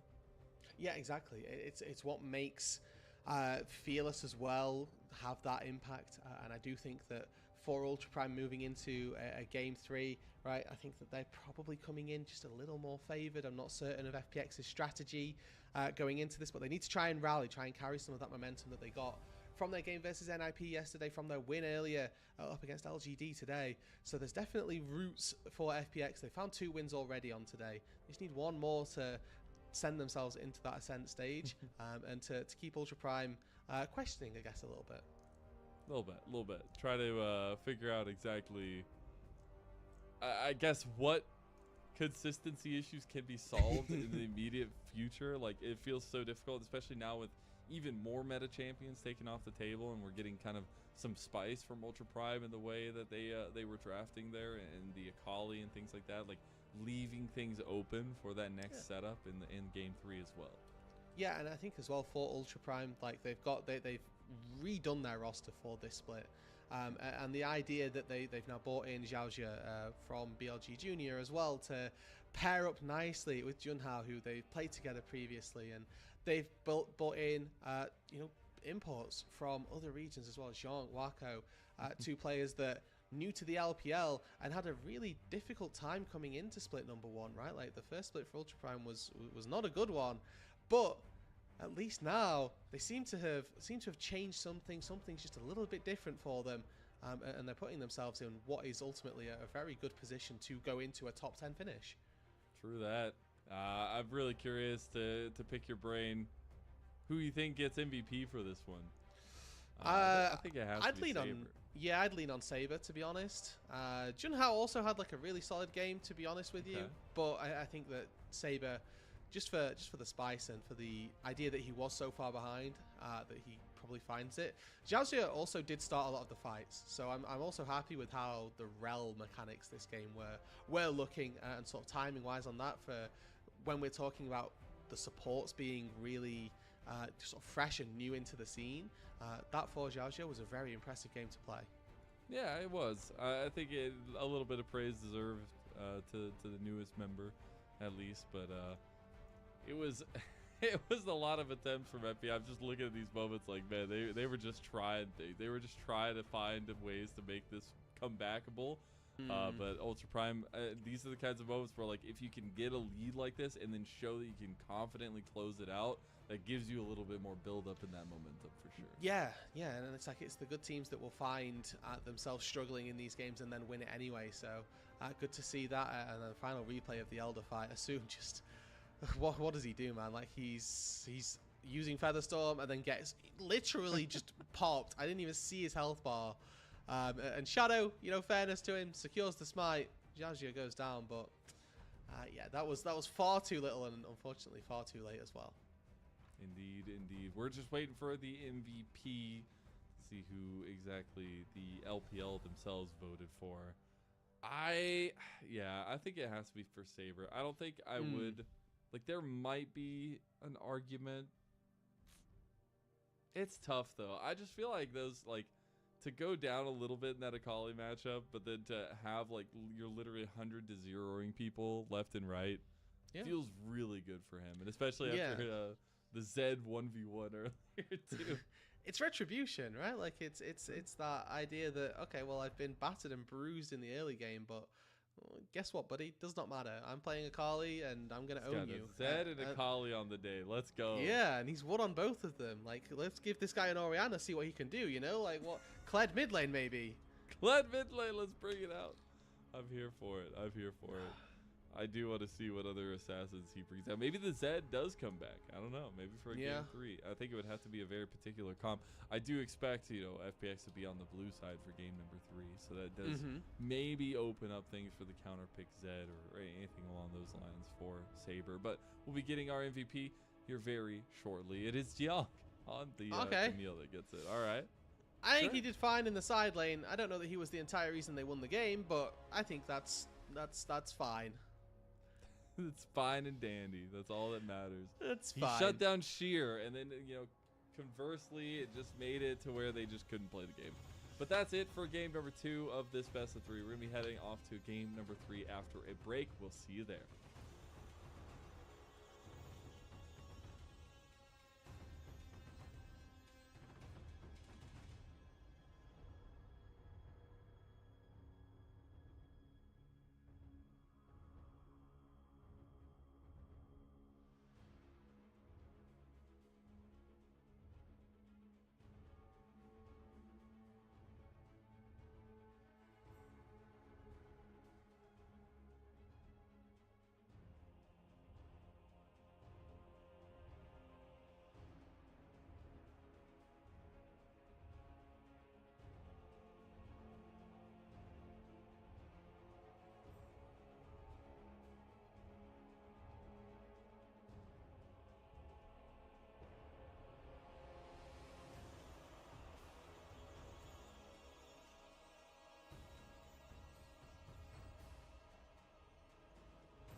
Voltei.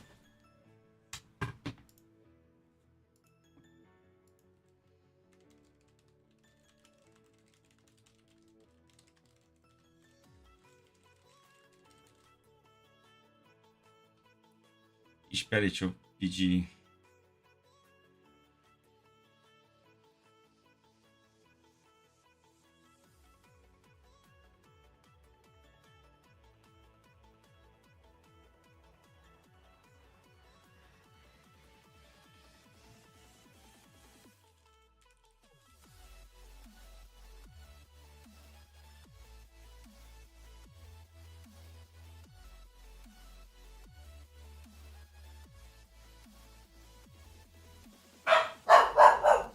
Quem tá aí comigo? Mano, tá falando com os amigos meus. Deixa eu ver se o Cruzeiro já soltou alguma coisa. Nossa.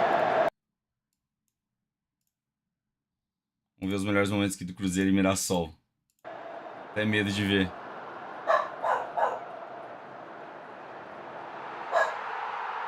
Mano, gol do Dudu muito foda, tá?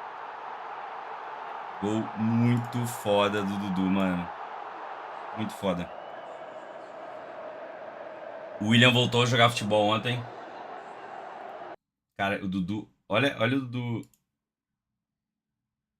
A entrada dele aqui, ó. Tipo assim, ele foi muito espertinho, mano. Olha onde ele tá aqui. Tá de boa, de leve, olhando. Ele foi o único que acreditou. Esse cara parou de correr, mano. Não, Kervek, porque o negócio paga adiantado. Depois que fez 2-0 já foi. Já tinha pagado já. Aí depois o outro gol do Gabigol, né? Ah, mas eu fiquei puto pelo Cruzeiro mesmo, não por aposta por dinheiro, né? O gol do Gabigol foi bonito também. De novo saindo pela direita, de novo cruzamento do William, né? Ó. Tum. Isso aqui foi bonito. Tum. Toma.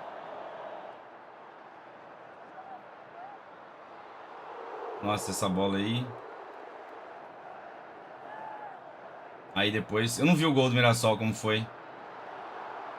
Nem sei como foi o gol do Mirassol.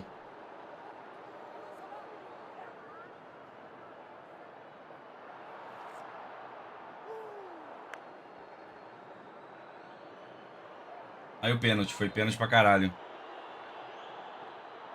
O Cássio pegou.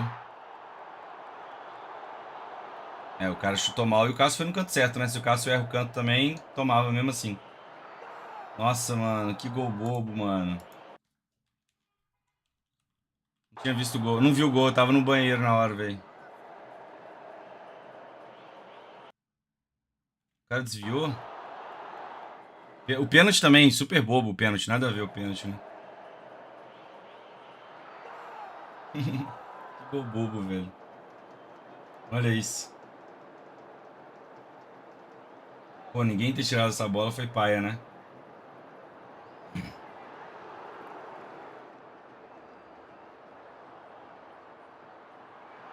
Essa bola do William foi bonita, hein? De esquerda.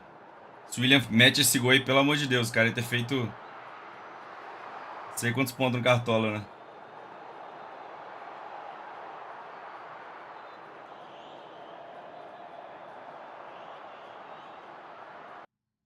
É. É isso, o Cruzeiro jogou mal, mano. Mas ganhou, tá ligado? Ganhou. No final o Cruzeiro ganhou, né? Mas jogou mal, jogou mal. Aí eu tava falando com uns amigos meus que no final do jogo rolou uma parada no estádio que, tipo assim, mano, quem já foi em estádio vai entender o que eu tô falando. Todo time tem formas com que você canta, grita, apoia, tem tipo, um tipo de músicas diferente, como você grita o nome você grita o nome do time, tá ligado? Todo time tem essa parada, né? E ontem, no final do jogo... Deixa eu baixar o vídeo aqui, pera aí.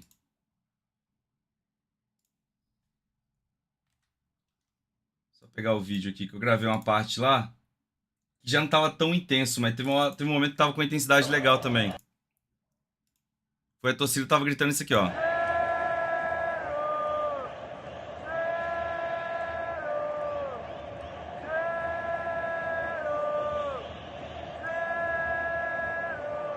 Cara, Parada que foi, tipo, uns 5 minutos assim. Aí qual que é a parada? Pô, a torcida do Cruzeiro tá gritando zero, Eric. O que tem? Geralmente a torcida não canta. Esse zero desse jeito, geralmente no estádio, é tipo assim, velho.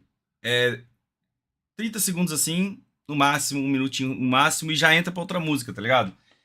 Eu já vi ter mais o Cruzeiro durante muito tempo, tá ligado? Às vezes, né? Só que aí, tipo assim, o que rola? Isso foi no final do jogo, nos últimos 5 minutos de jogo. A torcida meio que, pô, todo mundo tava meio puto com a performance, tá ligado? O time não jogou bem.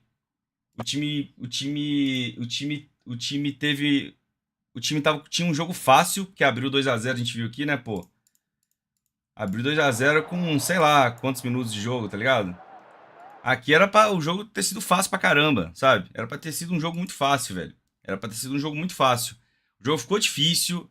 É contra um adversário fraco. É contra um time que provavelmente deve ser até rebaixado, tá ligado? E, pô, o Cruzeiro conseguiu ter um jogo difícil, ter um jogo complicadinho em casa, 40 mil pessoas, né? Contra um time ruim. E, pô, tava todo mundo meio puto ali no final, porque. Porém, a torcida tava gritando de um jeito meio que tipo assim, mano. Pô, a gente tá. Foi uma parada diferente, tá ligado? Do jeito que tava cantando. O sentimento que eu fiquei foi meio que tipo assim, velho. Foi uma parada muito foda. Foi uma parada meio que, mano, tamo aqui. Tem 40 mil pessoas pra assistir um jogo contra Cruzeiro e Mirassol, num sábado à noite. A gente tá aqui, tamo aqui. Pô, o time tem que melhorar, mas estão apoiando. Vamos apoiar, tá ligado? De meio que, pô, a gente entende que esse é praticamente o primeiro jogo depois de um tempo de trabalho do treinador novo, né? A gente entende que ele tá tentando entender ainda melhor a escalação, né? Testou o Vidalba na esquerda, hoje o Kaique voltou a jogar, né? O Wallace foi titular hoje, jogou mal de novo. O Matheus Pereira começou no banco, porque tá voltando agora, tudo mais. A gente entende, tipo assim, foi meio que, pô, da torcida entender, a torcida não ficar enchendo o saco no final do jogo e a torcida só demonstrar apoio, mas meio que assim, pô, demonstrou apoio, só que, cara, o time tem que entender que, mano, não é pra passar aperto contra o Mirassol em casa, não pode rolar isso. E o time entende isso, só que meio que a torcida foi uma parada diferente, tá ligado? Foi um sentimento meio diferente. Geralmente, eu já estive em jogos que o Cruzeiro tava jogando mal e ganhou também. E eu já tive em jogo que o Cruzeiro ganhou de 1-0, 2-1, sei lá, e etc. E o Cruzeiro tava jogando mal, mas tava ganhando. E geralmente em final desses jogos assim, a torcida tá puta. Tá puta numa. Tá puta de um jeito que, tipo assim, velho, todo toquezinho na bola meio errado, a galera xinga. Ou o time toca pra trás no momento que você achou que o time ia pro ataque, a torcida fica. A torcida fica tipo assim. Mas não, foi uma parada meio assim, tá ligado? Foi um pouco diferente. Foi meio tipo, beleza, começando um capítulo novo agora com um treinador novo, né? E etc. Vamos ver. Foi um sentimento meio assim, tá ligado? Pelo menos eu senti isso, né?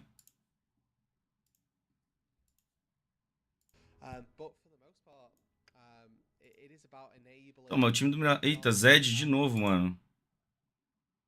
Mas agora é Zed contra. Pô, Drave é muito ruim aqui, né?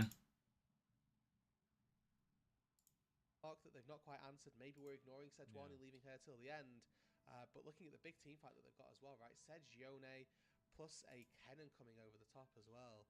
I really like as well the idea that FPX can probably just 5v5 if they wanted to. It's cool though, because as we've gone through this best of, we've really seen some spectacular singular moments, some individualistic moments from some of the players that we've wanted to highlight. I think the supports have been really integral to map movements and match. Ai, ai. Será que Zed ganha aqui? Acordei de ressaca por aí também, mano. Tava um tempão sem beber. FPX dominated. Then this one with the vibe being all over the place, that counter gank top, it set the tone. Now in game number 3, trying to see what differentiation this matchup brings with the Sejuani versus the Lilia, and seeing which pop-off stars are going to kind of help tangle into that. It's the pre-planned counter pick for me. Oh, e ele. Que horas começa a LEC hoje?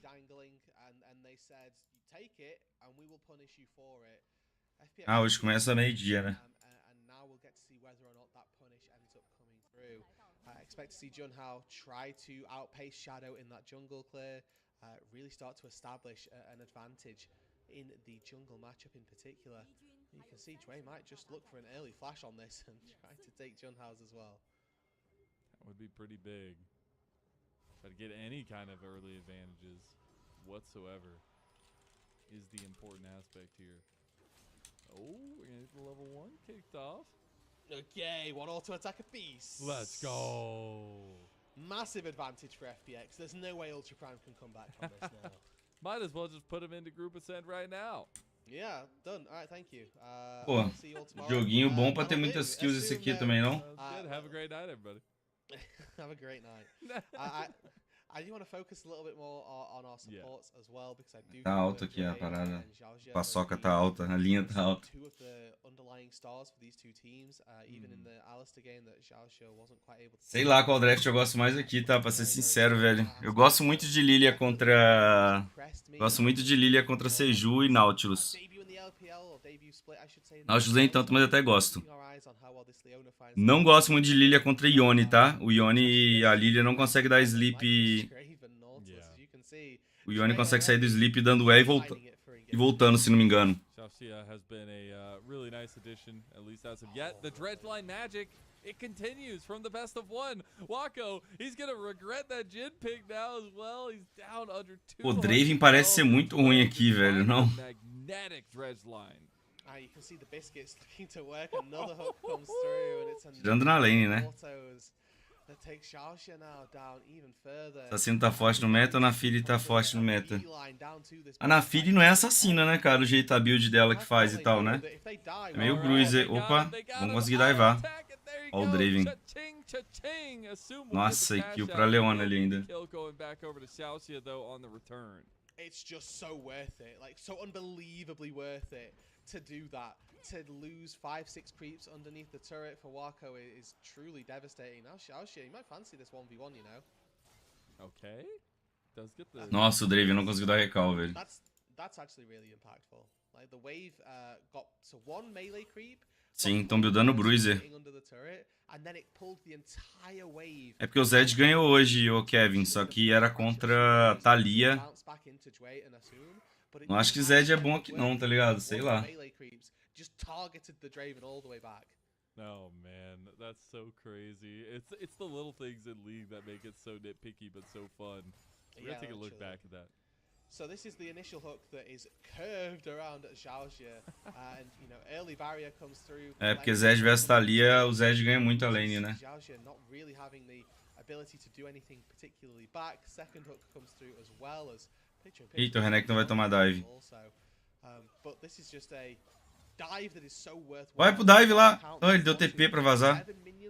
Meu Deus, foi muito...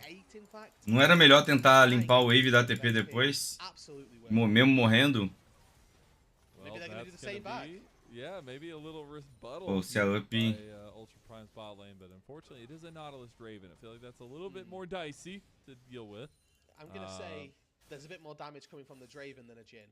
So maybe. I think something just happened because Jiang. Pô, parece que Jhin é um campeão muito melhor que Draven, né? Será que aqui não é fácil pro Draven jogar, não? His Summoner spell was like grayed out for a second when he was in the base, and then now it is just gone.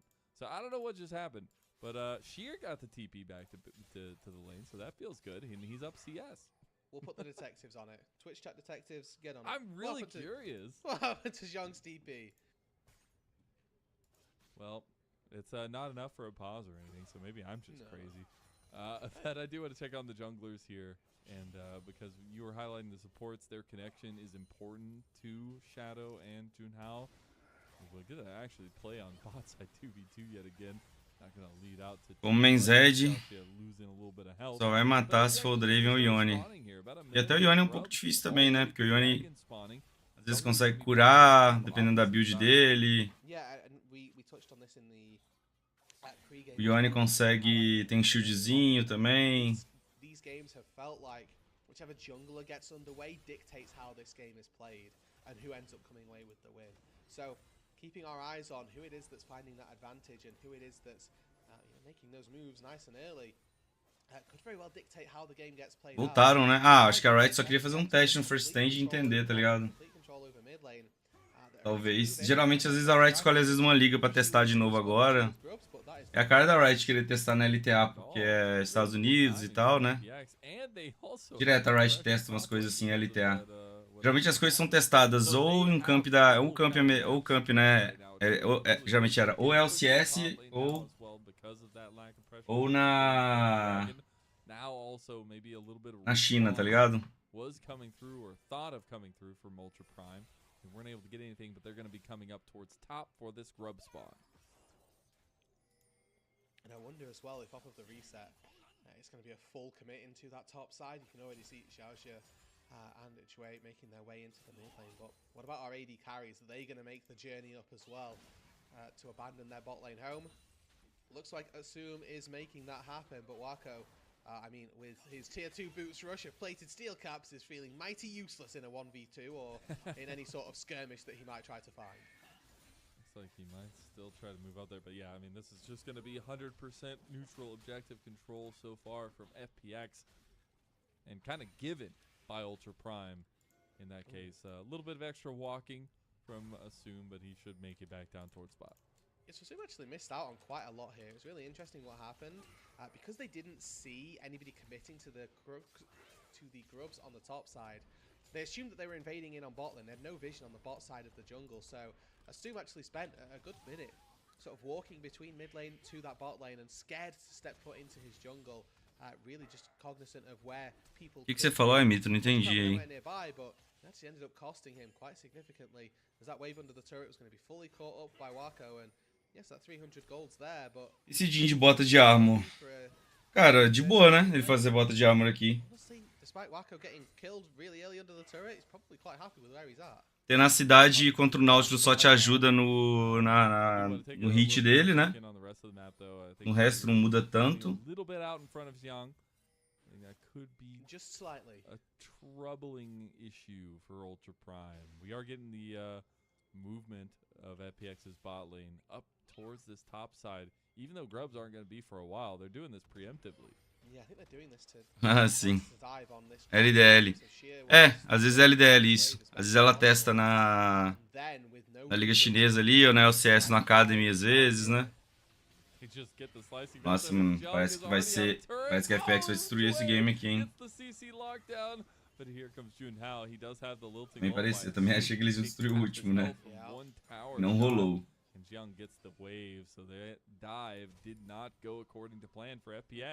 No, and you know, if that hook hits, maybe it would have done, but just about able to stave off any form of dive underneath that turret. Nobody's catching anything bot lane right now, so Wako is just getting... Mas eu gosto do time do Kenny, né? Eu acho que esse jogo não tá tão de boa assim pro Zed jogar. Igual eu falei, não acho que é tão de boa pra Lilia jogar também.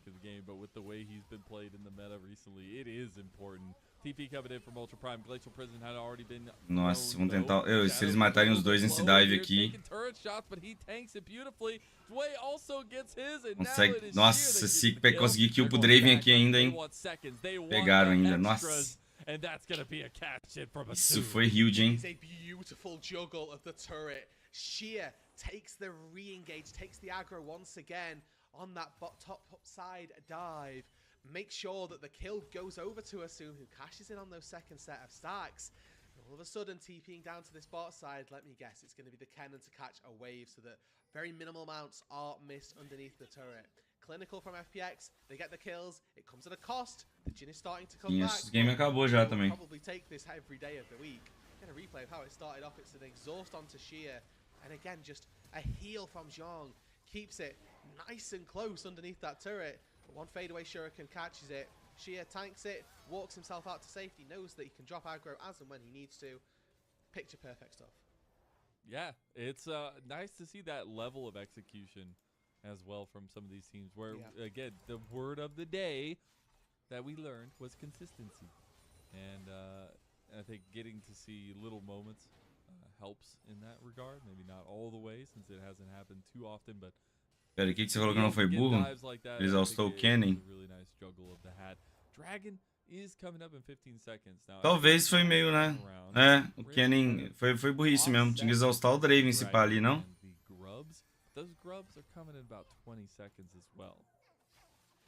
O Draven machuca nesse momento do jogo, né? So, with those objectives obviously being a pretty big focus, you'd like to think, for FPX, they are in this position where they shouldn't be giving anything up, right? They've got this 2k gold lead, they've got an incredible advantage top lane and a really sizable advantage in that bot side as well. This is now their time to put the foot to the floor, right? Really try to choke out Ultra Prime and make sure that they can't get anything back. And so far as well, it's worth saying that this Lilia pick has been relatively muted, right? Was attempted to counterpick Shadow and make it so this comp didn't really have anything to do in the early game through this mid game, but currently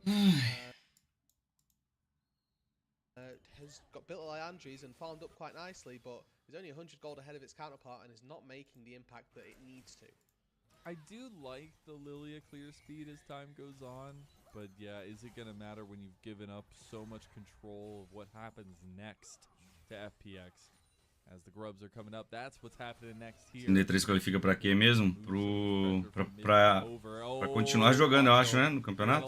Nossa, olha isso, velho. And the Dredge line not going to go through, but FPX have already struck, and they took down Wako. That'll be the grubs going over. Grubageddon is near. We got to batten down the hatches. Quick little pick there, and it, again, like you say, results in a 4th consecutive neutral objective going the way of FPX. This choking of Ultra Prime is going exceptionally well. Now Care fancies a 1v1 with Jong down on the bot side. No. Okay. He wants to go for the angle here. Jong. Meu Deus, mano. Quando o Yone tá solando o Renekton ainda, né? Opa. Junhao is here. Two-face seal going wide, but he might still get the kill. A Lilia esperou pra poder dar o sleep, né? Watch out, Eep, Care. Se ele tiver um W... Ai! Comes up clutch, gets Junhao the kill back. Mano, se ele dá um W ali, ele acaba tirando o flash da Lilia, tá? Ia ser engraçado, velho. This game can go nuclear. It's got a really good composition of player or champions to try to play against. I think you've got a really good opportunity to bully a Draven, to bully in particular the melees as well. But Junhao has got a lot of emphasis on his own ability. Needs to step into this game and start making a few more proactive plays. That gold lead narrowed just slightly by taking down the Yone. But finding those plays once every 13 minutes as it has been so far is not good enough. God, Shear's getting so massive on this Kennen. Only 2-0, but he's up almost 2,000 gold over Jiang. And any flank, any kind of entrance like that with the Slicing Maelstrom is going to be game-changing. He's already almost on second items as well. We do have first item spikes for everybody. Unfortunately, except for Wako. Yeah, and you know, Jiang. the 1200 gold pit stop will do that for you for both of these players. They rushed their defensive boots. It's kind of the goal that they were hoping for, right, with those slight nerfs to where the boot costs got a little bit more and the power of them, you know, obviously decreased. Zé de farma. But with this move down to the spot side now, is John going to have to sacrifice even more gold, even more time under the turret. But Ultra Prime, they're here, they're ready. Reminiscent of game 2.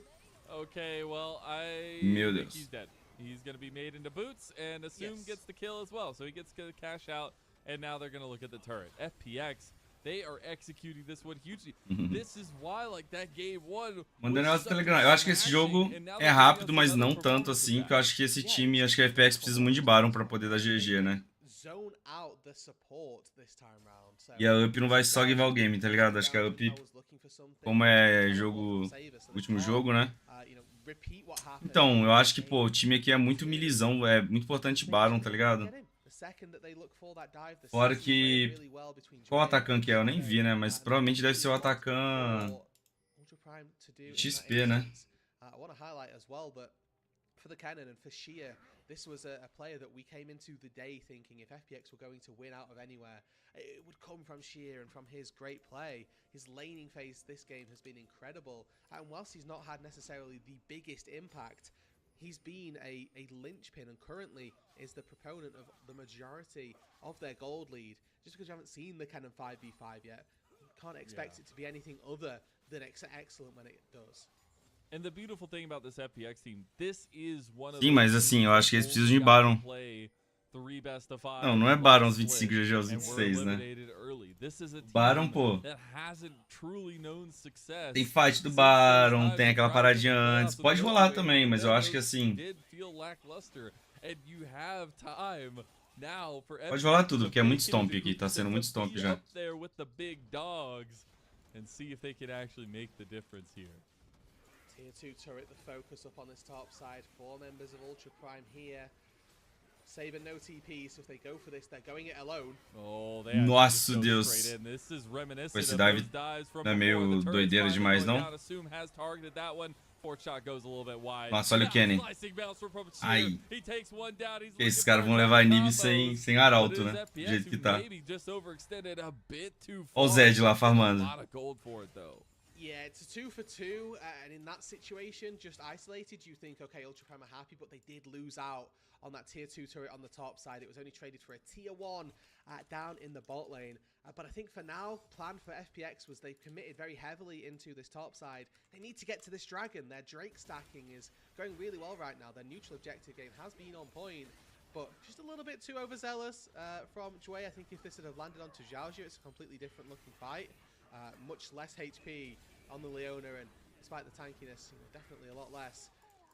The observers hate Care, and that's fine, because he did miss his ulti, but he also got exhausted and slept, and immediately owned.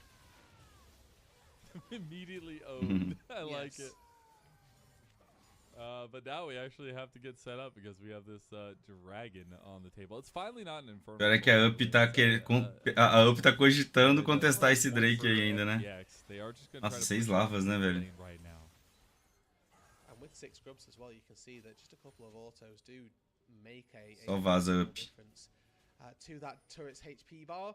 Midway first, rule number 1 of League of Legends macro. If you hit the midway first, you can then move over to your objectives. Assume here with a Bloodthirster, happy to take. Draven ter feito a BT é importante, tá?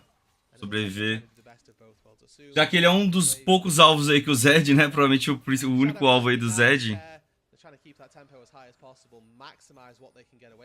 Pô, Truzinho, não sei. Depois a gente pode falar disso, porque eu não posso falar sobre isso aqui durante a co-stream, então.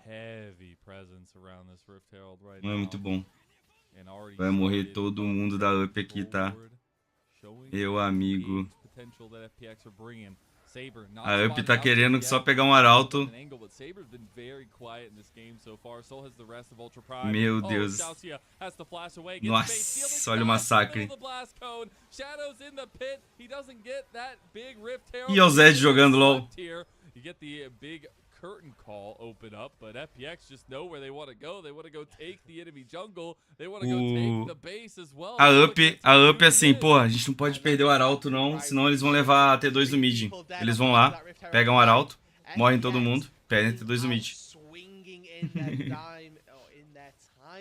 to put themselves in group ascend. 5-0 and 5. Assume and Jue have been on fire. They took this game from level 1 in the palm of their hands, and they are not letting go. A replay, though, of how it all breaks down. Xiaoxia walks up to try to stun Shui, but looking at the rest of the team, nobody's anywhere nearby. That is just far too far forward. And yes, the Herald is secured by Junhao, but it's just not enough. And Xia, again, just getting a little bit of engaged on. No!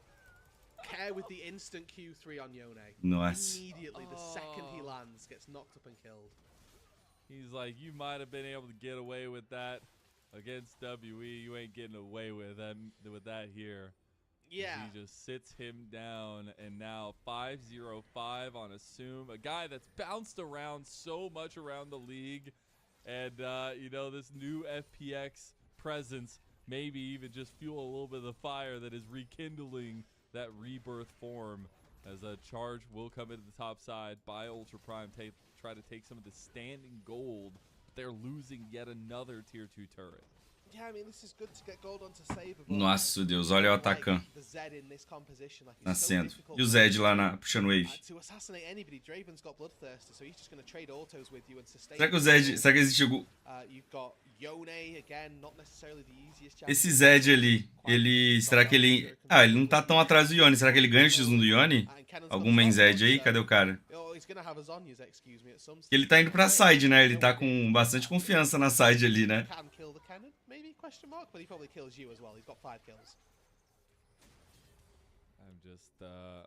Não ganha, então. Que ele não tá juntando pra ele jogar na side. Isso aqui é porque o Zed se juntar é uma merda, né? Zed ganha depois de 3 itens? Corta a shield do Zed ali. Talvez só ajude ele a ganhar do Yone, né? Ele não ganha do Kennen com certeza. Tem que se pá, pode dar pra ganhar do Kennen, né? Mas é difícil, né? Meio mind game também contra o Kennen, né?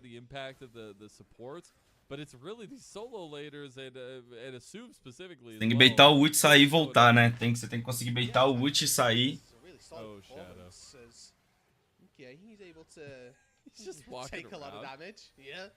Não up, não conteste o atacante up, é só o atacante de XP.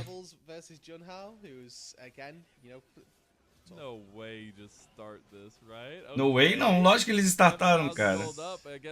Pô, lógico que os caras startaram, velho. Os caras, tamanho da FPX. Best way to throw, mano. Tá maluco? Esse é o jeito mais fácil da FPX de ganhar o game, pô.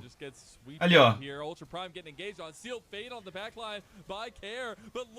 A up já tem salve-se quem puder aqui. Olha, o Zed matou um. Que isso? A Lilia jogou ali também um pouquinho de LoL, tá? Quase que a Lilia mata ali. Meu Deus, e a Seju, Zana? Tanque de guerra. A Seju, tanque de guerra.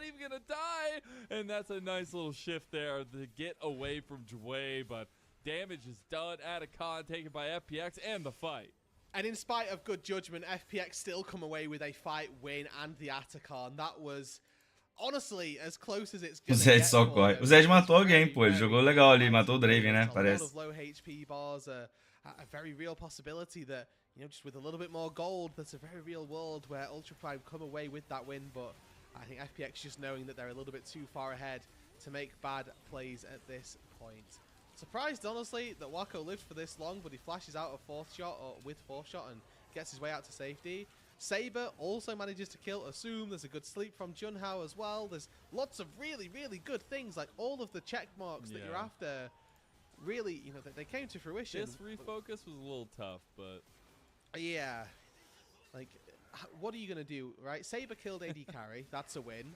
My AD carry survived their initial engage. That's a win. Leque não pode, mano. Não tem com string. E eu acho que não pode. Acho que nenhum brasileiro. Acho que em português a Riot não permite, tá ligado? Porque é no mesmo horário do CBLOL.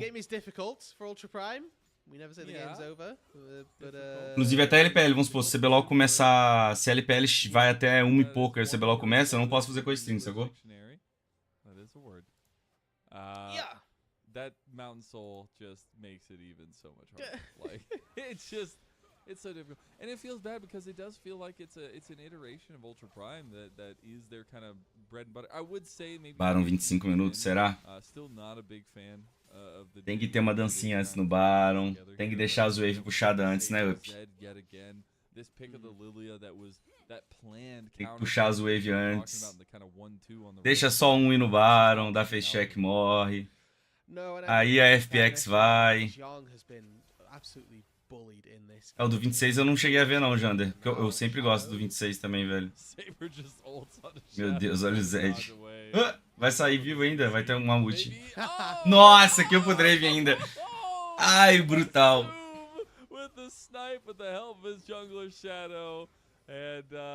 Yeah, this cash-in just keeps happening. This Draven pick just keeps happening.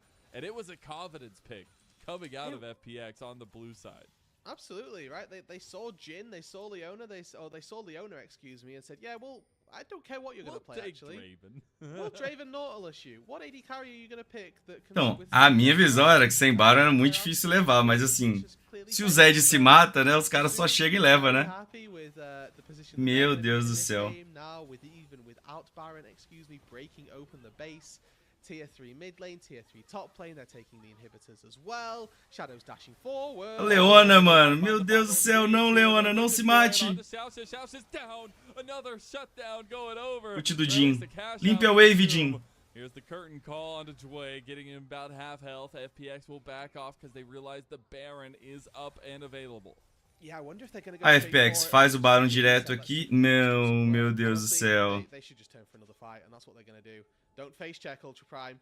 Honestly, don't cross the threshold. Oh no, they crossed the threshold. Não! Plunge into the deep dark, and this Não, Zed, não! Play on a Saber. Saber's down. So is Young in the mid lane. Push they go. TP's available. They can just go for it.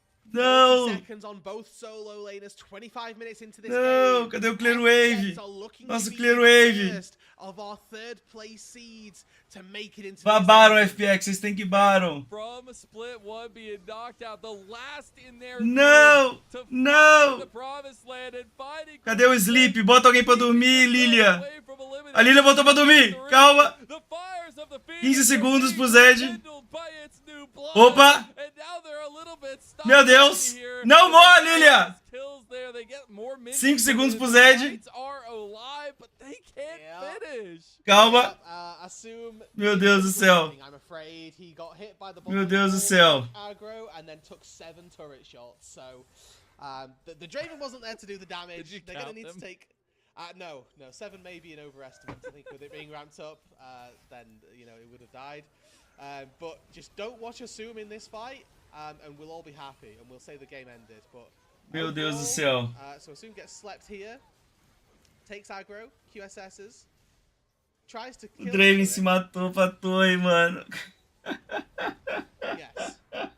Yep. It was a good cleanse. Ai, mano. It was a good cleanse. Gotta give him that one. I can't wait to see. Caralho, 1 minuto, 1 minuto, 1 minuto. Hey man. Aí, deixa eu fechar a porta aqui, peraí. They Well, did. they haven't yet. But, They haven't yet, but honestly, they have a lot of upside to do some damage in a second. Calma, calma, calma. Puxa as wave, puxa a wave mid, pelo amor de Deus. Puxa mais essa wave mid, gente. Não contestem, puxa a wave mid. Você tem que aceitar esse Baron. Por favor, aceite o Baron. Aceite o Baron. Alguém puxa a wave do mid. Não, não, corra. Meu Deus do céu. Ai, meu Deus do céu. 30 segundos. 30 segundos. 1, 2, 3. Ai, meu Deus, velho. 5 segundos da explosão, né? 1. Meu Deus do céu. 10 segundos, será que dá? Meu Deus do céu. Não, não, não, não, não. Meu Deus do céu, 5 segundos. Da explosão. Deu. Foi, foi, foi, foi. Se pá, foi, foi, foi, foi. Slicing maelstrom that tears limb from limb the hopes of Ultra Prime. Absolutely. Caramba, mano. Sheer sets it up and knocks it down. Foi, mano. Foi, gente. From the Nautilus. But it was all that Kennen. The entire game was just sheer dumpstering Young. And then finally we got to see that final fight, that final glorious Kennen ulti that had a wonderful, wonderful outcome. Man, I know it feels Já passamos por isso, rapaziada. Já passamos por isso. So happy. I know this FPX, like, this team has had a lot of controversy. Obviously bringing in these new faces, but also, like, trying to build. Não, gente, mas vocês não estão entendendo. Não é o que tá na tela ali que conta, é o que vai estar na API, tá ligado? É o que vai estar na API. E vai aparecer daqui a pouco o tempo de jogo. Eu acho que da outra vez a gente viu, tem uns 5 segundos pelo menos. Ó.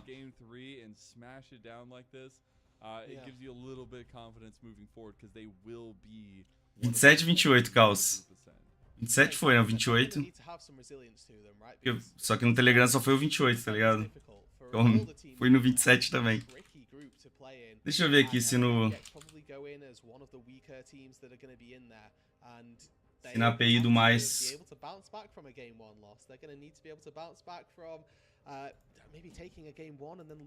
na nossa API, quanto que pegou, tá ligado? Não pega LPL, né? Agora que eu lembrei, muito difícil.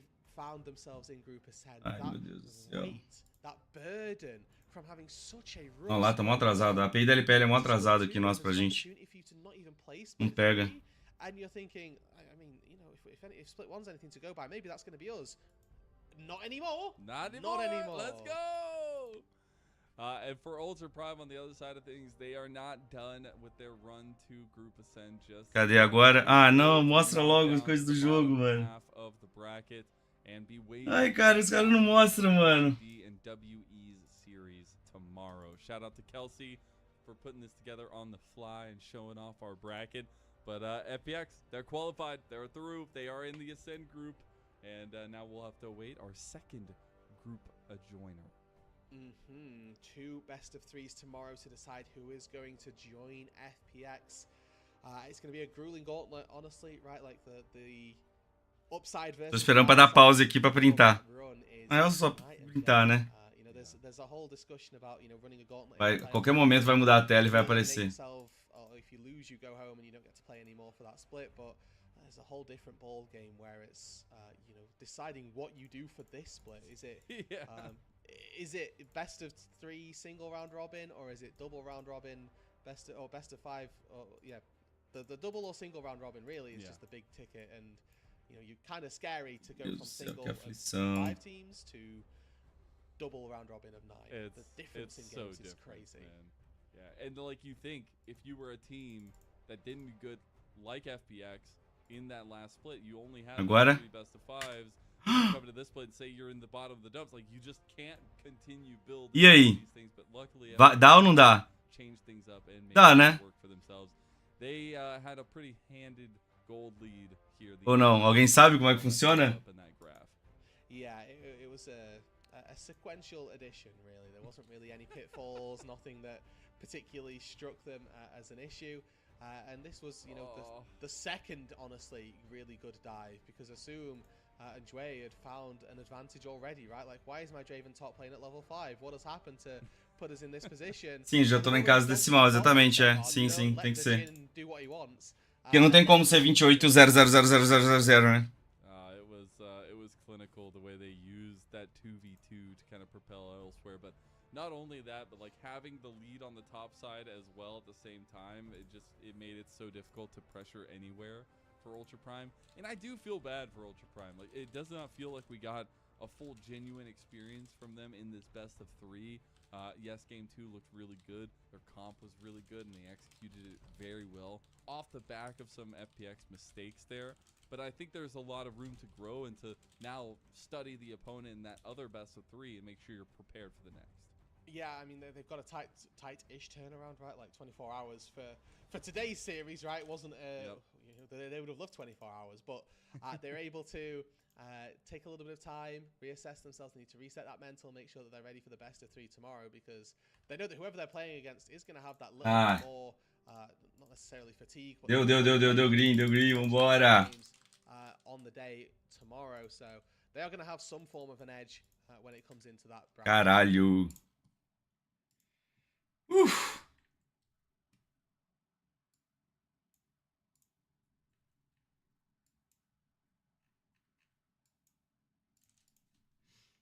Meu amigo, essa foi.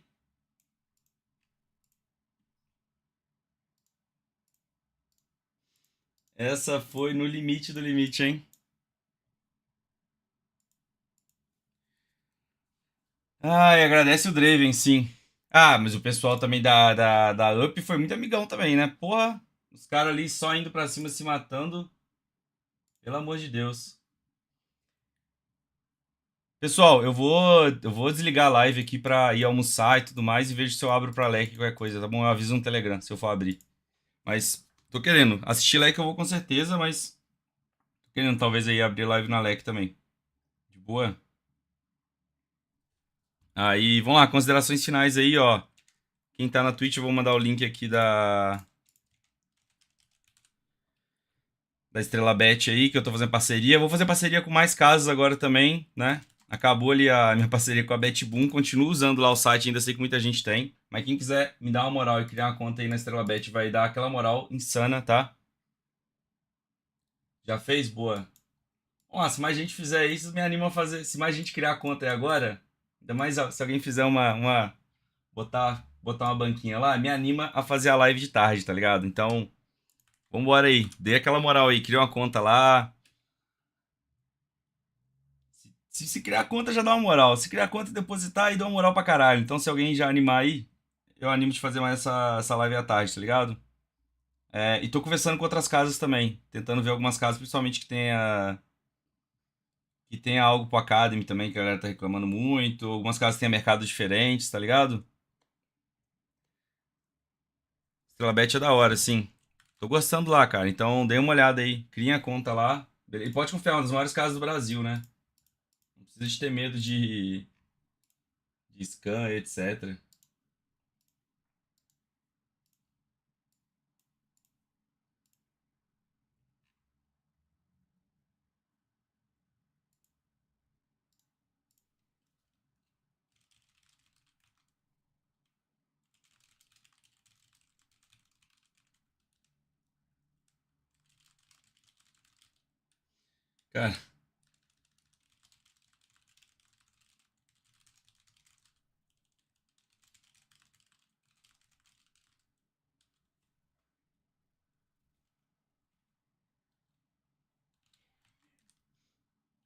Cara, o maluco ali no Telegram, cara.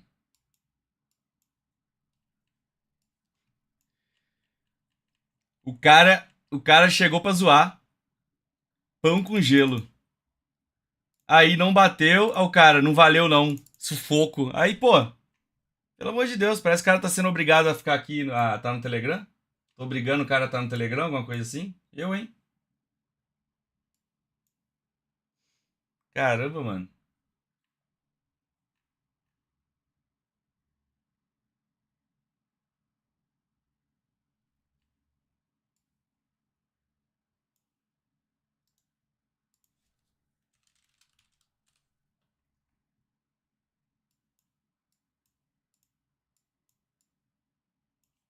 Comemora, o cara eu entrei, então comemora, pô.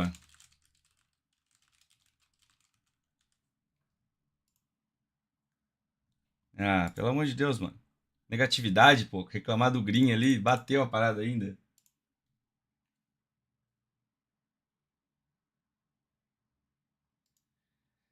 Ai, é isso. Rapaziada, eu vou lá, beleza? Tamo junto aí todo mundo. Eu vou